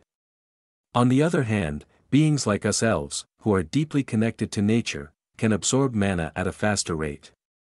However, our mana containers are more delicate and prone to vulnerability. Instructor, what about humans like us, then? A student from the back row raised their hand and posed the question. Instructor Iris smiled warmly, appreciating the curiosity of her student. Ah, a good question, my dear, she commended the student before providing an answer. Humans, unlike some other species, lack specialized structures or adaptations to aid in mana absorption or containment, she explained, causing a ripple of curiosity and confusion among the students. However, she quickly reassured them with a reassuring smile. But that is precisely what makes humans special, she continued, her eyes sweeping across the classroom. Can anyone tell me why humans are unique in this regard? Instructor Iris prompted, her voice filled with anticipation. As our gazes met, I instinctively avoided direct eye contact with the instructor. Even though I have attended the academy previously, I don't remember anything to answer her question, not to mention that I didn't even understand much about mana in my previous life. But before the instructor could be disappointed, a hand rose. It was Julia, who stood up with a nod of approval from the instructor. This chapter upload daily at novelhulk.com. It is because humans are a species of adaptation, Julia answered, her voice clear and confident. A smile rose on Instructor Iris' face as she heard Julia. Excellent. You can sit, my dear. Excellent. Well said, my dear. Please take your seat. Instructor Iris commended Julia before continuing her explanation. As Julia rightly pointed out, humans possess immense potential for adaptation. They have a remarkable ability to change and evolve themselves and their surroundings to survive in any situation. She paused for a moment, allowing her words to sink in before providing an illustrative example. Long, long ago, when the human's mana container, primarily located in their hearts, was less efficient at refining mana, and their capacity was considerably smaller compared to today, humans stole, or rather, learned, mana techniques from the elves. In exchange for their assistance in building houses, humans acquired knowledge of spells to gather mana from the air and trained diligently in secluded locations. Her words painted a vivid picture of humans striving for progress, year after year, decade after decade. The classroom seemed to transport us to a bygone era, where humans steadily honed their magical prowess. It didn't happen overnight, but year after year, as time passed, the power of humans grew. They became formidable beings capable of standing their ground against other species. This is why humans are never underestimated, she declared with conviction, acknowledging the resilience and adaptability that define the human spirit. Just as the instructor was in the middle of her explanation, the bell rang, signaling the end of the class. However, none of the students rushed to leave. We all sat patiently, eagerly awaiting the conclusion of Instructor Iris's lecture. You all sitting here in this class possess untapped potential that remains unknown to all. You are like a massive slab of stone, waiting to be sculpted. You have the power to become a beautiful statue or serve as stepping stones for others. The choice is yours, she imparted. Her words echoing with a sense of possibility and empowerment. That's all for today. We will reconvene in your next class. Until then, take care. Instructor Iris bid us farewell before vanishing from the classroom. It seems all the instructors have decided to disappear from the classroom using teleportation after the lecture. Chapter 41 Preparations 1. Once again, I found myself on the training grounds. My body collapsed on the floor, drenched in sweat and exhaustion. The intensity of Professor Joshua's training had pushed me to my limits. Each grueling session felt like a battle for survival, from climbing the towering mountain behind the academy with weights strapped to my body, to the relentless swings of my sword and thrusts of my spear. It was enough to make me think that I could die, but I couldn't afford to rest for long. Time was running out. Gazing up at the vast ceiling above, gasping for breath, I muttered to myself, I have 3 days. The ranking battles loomed on the horizon, scheduled to take place at the end of the week. With today marking the 4th day, I had a mere 3 days left to prepare for it. As I contemplated the upcoming battles, the rules were fresh in my mind from yesterday's class. Professor Joshua had meticulously explained each aspect, ensuring we were well informed. The rules governing the ranking battles were intricate, designed to maintain fairness and uphold the integrity of the competition. Not that I was unaware of it, as I knew about them from my previous life. The ranking battles proceeded like this: despite their current ranking, all participants were allowed to challenge 3 opponents. However, victory against someone ranked higher was the key to ascending the ranks, while battling someone significantly lower posed the risk of a decrease in position. These dynamics added an extra layer of strategy and calculation to the battles. To safeguard against abuse and protect lower-ranked students from harassment, individuals had the right to reject challenges from those above them. This rule aimed to create a more equitable environment, where talent and skill determined one's standing. However, one could not refuse a challenge from someone ranked lower, as it was an opportunity to demonstrate superiority. In a case, if a lower-ranked student emerged victorious against a higher-ranked opponent, the winner would claim the rank of the higher-ranked student, while the defeated student would experience a one-ranked demotion, their pride taking a blow. Such upsets were both thrilling and unpredictable, keeping the battles charged with excitement. In the event that a high-ranking student failed to show up for a challenged match, their rank would be immediately swapped with the challenger, regardless of the disparity between them. This rule served as a reminder that one's dedication and commitment could make or break their standing. Even the mightiest could fall in the face of absence and negligence. As the ranking matches encompassed all classes, an additional rule dictated that individuals could only challenge opponents within a range of 250 ranks higher or lower than themselves.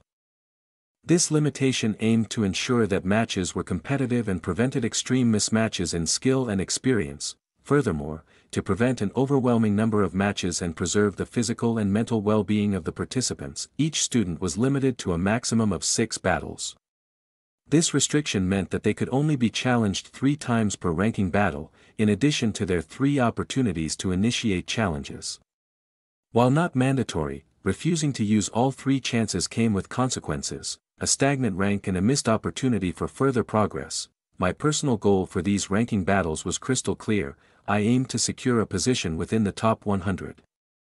To achieve this, I had meticulously selected 3 mages who possessed vulnerabilities in close-range combat, an area where I excelled. It may seem cowardly of me to do so, but it was very crucial for me to be placed among top 100 in the ranking battles, for my plans of stopping the fire dragon, Yugrim, to succeed. With my gaze fixed on the training grounds, a flurry of emotions surged within me: determination, anticipation, and a touch of apprehension.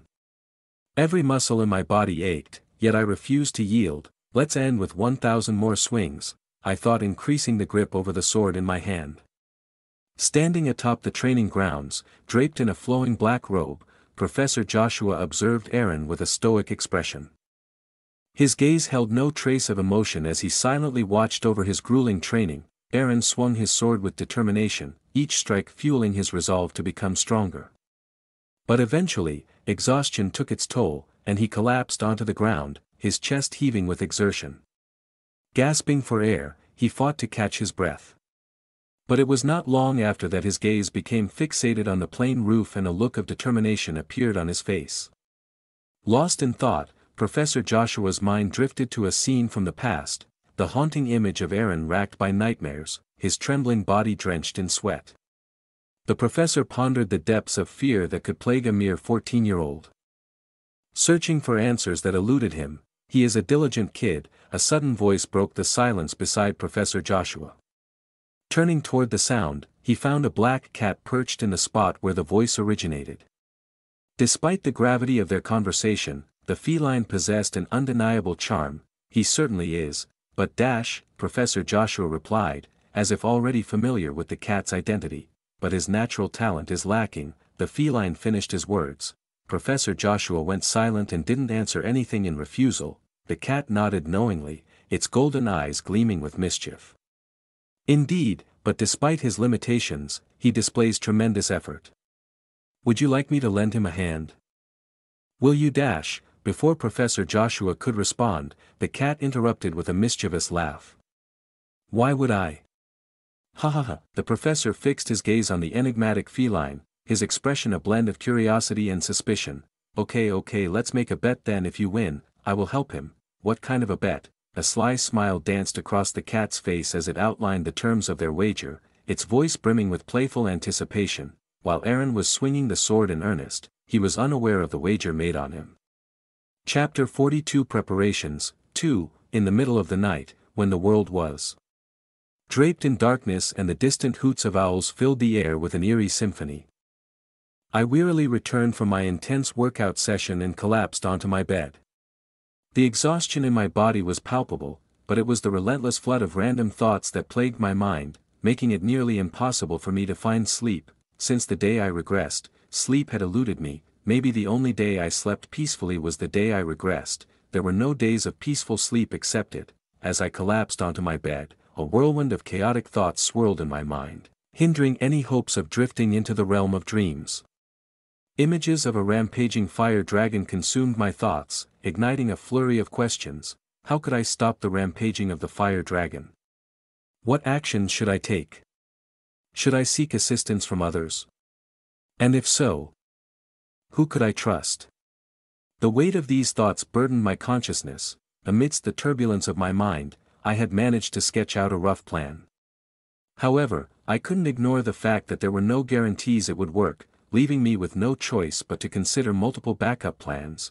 As if the racing thoughts weren't enough, nightmares haunted my restless nights, further adding to the overall despair of my situation.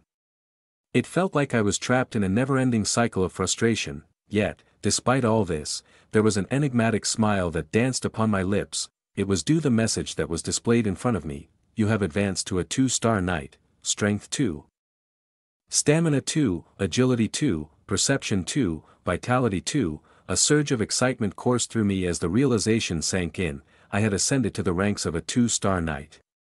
The boost in my attributes breathed new life into my weary frame. The artifact continued to reveal more information, painting a vivid picture of my progression in the form of status. Name, Aaron Pendragon. Titles, Realm, 2-star Knight, Nadir. Stats, Strength, 4.58. 6.92, 4.58 2.00.34, Stamina, 4.32. 6.68, 4.32 2.00.36, Agility, 4.05.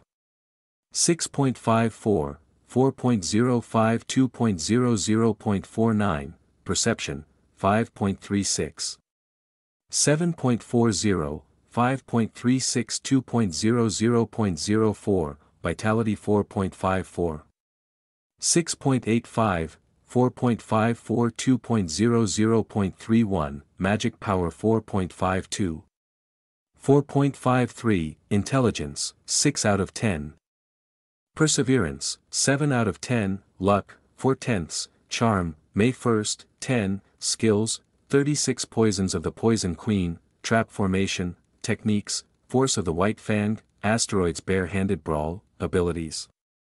Intermediate Sword Mastery, Intermediate Spear Mastery, Beginner Marksman Mastery.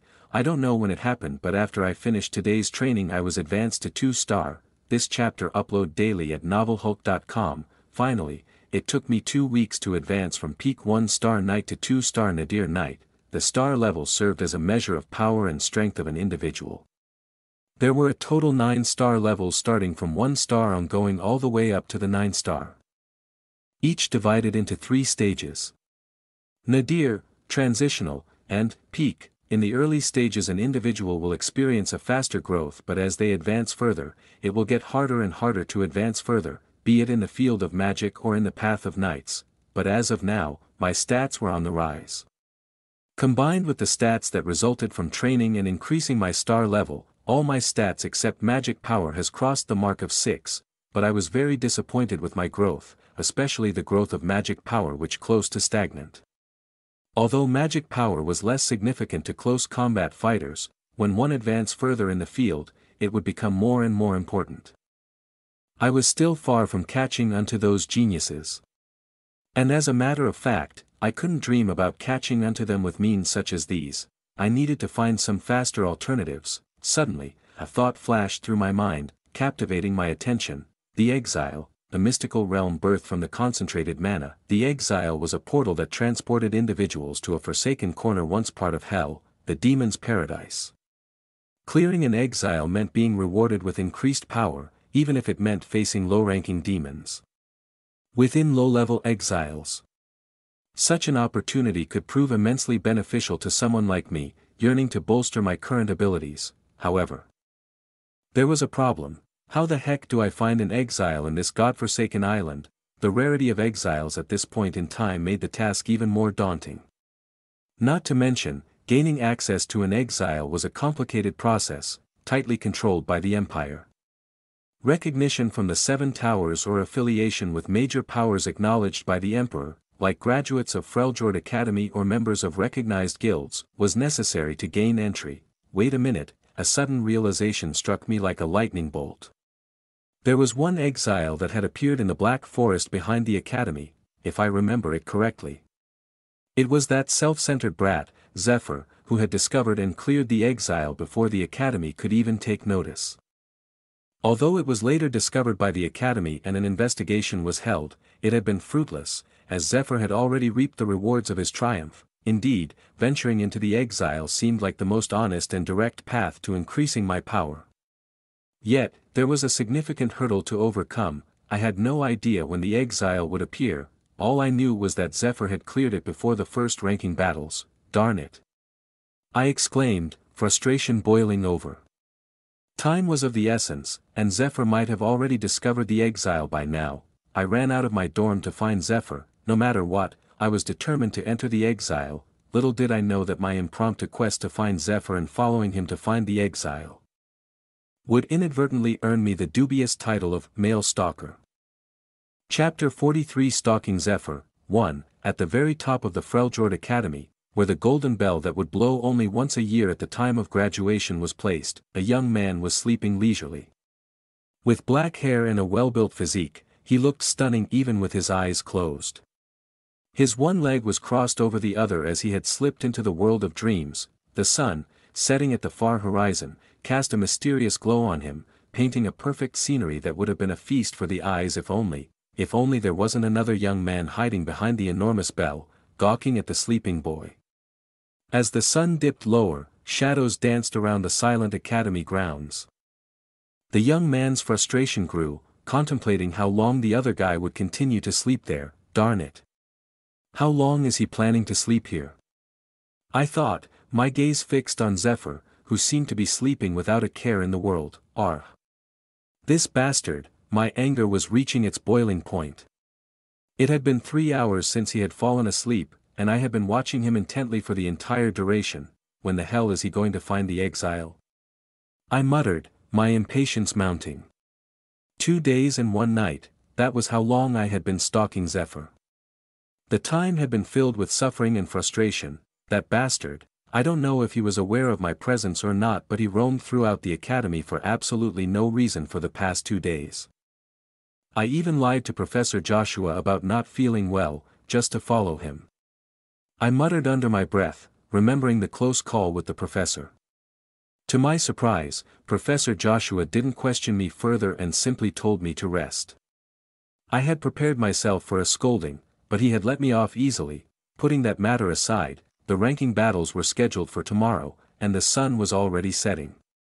So, I was questioning my memories about Zephyr finding the exile. Did my involvement with him change something? I questioned whether my involvement with Zephyr had changed something. I couldn't be certain, but there was a possibility. Originally, I wasn't supposed to meet him until the midterm. But in this life, I got involved with him much sooner. Although our conversation had been brief, it couldn't be ignored. After all, they say even a butterfly flapping its wings can alter the path of a typhoon. Darn it! I cursed quietly. For now, all I could do was wait and see what would happen. Time passed, and as the sun was completely hidden from the horizon, Zephyr finally got up and started walking toward somewhere.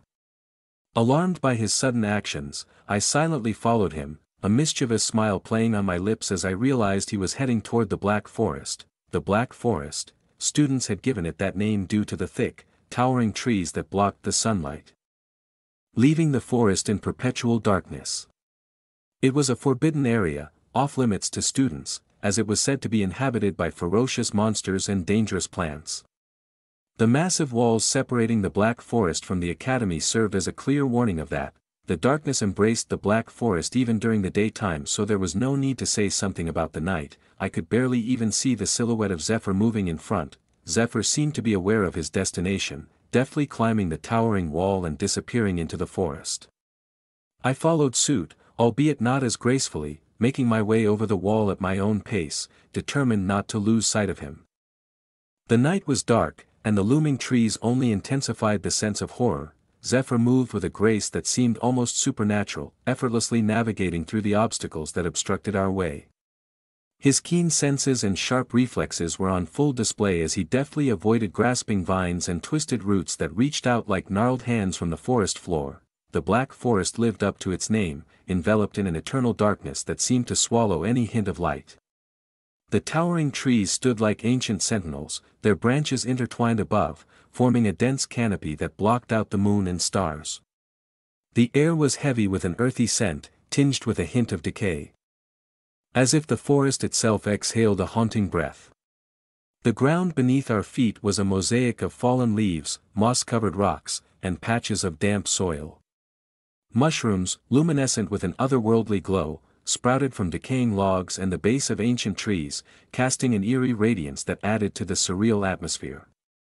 Strange noises echoed through the stillness, a chorus of chirping insects, the hushed whisper of the wind through the leaves, and the occasional distant growl of an unseen beast.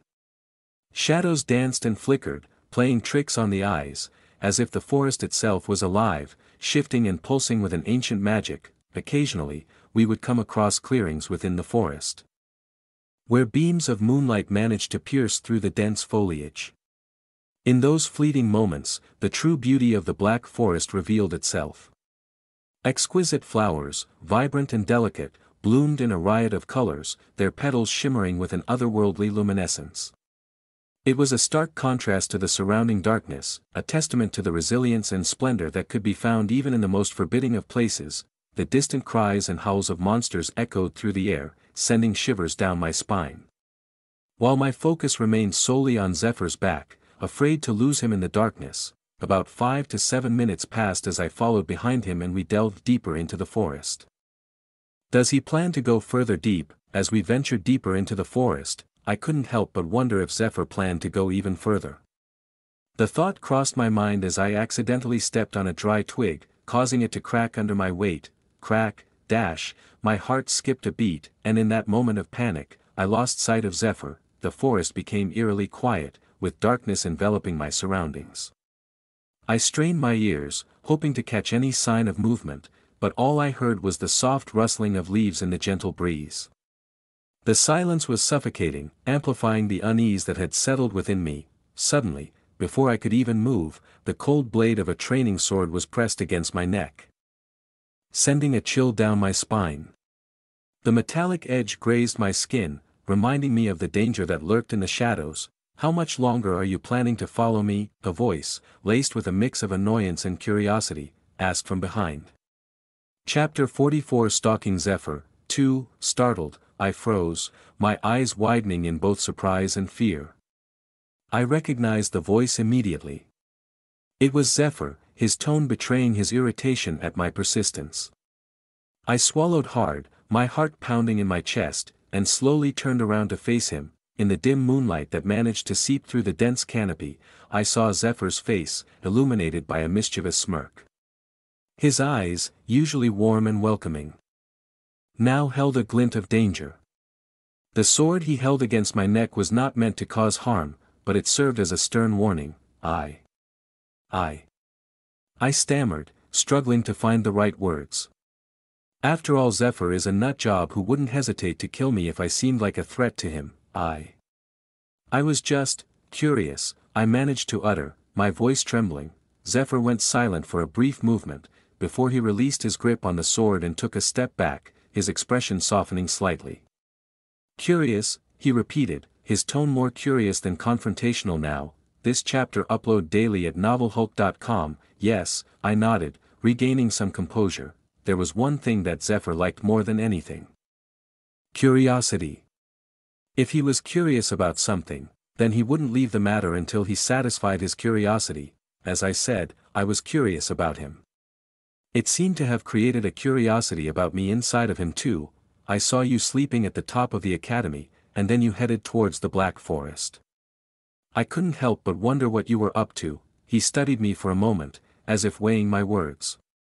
Well, you certainly have some courage to follow me into the Forbidden Forest, he remarked, a hint of a smile playing at the corners of his lips. I swallowed hard, realizing the risk I had taken.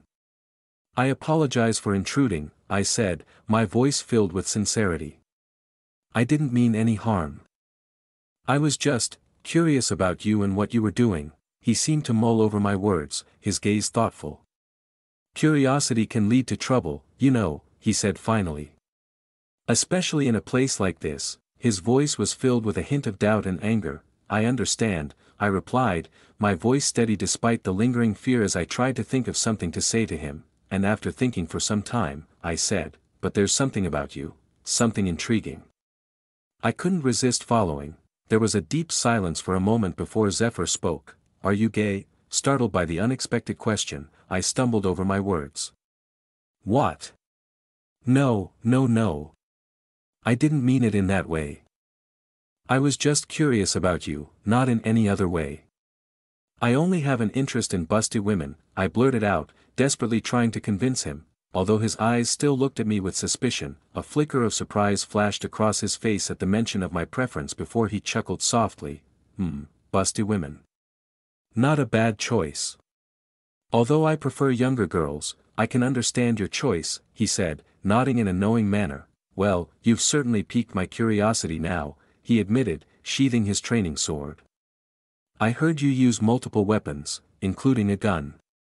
Did you bring them with you? He seemed like he knew about me, so I didn't hesitate to give him a replay. I displayed the magic gun in my pocket and the sword hanging around my waist. I had left the spear at my dorm as I thought it would hinder me while stalking him. Now that you're already here, if you're willing to take the risk, I could use a companion on this adventure, he said. Companion? I said, trying to hide the fact that I knew anything about the exile. My acting skills were good enough to fool a 14-year-old, and he seemed to believe me easily. You see, I discovered an exile in the Black Forest a week ago by coincidence, Zephyr explained. An exile? I exclaimed, feigning surprise. Yes, an exile. Then shouldn't we report it to the academy? Of course not. Why would I do that? The last time I saw the exile, it was still in the process of forming, judging by the mana concentration around it. It's only a low-ranked exile. Exiles were classified into 5 types: low rank, intermediate rank, transition rank, high rank.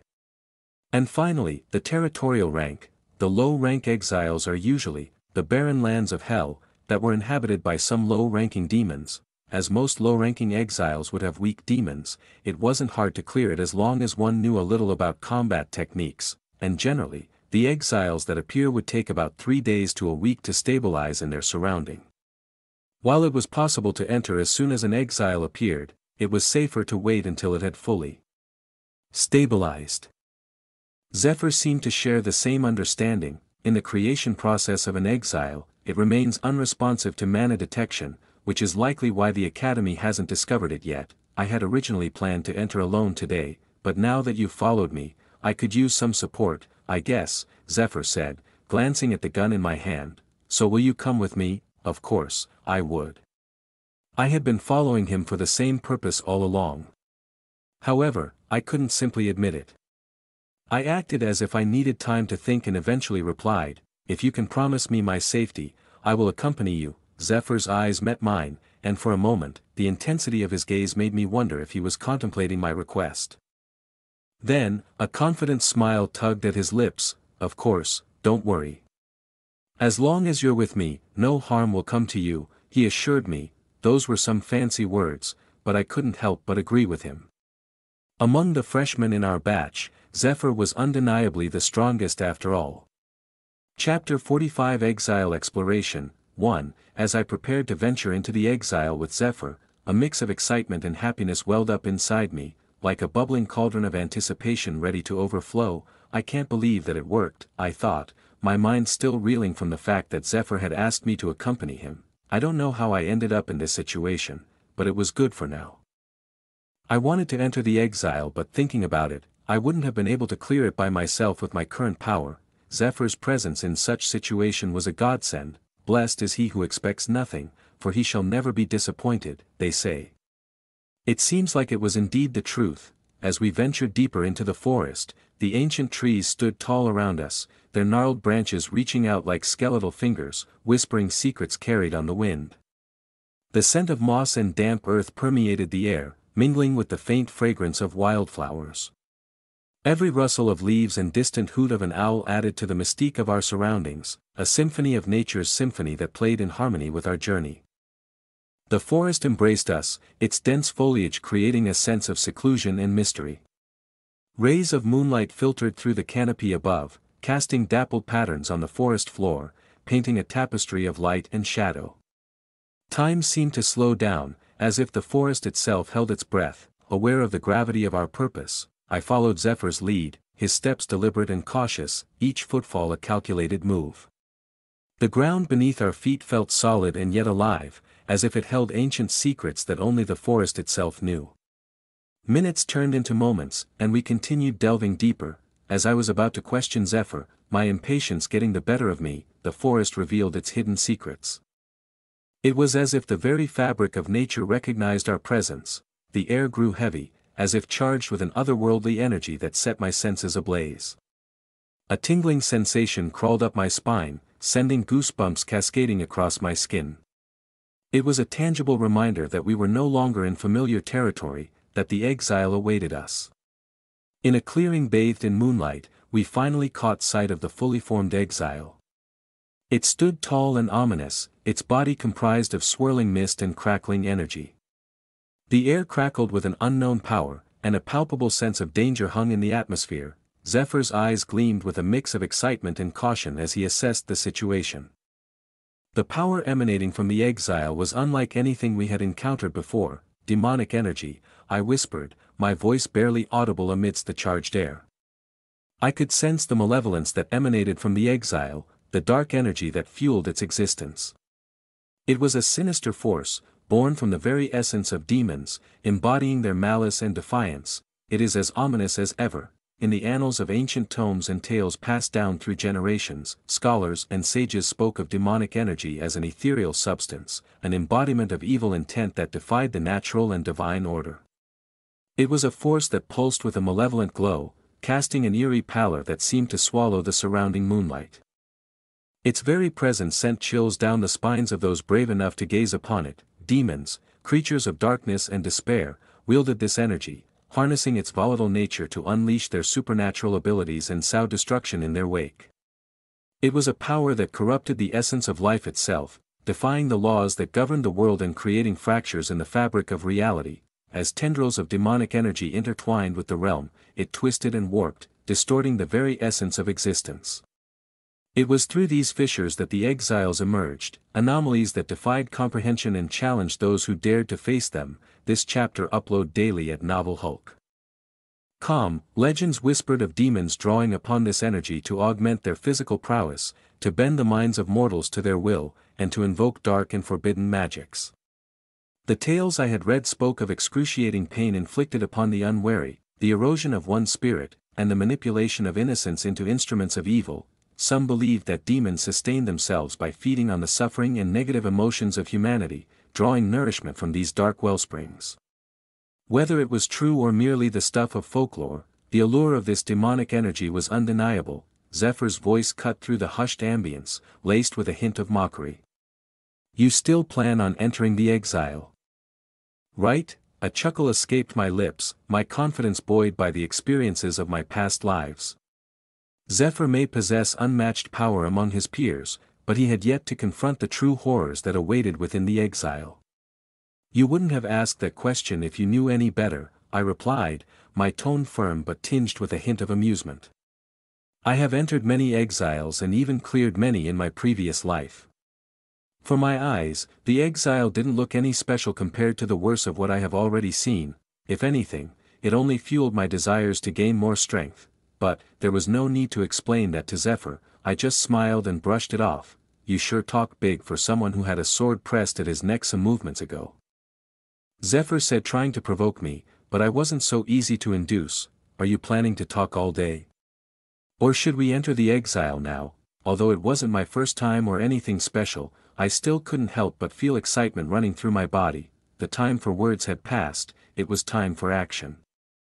As we stepped foot into the exile, anticipation crackled in the air like static electricity, an invisible force that seemed to pulse with every heartbeat, and then, something unexpected happened. Demonic energy detected. The artifact is reacting to the detached territory of the forgotten god, but before I could even react, a sudden surge of energy enveloped me, causing my vision to blur and distort. Chapter 46 Exile Exploration 2. Before I could do anything to react to the message, a surge of energy coursed through my body, causing my vision to blur and my surroundings to dissolve. In the blink of an eye, I found myself standing in an entirely different realm, a desolate landscape teeming with the malevolent inhabitants of the exile. The land stretched far and wide, barren and lifeless, with jagged rocks scattered sporadically and volcanic mountains looming in the distance. The sky above was a haunting sight, painted in hues of blood red, with a black moon hanging ominously overhead. This, as I took in the desolation that surrounded me.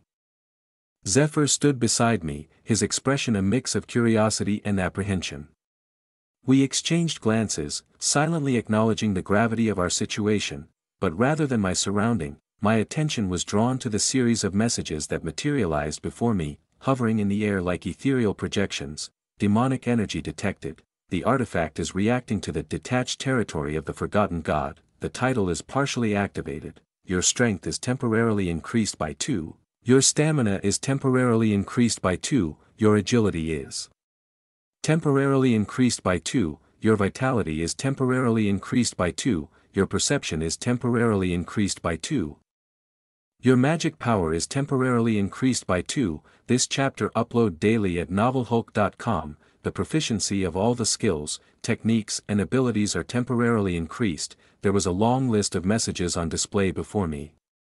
An unknown force filled my body, powering each fiber of my being. I tried to understand what was happening but failed to do so. I had no idea why the artifact was reacting to the demonic energy nor anything about the forgotten god that was mentioned in the messages. What's more, the mention of a forgotten god and the association of the exile with their territory raised unsettling questions. Thinking about it, a very bad feeling arose in me.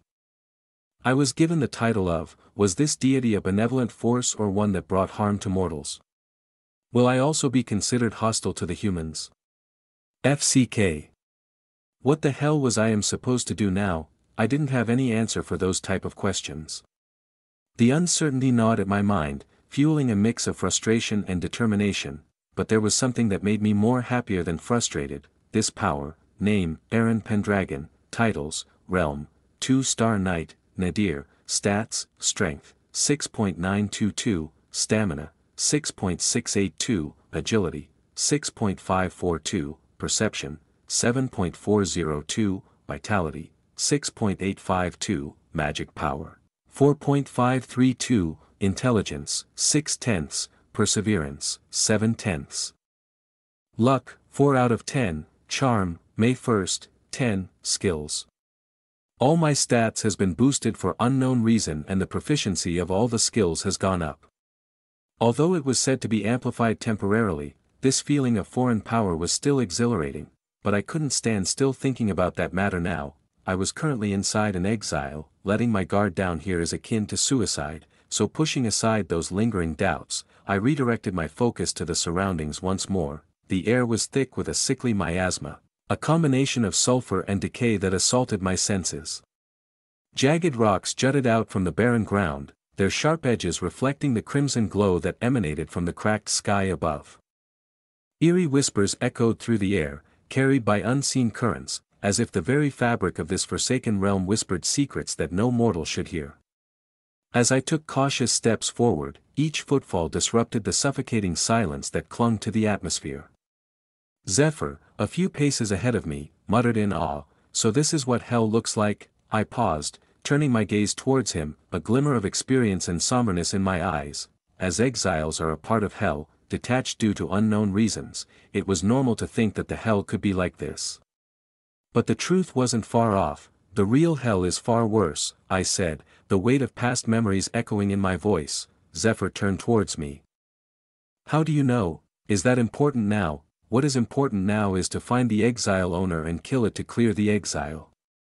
It was the only way to exit and clear the exile. Professor Iris Peacefounder was diligently watering the vibrant array of flowers in her meticulously maintained garden. The sun cast a warm glow, highlighting the blooming petals as if they were dancing with delight.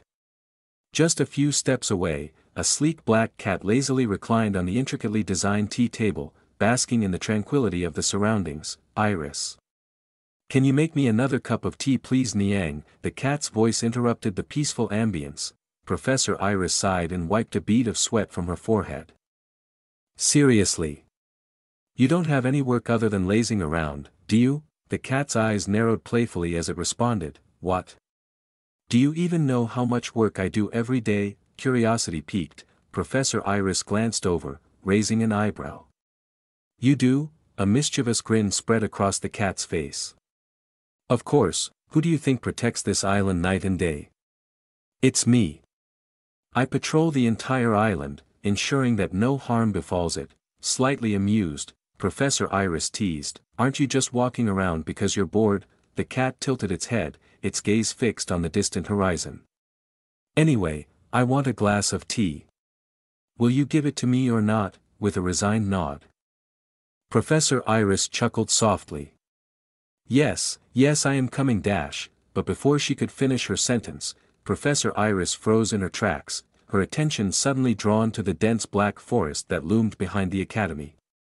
You noticed, huh?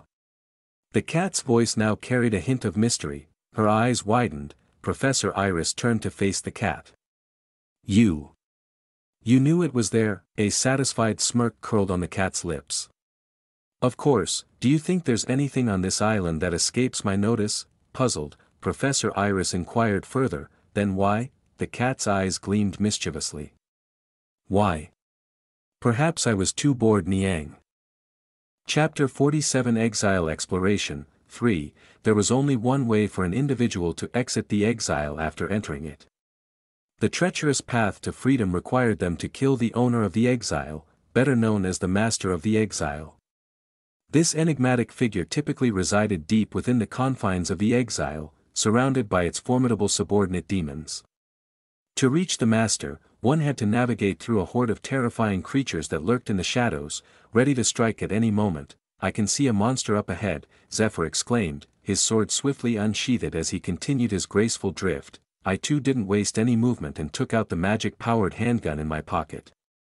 Sensing the impending danger, I wasted no time and retrieved the magic-powered handgun from my pocket.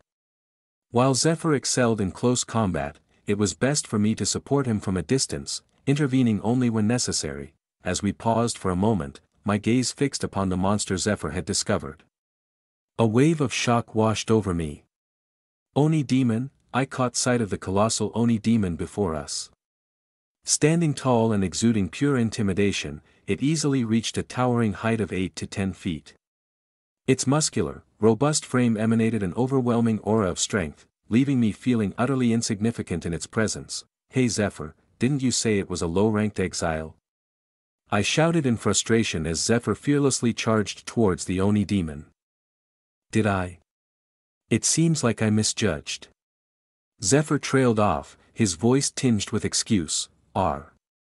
Damn it, I couldn't help but express my frustration aloud.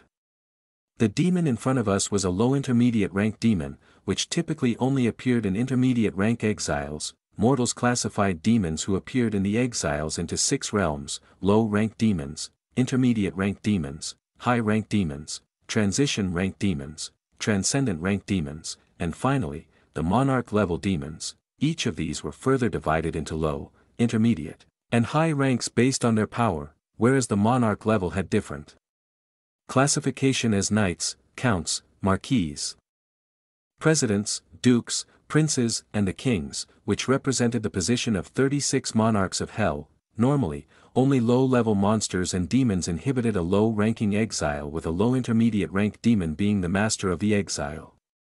However, encountering a low intermediate demon right at the beginning hinted that this exile is at least intermediate one. The realization dawned on me, and a sense of foreboding washed over.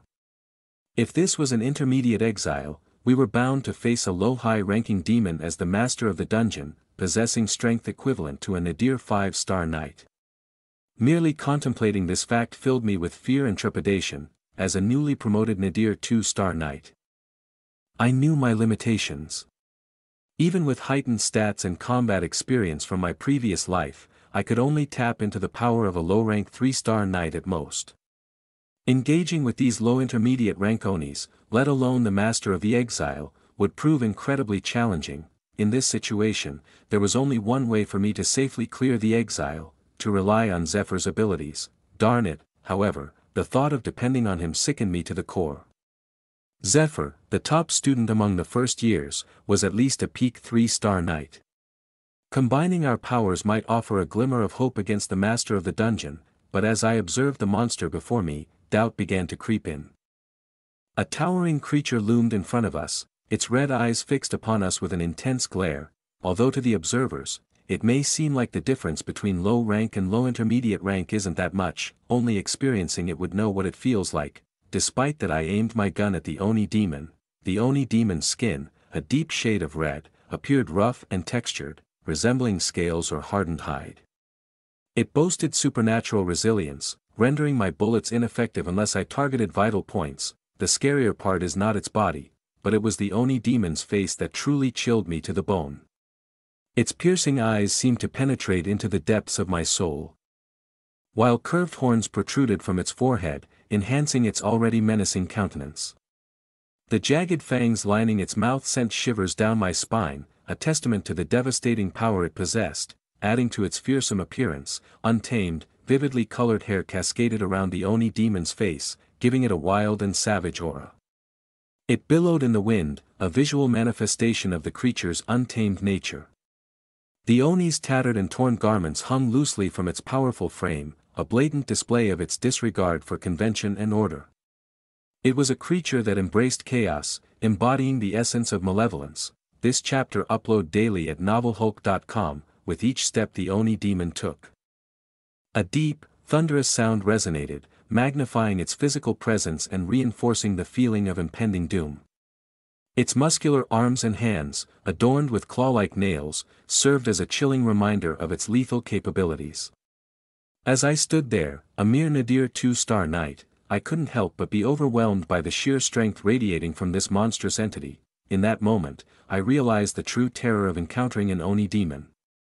It was a creature that commanded fear, an embodiment of sheer power and malevolence. Despite the daunting circumstances, I aimed my gun at the Oni demon, determined to do whatever I could to contribute. Each bullet in my possession, including the magazine loaded in the gun, represented a potential opportunity to weaken the Oni demon's defenses. I had a total of 4 additional magazines, each loaded with 20 bullets, giving me 100 rounds in total. It was the most I could prepare, as the academy provided limited ammunition, reserving the scarce supply for training purposes. I don't know if these will be enough to clear all the demons in the exile, but let's hope it is. Chapter 48 Exile Exploration 4. As Zephyr and I moved forward, closing the distance between us and the Oni demon, a tense silence enveloped the atmosphere. The weight of our impending clash hung heavily in the air, intensifying the adrenaline coursing through our veins. I could almost taste the anticipation and apprehension that mingled within our shared gaze. "I'll take the front, cover me from behind," Zephyr said, leaping ahead. I readily complied with his request, as I too didn't want to be included in the fight unless it was required. With incredible speed and precision, Zephyr unleashed a swift strike, his sword cutting through the air like a streak of lightning. The deadly aura surrounding his blade was an awe-inspiring sight, poised to strike at the Oni demon's vulnerable spot. However, the demon's agility was surprising, evading the strike with a deftness that belied its massive frame. The Oni retaliated with a thunderous roar, its voice reverberating through the surrounding area, causing the ground to tremble beneath our feet. It launched a brutal counterattack, its powerful fists swinging toward Zephyr with unrivaled strength. Zephyr, with his remarkable reflexes, managed to evade the initial onslaught, fluidly evading the Oni's strikes with graceful sidesteps. Seizing the opportunity, I unleashed a barrage of bullets from my magic-powered handgun, aiming for the demon's exposed front. Each shot carried immense power. My intention was to pierce through its supernatural resilience, thanks to my temporarily heightened perception. Every detail was crystal clear, even from a distance. The increased proficiency in marksmanship was also evident as the bullets hit the Oni demon exactly where I envisioned them to be. Yet, despite the onslaught, the Oni's toughened skin barely showed signs of damage, as if mocking my efforts. FCK. There is barely a scratch on it.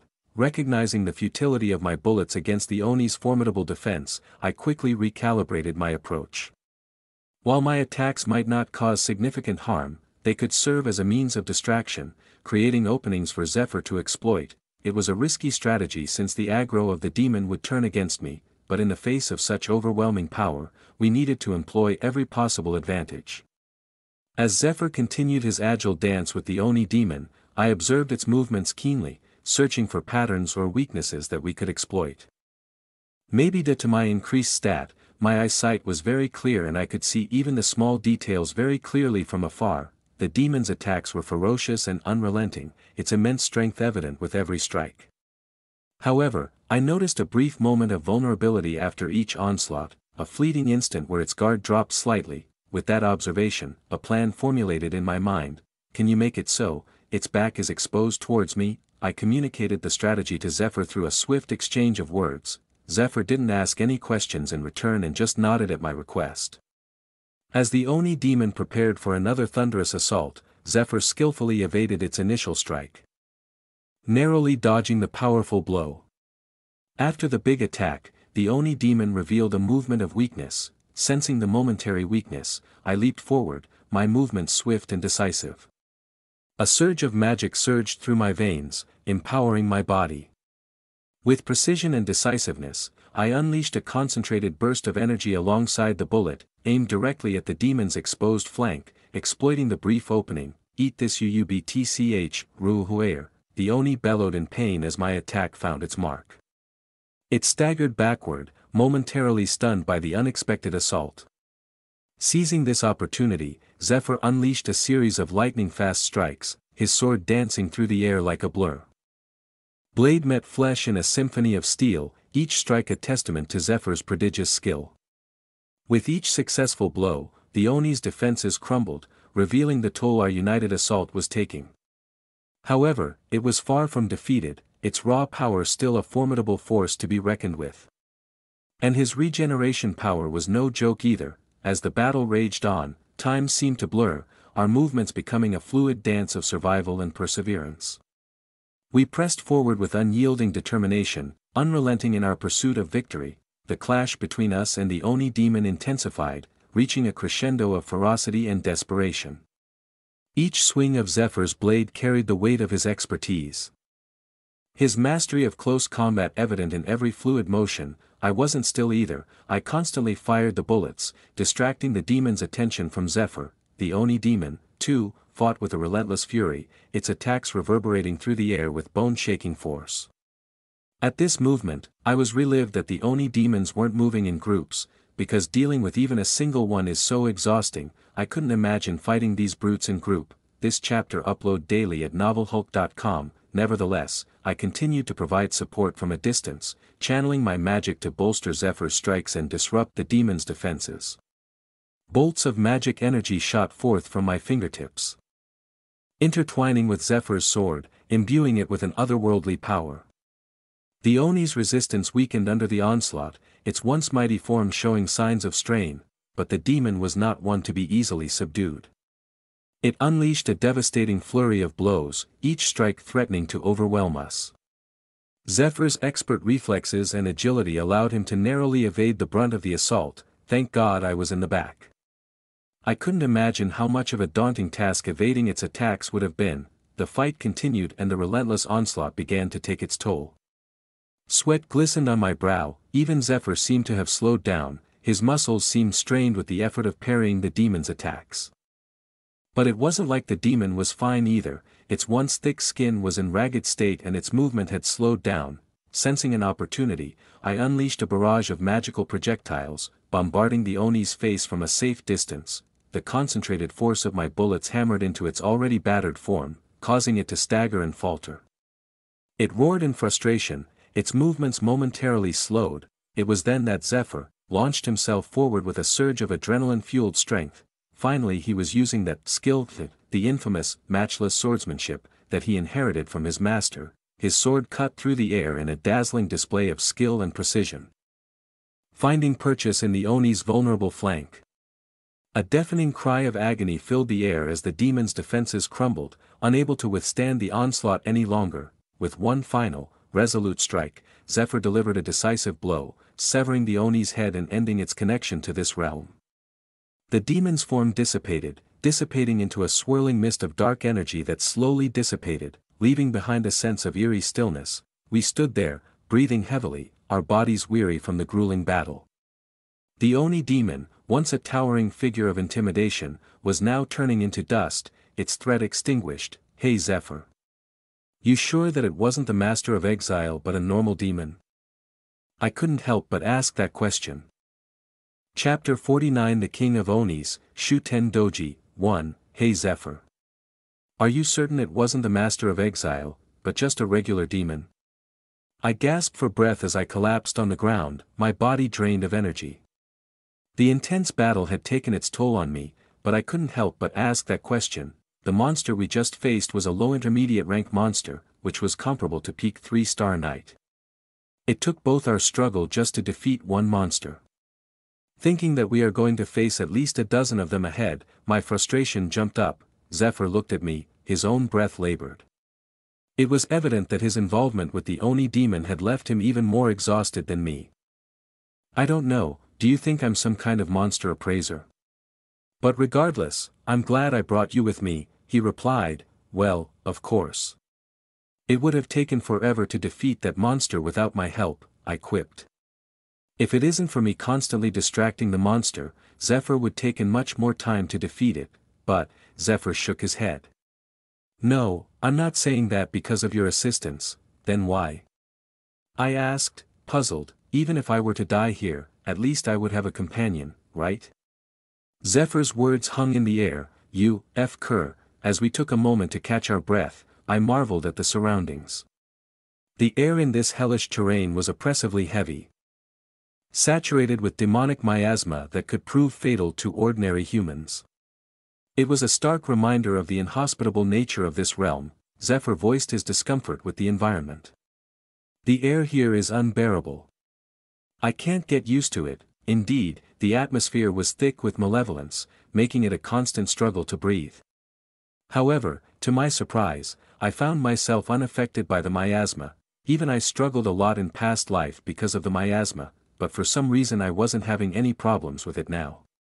Is it due to the artifact? I don't know, but the fact that I was feeling refreshed instead of getting nauseating problems further confirmed my suspicions of this artifact having some connection with the hell. As we pressed onward, our journey through the exile became increasingly treacherous. The once occasional encounters with the Oni demons now grew in frequency, their numbers multiplying as we navigated deeper into the labyrinthine depths. One by one, we confronted these formidable adversaries, each Oni demonstrating its own unique blend of power and savagery. Damn it. How many have we defeated already? It feels like there's no end to them, I cursed, swinging my sword to fend off yet another Oni demon. With Zephyr growing exhausted, I had no choice but to step in, knowing we would need his strength for the eventual battle with the Master of Exile. This chapter upload daily at Novel Hulk. Though grueling, each clash with the Oni demons honed our skills and strengthened our coordination. Drawing from my past life experiences, my battle instincts sharpened as I adapted to the relentless onslaught.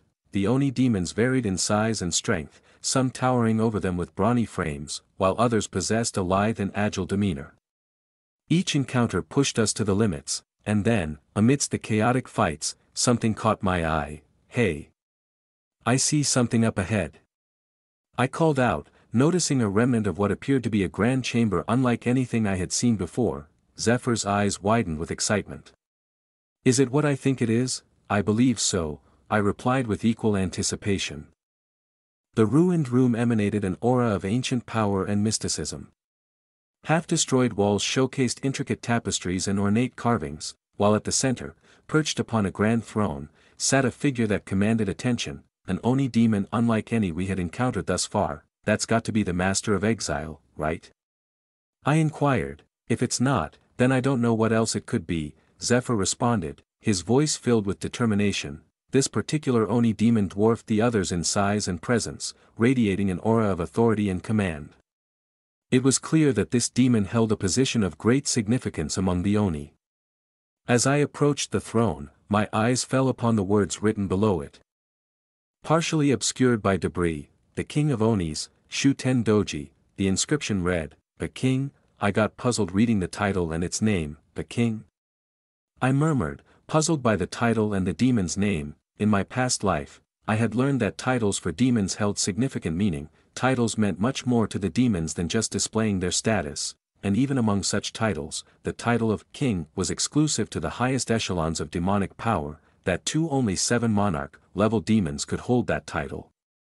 Yet, here we stood in a low intermediate rank exile, facing a demon with such a regal title. The Oni demon, sensing our presence, rose from its throne. Its massive form draped in majestic attire that further emphasized its status as the king of the Oni. Its eyes blazed with an otherworldly fire, fixating on Zephyr with a gaze filled with anger and ferocity. It has a weapon. Be careful, I cautioned Zephyr, noting the katana clutched tightly in the demon's hand. Until now, the Oni demons we had encountered fought with brute strength alone, but this one wielded a weapon, adding a new layer of danger to our confrontation. Ru.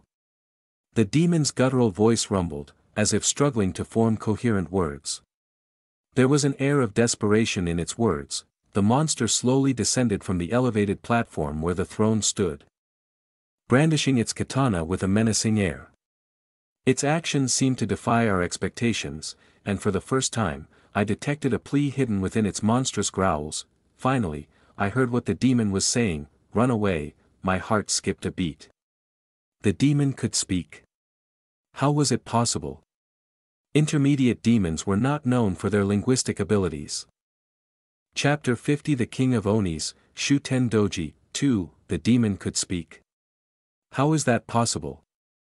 I questioned, my mind reeling with the revelation. It went against everything I knew about demons.